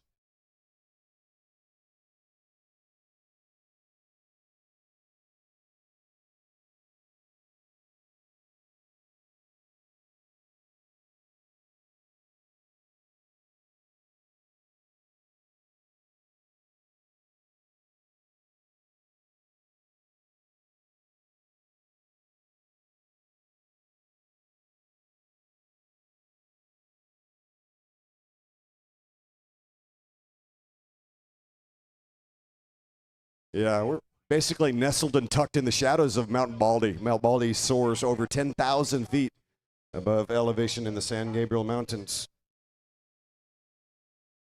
It's as if the mountains are rising directly like a tower or a wall right here in Azusa, in the heart of the San Gabriel Valley.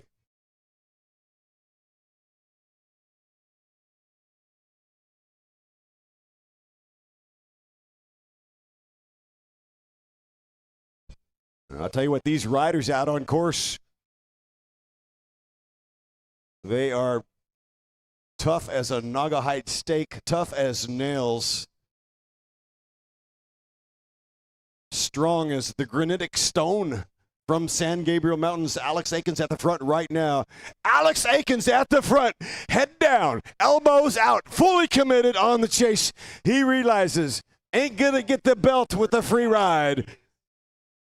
And Burciaga seems to have a bit of a chimpanzee on his shoulders, swinging what could be a King Kong situation, because he's certainly losing that metronome rhythm a little bit, starting to rock in the shoulders and hips. Not giving up the ghost, but you can see the mouth now fully drawn. He is wind sampling as the wind bounces off like molecules off his chest plate. Mouth and jaw fully wide right now, trying to eke out any kind of oxygen as he is hovering on oxygen deprivation.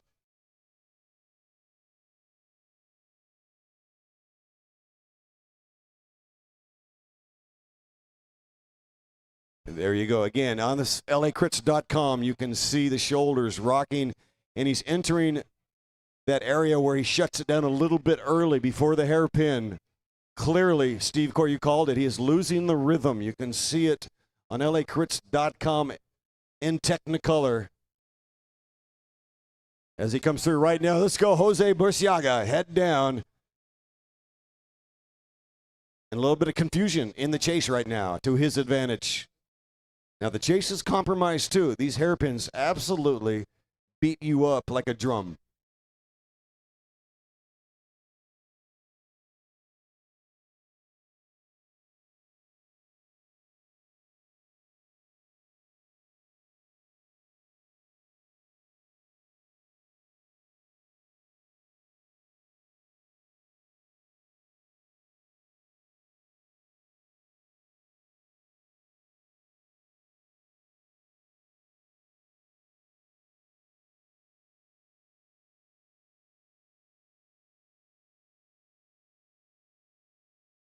Well, our leader, Jose Burciaga, he's definitely figured out how to be able to handle this course. He knows exactly the speed he needs to go.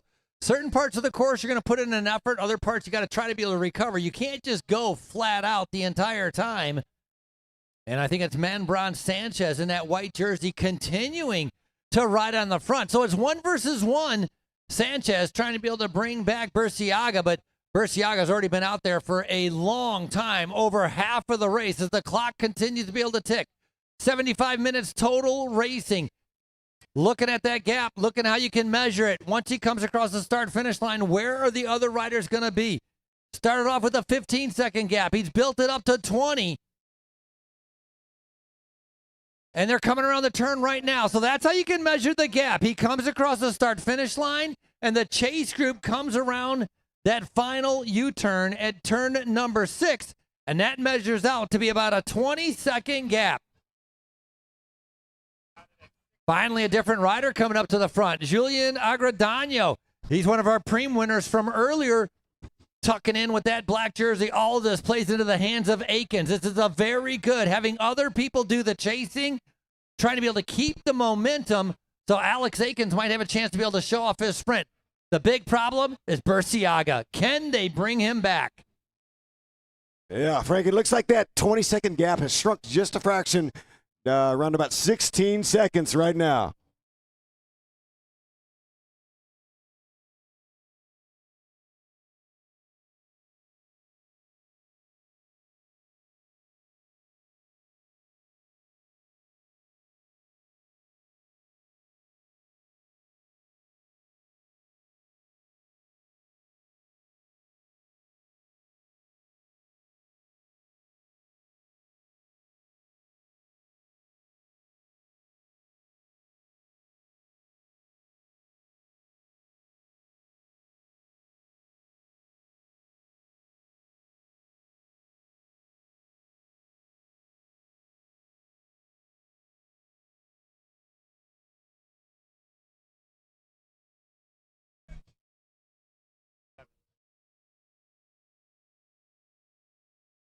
Last lap around about 16 seconds, so we're trying to monitor the gap right now.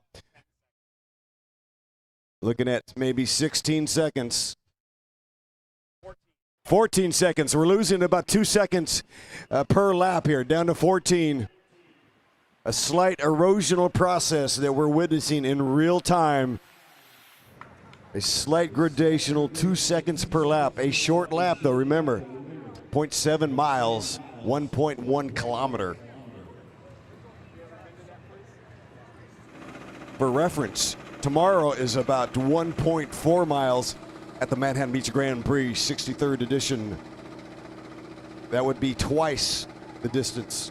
Yeah, better course for chasing tomorrow in Manhattan Beach. The more turns, the more difficult it is for chasing and trying to be able to organize things. So this twisty turn actually goes into the advantage of the breakaway rider, Burciaga. Now, Burciaga just last week coming off of winning the SCNCA Time Trial Championships. And I got a feeling he's actually doing a longer time trial today than what he did to be able to win that time trial title. So he's got a time trial machine underneath him. He knows how to be able to pace himself and go against the clock. And that's exactly what he's doing, as Burciaga would love to be able to finish it off and win here in Azusa. Yeah, Edwards Air Force Base is where that TTT was held in the ITT, I should say, the individual time trial.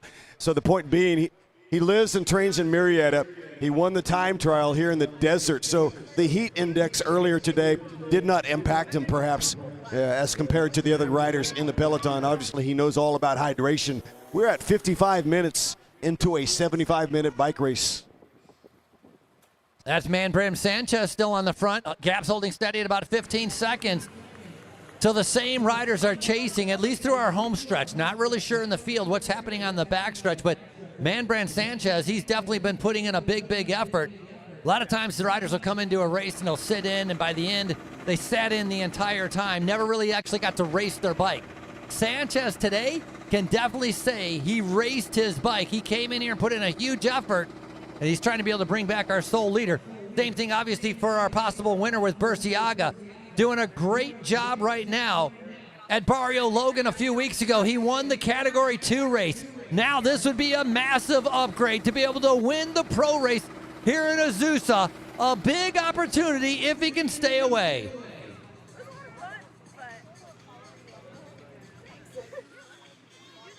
Well, another feather in his cap. Mario Logan down to San Diego under the Coronado Bridge is a technical course, right? It's kind of a figure 8. So the man definitely can mix it up. He cannot be typecast as just a time trialer. Clearly knows how to handle that machine.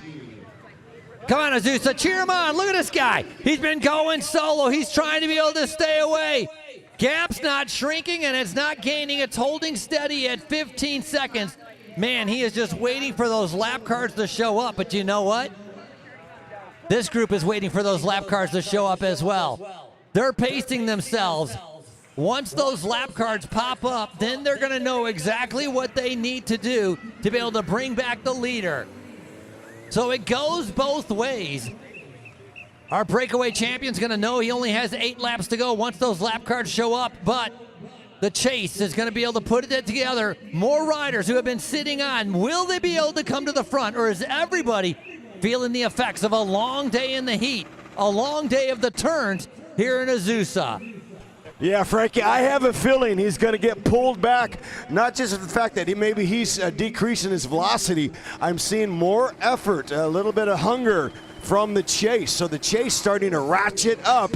The speed is up. We don't know if they'll stay organized. Sometimes you get that accordion effect, right? The elastic snaps, and then it goes wide again. So it's really unpredictable, the behavior, the mood of the peloton. Already now you're seeing some discombobulation in the chase on Technicolor here, lacrits.com. 2 riders now getting away. That's Alex Aikens with the white hat and that Pepto-Bismol Tarun jersey flashing through the corners.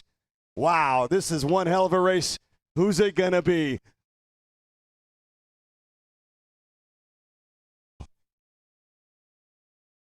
So that rear group breaking apart. It could be good. It could be bad. These 5 riders now trying to be able to get into chase mode, trying to be able to bring them back.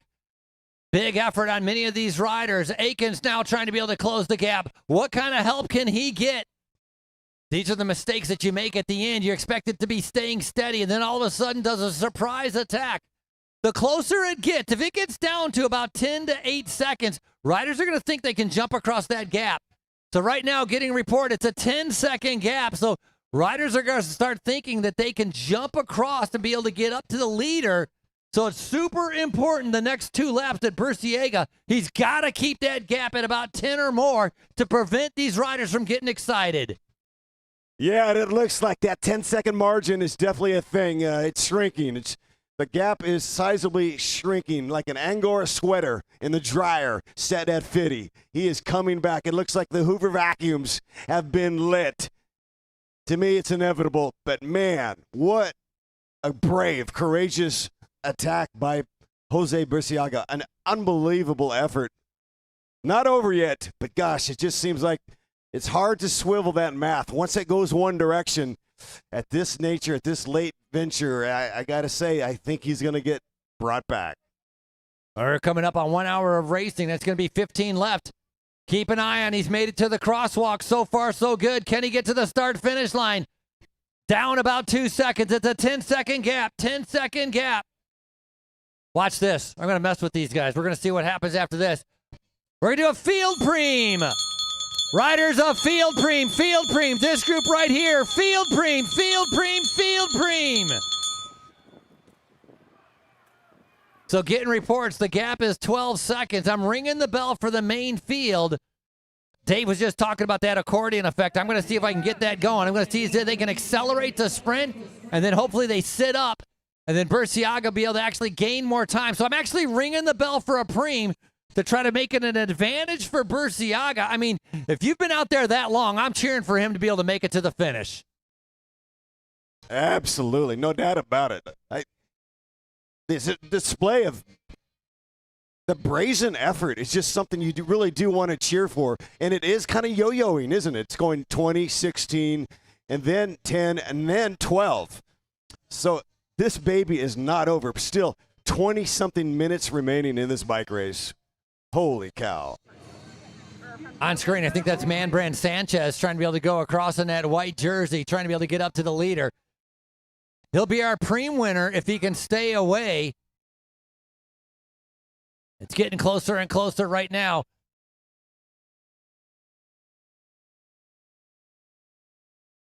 Finally, some good news. I don't know who it's going to be good news for, but we have our lap cards are up. 8 laps to go. Lap cards, 8 to go, 8 to go, 8 to go. 8 laps to go. Here's going to be your pre-winner. He's focused. One job at hand. That's going to be number 140 going up the road. That's going to be Christian Arriagada. 8 laps to go with 8 laps to go.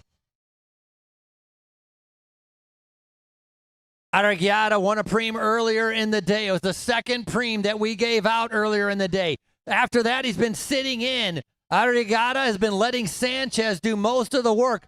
Both of them wearing white jerseys. Maybe they're possible teammates. I'm not really sure, but Arriagada now trying to be able to stay focused, trying to be able to catch up to the leaders. And with the gap on the main field, that's a big bonus for him. And, of course, you can imagine who's going to have fresher legs. Arriagada definitely is going to have fresher legs. Yeah, Burciaga, it looks like he's riding through mud right now. The level of pain, he is so deep in that locker of pain right now. Absolutely not giving up. The man, he's definitely got the stones. He's tougher than the granitic stone of the San Gabriels. Well, the best thing that can happen for our leader, Burciaga, is that rider chasing gets caught. If Christian Arriagada can get caught in that white jersey, that would slow things down, but I don't think that's going to happen. Out of the saddle right now. Lap card, 7 to go, 7 to go. 7 to go, riders, 7 to go, 7, 7.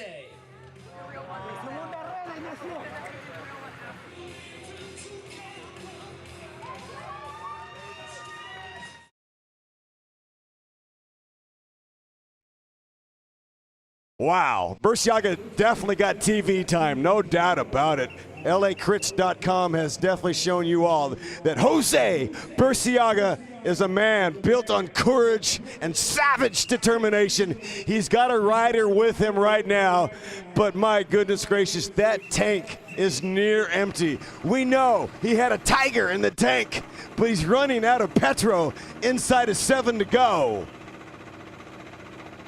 Let me ask you this. If you're Burciaga, after being out there the whole time, do you even pull? Or do you just sit on and try to be able to recover? But he's going to turn around, little glance over his shoulder, and he's going to see that he's about to be able to chewed up. The mouth of the hippo about to devour everybody that's in the group. Unbelievable, coming down to under 10 minutes to go, and the group's about to be all back together.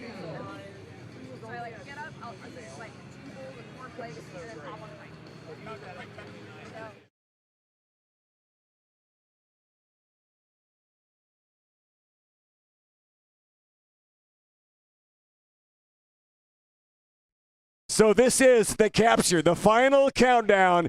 We are Grupo Compacto. This is a reboot, a reshuffle. Here comes a counterattack right now on Route 66 with 6 to go. 6 to go at 66. Double 6. Here we go. Azusa, California. This crit is lit.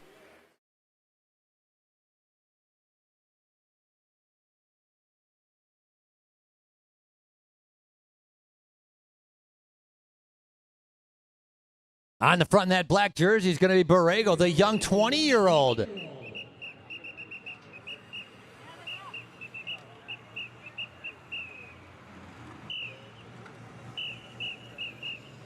So 2 riders with the black jerseys, Veloadad working together, a Category 2 rider and a Category 1 rider, riding side by side. Veloadad on the attack. What can they do to be able to stay in the front? Valera's made it up there. Aikens in the pink jersey sitting 4th from the back. Sometimes when you're a sprinter, no matter how tired you are, you're still going to have the legs for the sprint. But on this type of course, Aikens waiting for a chance to be able to do something. But can he? Definitely going to have to try to think about moving up. Gaps opening up behind him. Veloadad doing a great job in the black jerseys, trying to be able to control things. They're about to see 5 laps to go. And how about this? Michael Sweet is a survivor in this break. Michael Sweet with Go Fast Andiamo is in the hunt.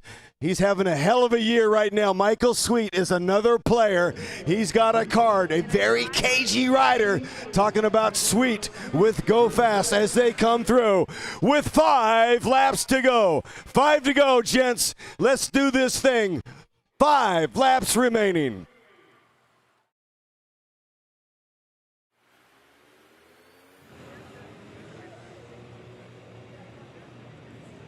So Veloadad in the black jerseys, they got 3 riders that are in this group. They're going to have, that's a bonus. They're going to have an advantage. They got Brian Borrego, Gioni Borrego, and then they also have one of our preem winners, Julian Agradano. Now, Agradano's already picked up 2 of the preems, so we know he can sprint. So I got a feeling the black jerseys right now are trying to be able to control things for number 144, Agradano. But can you imagine, starting off with 30, we're down to maybe 10 riders left, and Veloadad has the advantage because they have numbers with maybe even 4 riders still left in the group. What an incredible ride by Veloadad Racing. The black jerseys all over the front of this race. Oh, my goodness. This is a fight for the custody of the belt. And we've got a $100 preem we're going to be giving away very soon, ladies and gentlemen. The coveted belt is on the line. Battle Royale of the belt here in Azusa, California.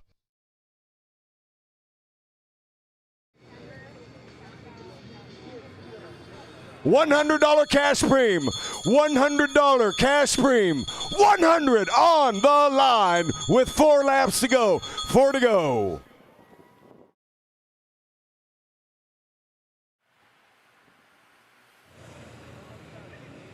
One of those riders from Veloadad off the back right now, Brandon York, sacrificing himself, doing a good job to be able to put in the work, to be able to help his teammates to be able to stay in a good position. $100 now up for grab. The announcer preem coming from Dave. Dave Worthington putting up that cash to be able to see what's going to happen right now. Will they go for the money, or are they going to save themselves, try to be able to get the Azusa Twilight belt? The race for the belt right here on Route 66.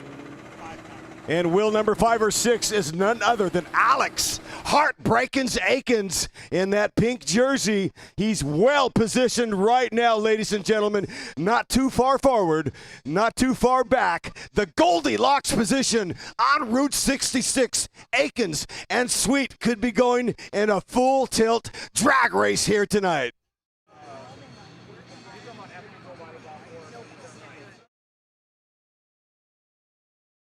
No crosstown traffic tonight. These guys are definitely breaking the speed limit.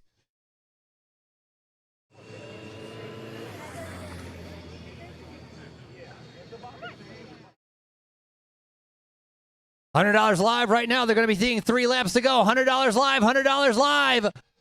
Nice job. 141 is going to pick that up. Manbrand Sanchez.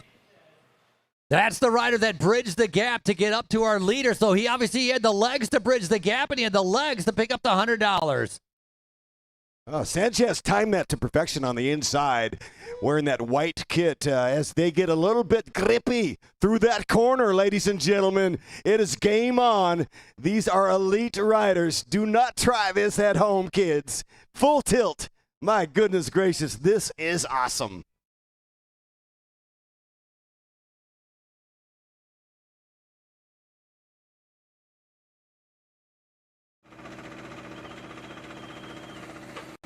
Look at those black jerseys. Veloadad, they must know something. They must have a great sprinter sitting in their midst. The unknown. Veloadad showing up here. Again, they had 4 riders in that front group. They lost 1 as Brandon York did his job and came off the back. Now there's 3 that are left. So a nice job again. The black jerseys trying to be able to control things. When they come around, they're getting ready to see 2 laps to go. Brian Borrego, the 20-year-old. Gioni Borrego Lee, the 30-year-old. And then I think the sprinter they're working for, Julian Agradano, 24 years old, all racing for that Veloadad. So the question is, once we get down to 1 lap to go, are the black jerseys going to be able to move up to be able to keep the lead out? We're getting ready to see 2 laps to go. Come on, Azusa, it's 2 to go, 2 to go, 2 to go. Brandon York's not off the back. He's made it back on. He was gapped off, and he dug deep and has connected again. That's him right on the bottom of the screen, latching back onto the group, not wanting to be able to give anything away right now. So the same rider has been riding on the front for the past 5 laps, keeping it at a consistent speed, trying to prevent anybody from taking a flyer. When they come around, we are getting ready for 1 lap to go.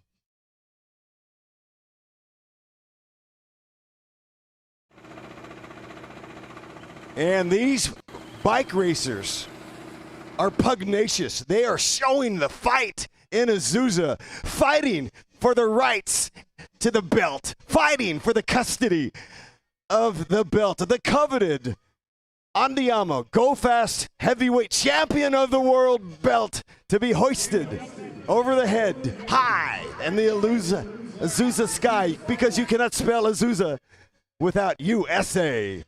2025, we are racing in Glendora. 2026 coming here to Azusa as we are getting ready for 1 lap to go. Start ringing that bell, put your hands together and bang on those boards. This is your final lap here in Azusa. With 1 lap, with 1 lap, with 1 lap to go! 1 lap to go! Who will be crowned the king of the Mother Road here at Route 66? Who's got the ultimate kicks? Aiken sitting in about 2nd position, going around the outside to try to be able to get onto that rider in a black jersey. He figures, man, that guy's going to stay up there. I might as well keep following that wheel. Remember, they're the ones who want to be able to follow. Aiken's a big time winner. He won last year in Manhattan Grand Prix. Here in Azusa, the inaugural race, the very first time one rider be able to put his name into the history books. Who will claim the coveted belt on the line? More than bragging rights, ladies and gentlemen. If you're going to win a race, how about on the world-famous Route 66? This road, born in 1926. We are celebrating 100 years of Route 66. Aiken's now making a move on the inside all alone. He's going to try to attack the corner from the inside, and he's got his elbows out. He's going to try to take this long boy long. Here we go, ladies and gentlemen. Aiken going wide, getting tucked on the inside as it's coming around. Now it's going to be a drag race. All 3 of them are side by side with open space. Who has the wicked kicks to close on Route 66, taking the checkered flag? He has done it.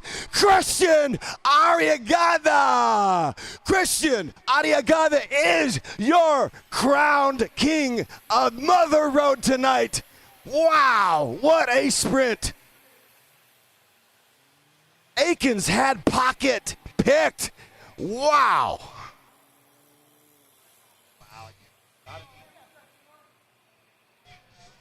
Woo!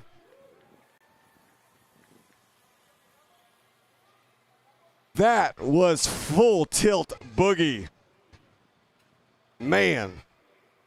Chevy 57 with a Hemi.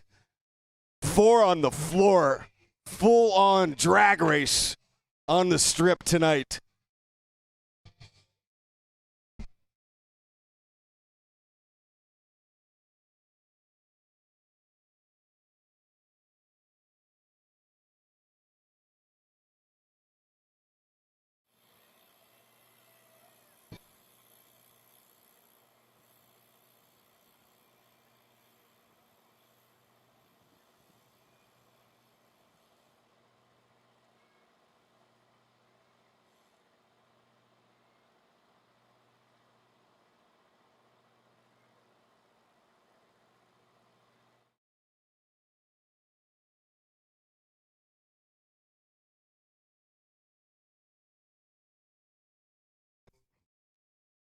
What a finish indeed, dispensing the booster rockets, closing the deal on Route 66.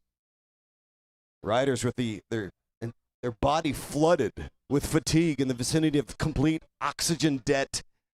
And these riders ask themselves, how deep can you go on Route 66 to leave the mix? Can you dig it?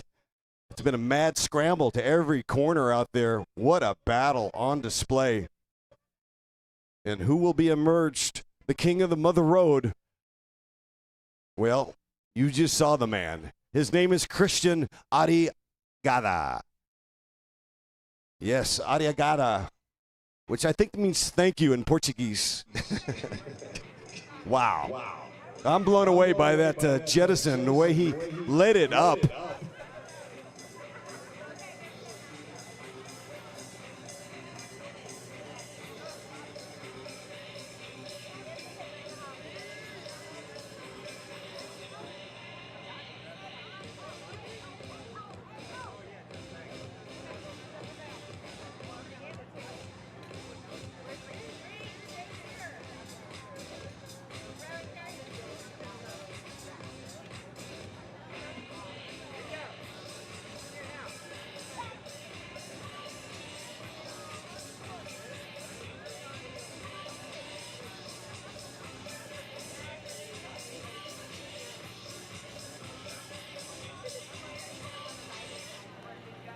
A lot of goodwill out there, and I really appreciate everybody coming out and supporting bike racing.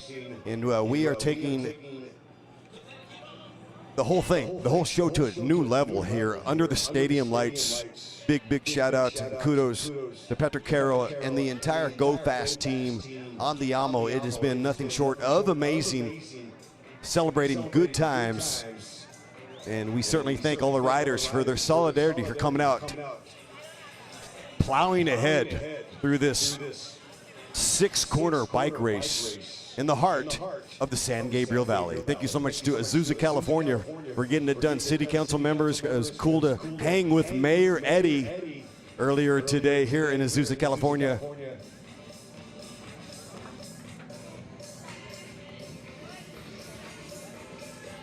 And what a spot. It's been absolutely gorgeous. What a setting under the twilight skies.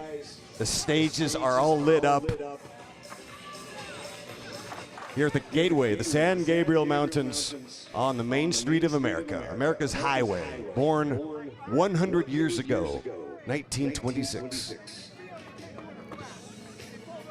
Route 66, also known as the Mother Road, a name derived from the book From the Grapes of Wrath. John Steinbeck wrote it. Today, we witnessed it live at 30 miles an hour, culminating in a roughly 40-mile-an-hour sprint to the finish.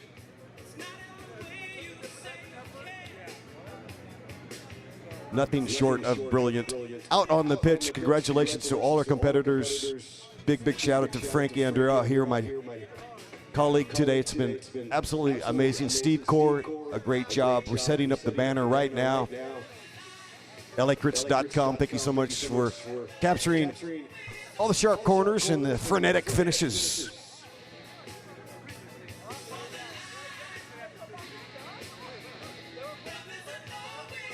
And remember, ladies and gentlemen, to visit the local boutiques, the restaurants. There are many here on the boulevard, Route 66. If you got to fill up the tank, do it here, please, in Azusa, California. Big shout out to InCycle and to Spaggy's Italian Cuisine, to Schroeder Iron. Great to have Frank Schroeder here in the house tonight.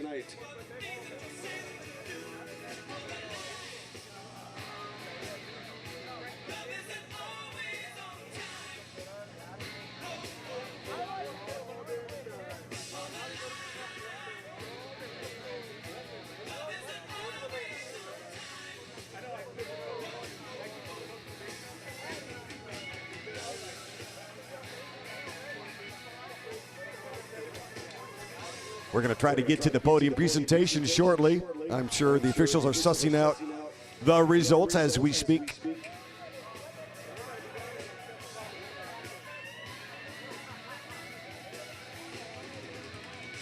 And remember, sports fans, for every 1 kilometer of road, there are 2 kilometers of sharp curb face. That's all right. That's okay. Together we'll get up the road. Together we're going to share the load, because we stand on the shoulders of giants. Talking about you all today who have shown proof positive that there's certainly unity in the cycling community. I'm David Worthington. That's Frankie Andrea, 9-time Tour de France vet, Steve Gore, and the boss, the big man, Patrick Caro,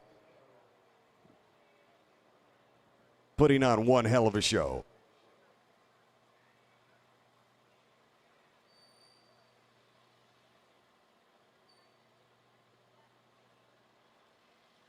Just handed hot off the printer our top 6.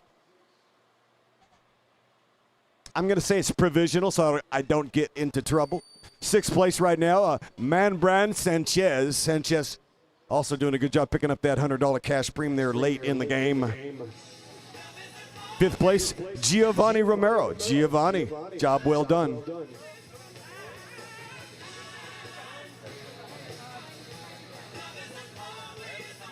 In 4th place, I've got David Michael Sweet with Go Fast. In 3rd place, Gennaro Perez Sanchez, ready for DM Pro Cycling, taking that 3rd step in a brilliant finish. Next rider up, I'm sure he's on sleep deprivation as well, getting 2nd here last year and coming back and bracketing that silver, going 2nd again tonight. Exceptional rider. He's won Costa Mesa Grand Prix twice now. He's won Manhattan Beach Grand Prix, your reigning champion. Alex Akins with Speedblock Tarun. We're going to see Akins tomorrow try to defend his title at Manhattan Beach Grand Prix. 1st place in a display of ferocity in that final 200 meters and a display of dexterity going through that hairpin at Mach 1. And incredibly, taking Akins on the inside, finding a lane, open space. It's all about open space. If you can close the deal, you're out of turbulence. You get laminar flow. His name, Christian Arriagada.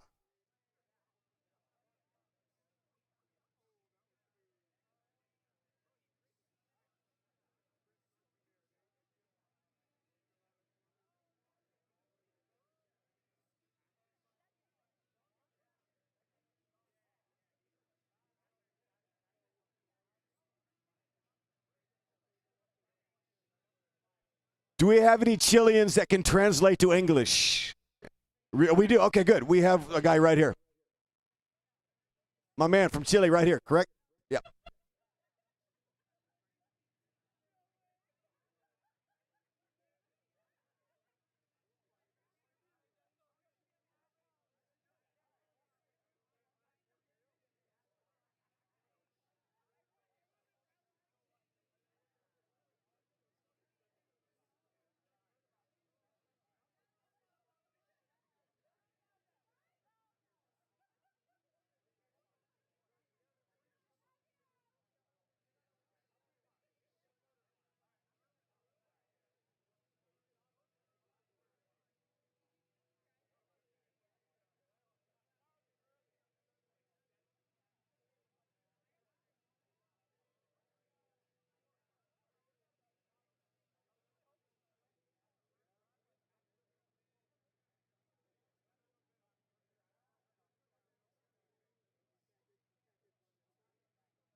Cue the confetti cannons, please.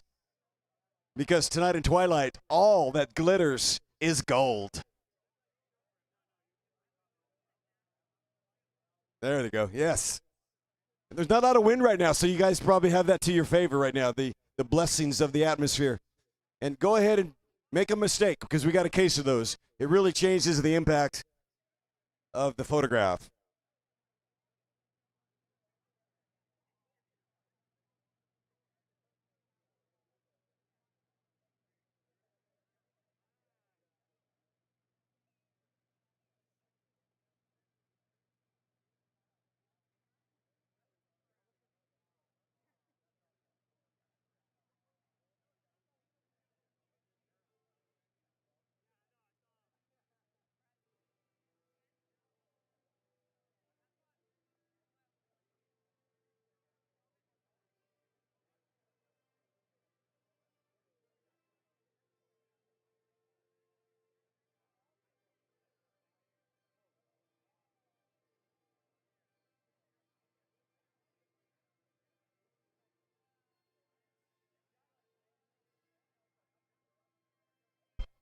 All right, we have some happy housekeeping to take care of. We're going to do the presentation for our Women Pro 1-2.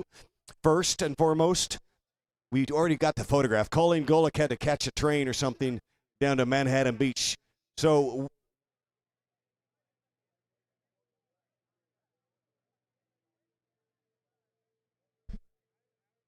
taking third place in a tremendous finish from Costa Mesa, California, Morgan James.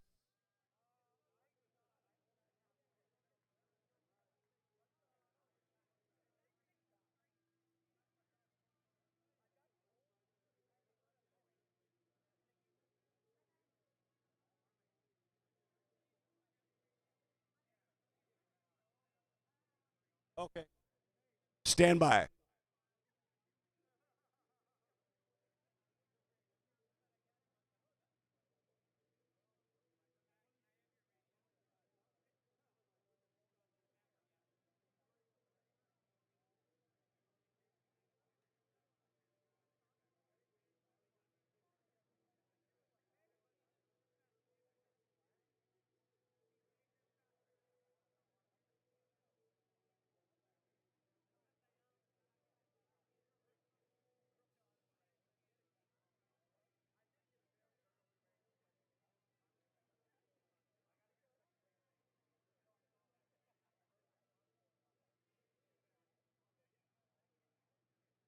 All right.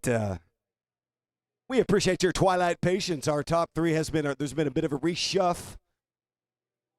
Morgan James is going to move up from third to second. We'll make it official as soon as we get the medals of the hardware. And the coveted belt on the line is going to be on full display very shortly. Once again, thank you so much for your patience. Do I have a thumbs up from Steve Core? Our third place rider, what a tremendous finish. This team from Mexico doing it right with positive vibes. Great to talk to their race director, Mr. Cruz. Linda Cruz is here. Eduardo Cruz is the brother. And today, taking third step, riding for Autotech Fem out of Mexico, Akari Valenzuela! Magnifico! Muy bueno! Muy bueno! Fabuloso. Second place out of Costa Mesa, California, riding for a fast indeed, Morgan James. And your reigning under 23 Criterium U.S. National Champ, riding for Caldera Medical, Aria Racing. Aria means gold. Your golden girl, Chloe Patrick.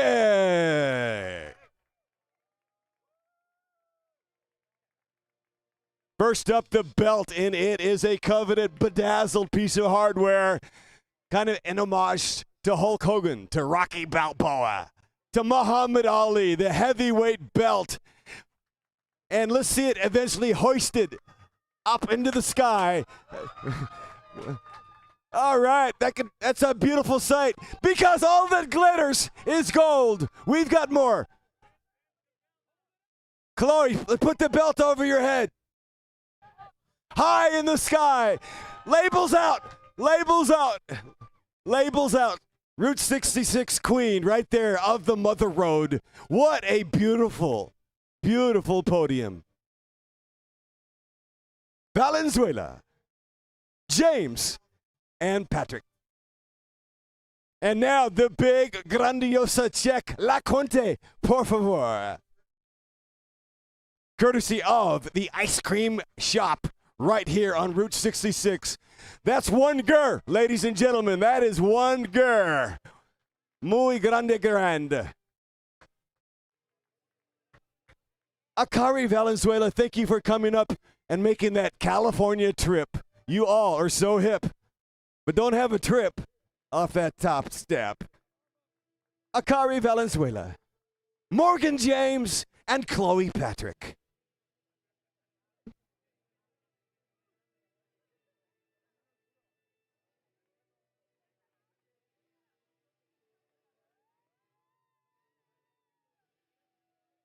Akari with Autotech Femmes. I've got, well, she's a young lad. That's all.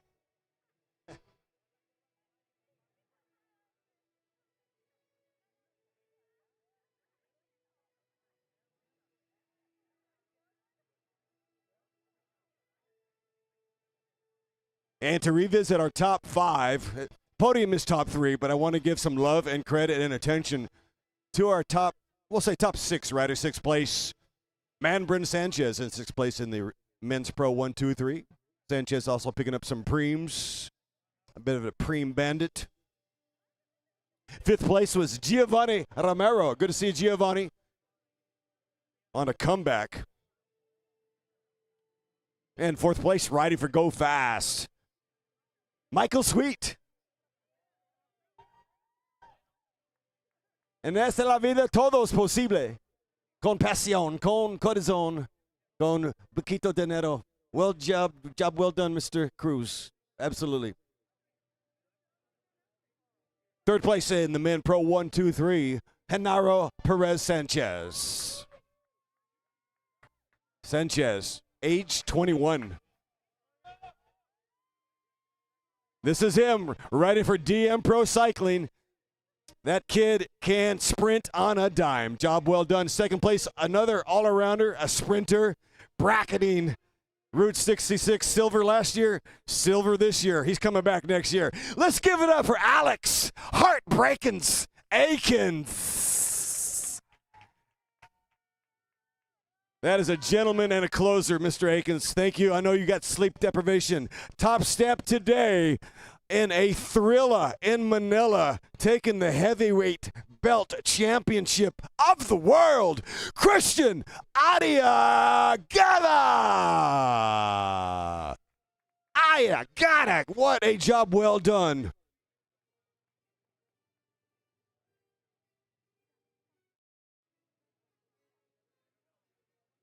All right, get those cannons positioned a little bit further towards me. Confetti cannons loaded, right? Okay. We'll do a 3, 2, 1. And here they are, our top 3. Going to present the belt and then the confetti cannons. But don't be shy on that confetti. I've got a couple extra. Okay, I'm going to give a 3, 2, 1 when I'm happy, okay, with the confetti on 3, 2, 1. That's a beautiful sight right there. In 3, 2, 1. All that glitters is gold. Another fine example of California's gold.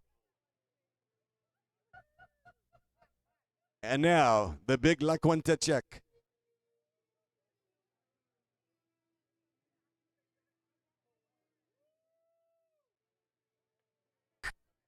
Courtesy of Ace Elite Services. That is a beautiful sight. Unbelievable finish. Genaro Perez Sanchez, Alex Akins, and Christian Arriagada.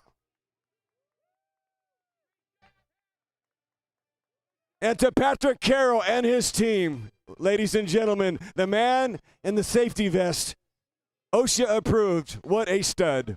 Good call, Alfie Sanchez. Game knows game. Good call. Come on out to Costa Mesa Grand Prix August 1st. Don't forget, August 1st, a date easy to remember. The Costa Mesa Grand Prix. I will be there with Steve Core. and we will be partying in my hometown.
Check, check, check, check, check. Check, check, check, check, check. There it is. Okay.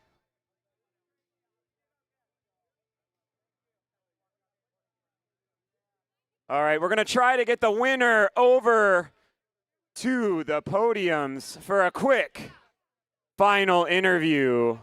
Roberto, please bring our winner over with a translator. My Spanish is muy mal.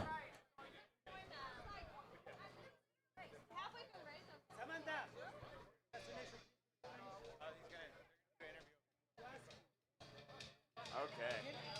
Just when you're ready.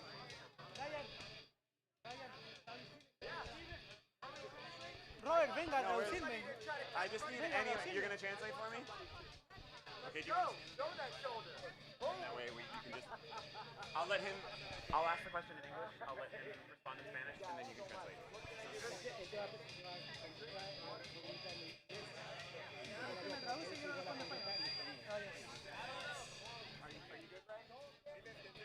All right, we are here with our winner, Christian Aragata, all the way from Chile. And I have to apologize, my Spanish is not good enough here. Christian is going to have a translator with me. First of all, Christian, congratulations on your victory. Thank you for coming all this way, all the way from Chile. How do you feel right now?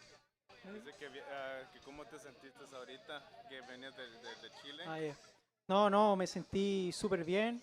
Agradecer a Robert, a Patrick, a Go Fast en realidad por esta gran carrera y esperemos estar el próximo año nuevamente aquí en Azusa. So he's happy to be here. He's the first time he's coming from Chile. And he's looking forward to for the next race. So this is your first race here in the United States. How did it feel? Was it fast? Was it tight? Was it wild? Tell me how it felt out there.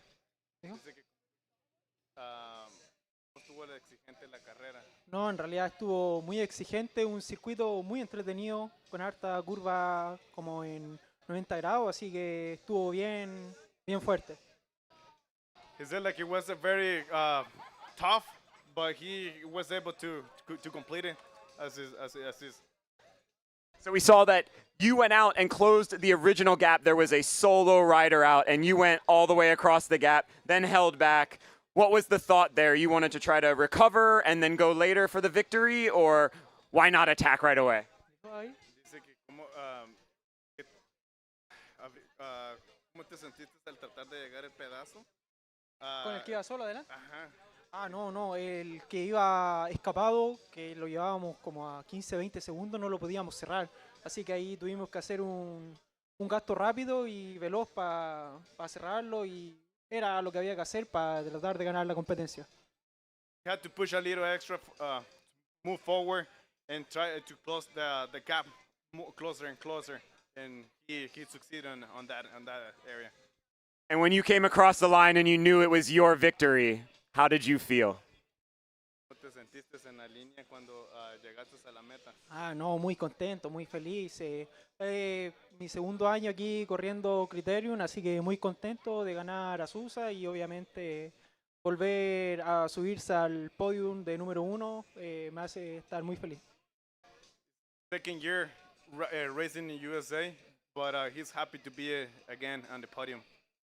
All right, and last question. Will we see you tomorrow at Manhattan Grand Prix? Ya, sí, sí, sí, vamos a estar ahí mañana en Manhattan. Okay, that's it. Christian Aragata, thank you so much. Congratulations on your victory. We'll see you tomorrow. And that is it for the Azusa Twilight. Criterium, thank you for everyone to make it happen. Good night.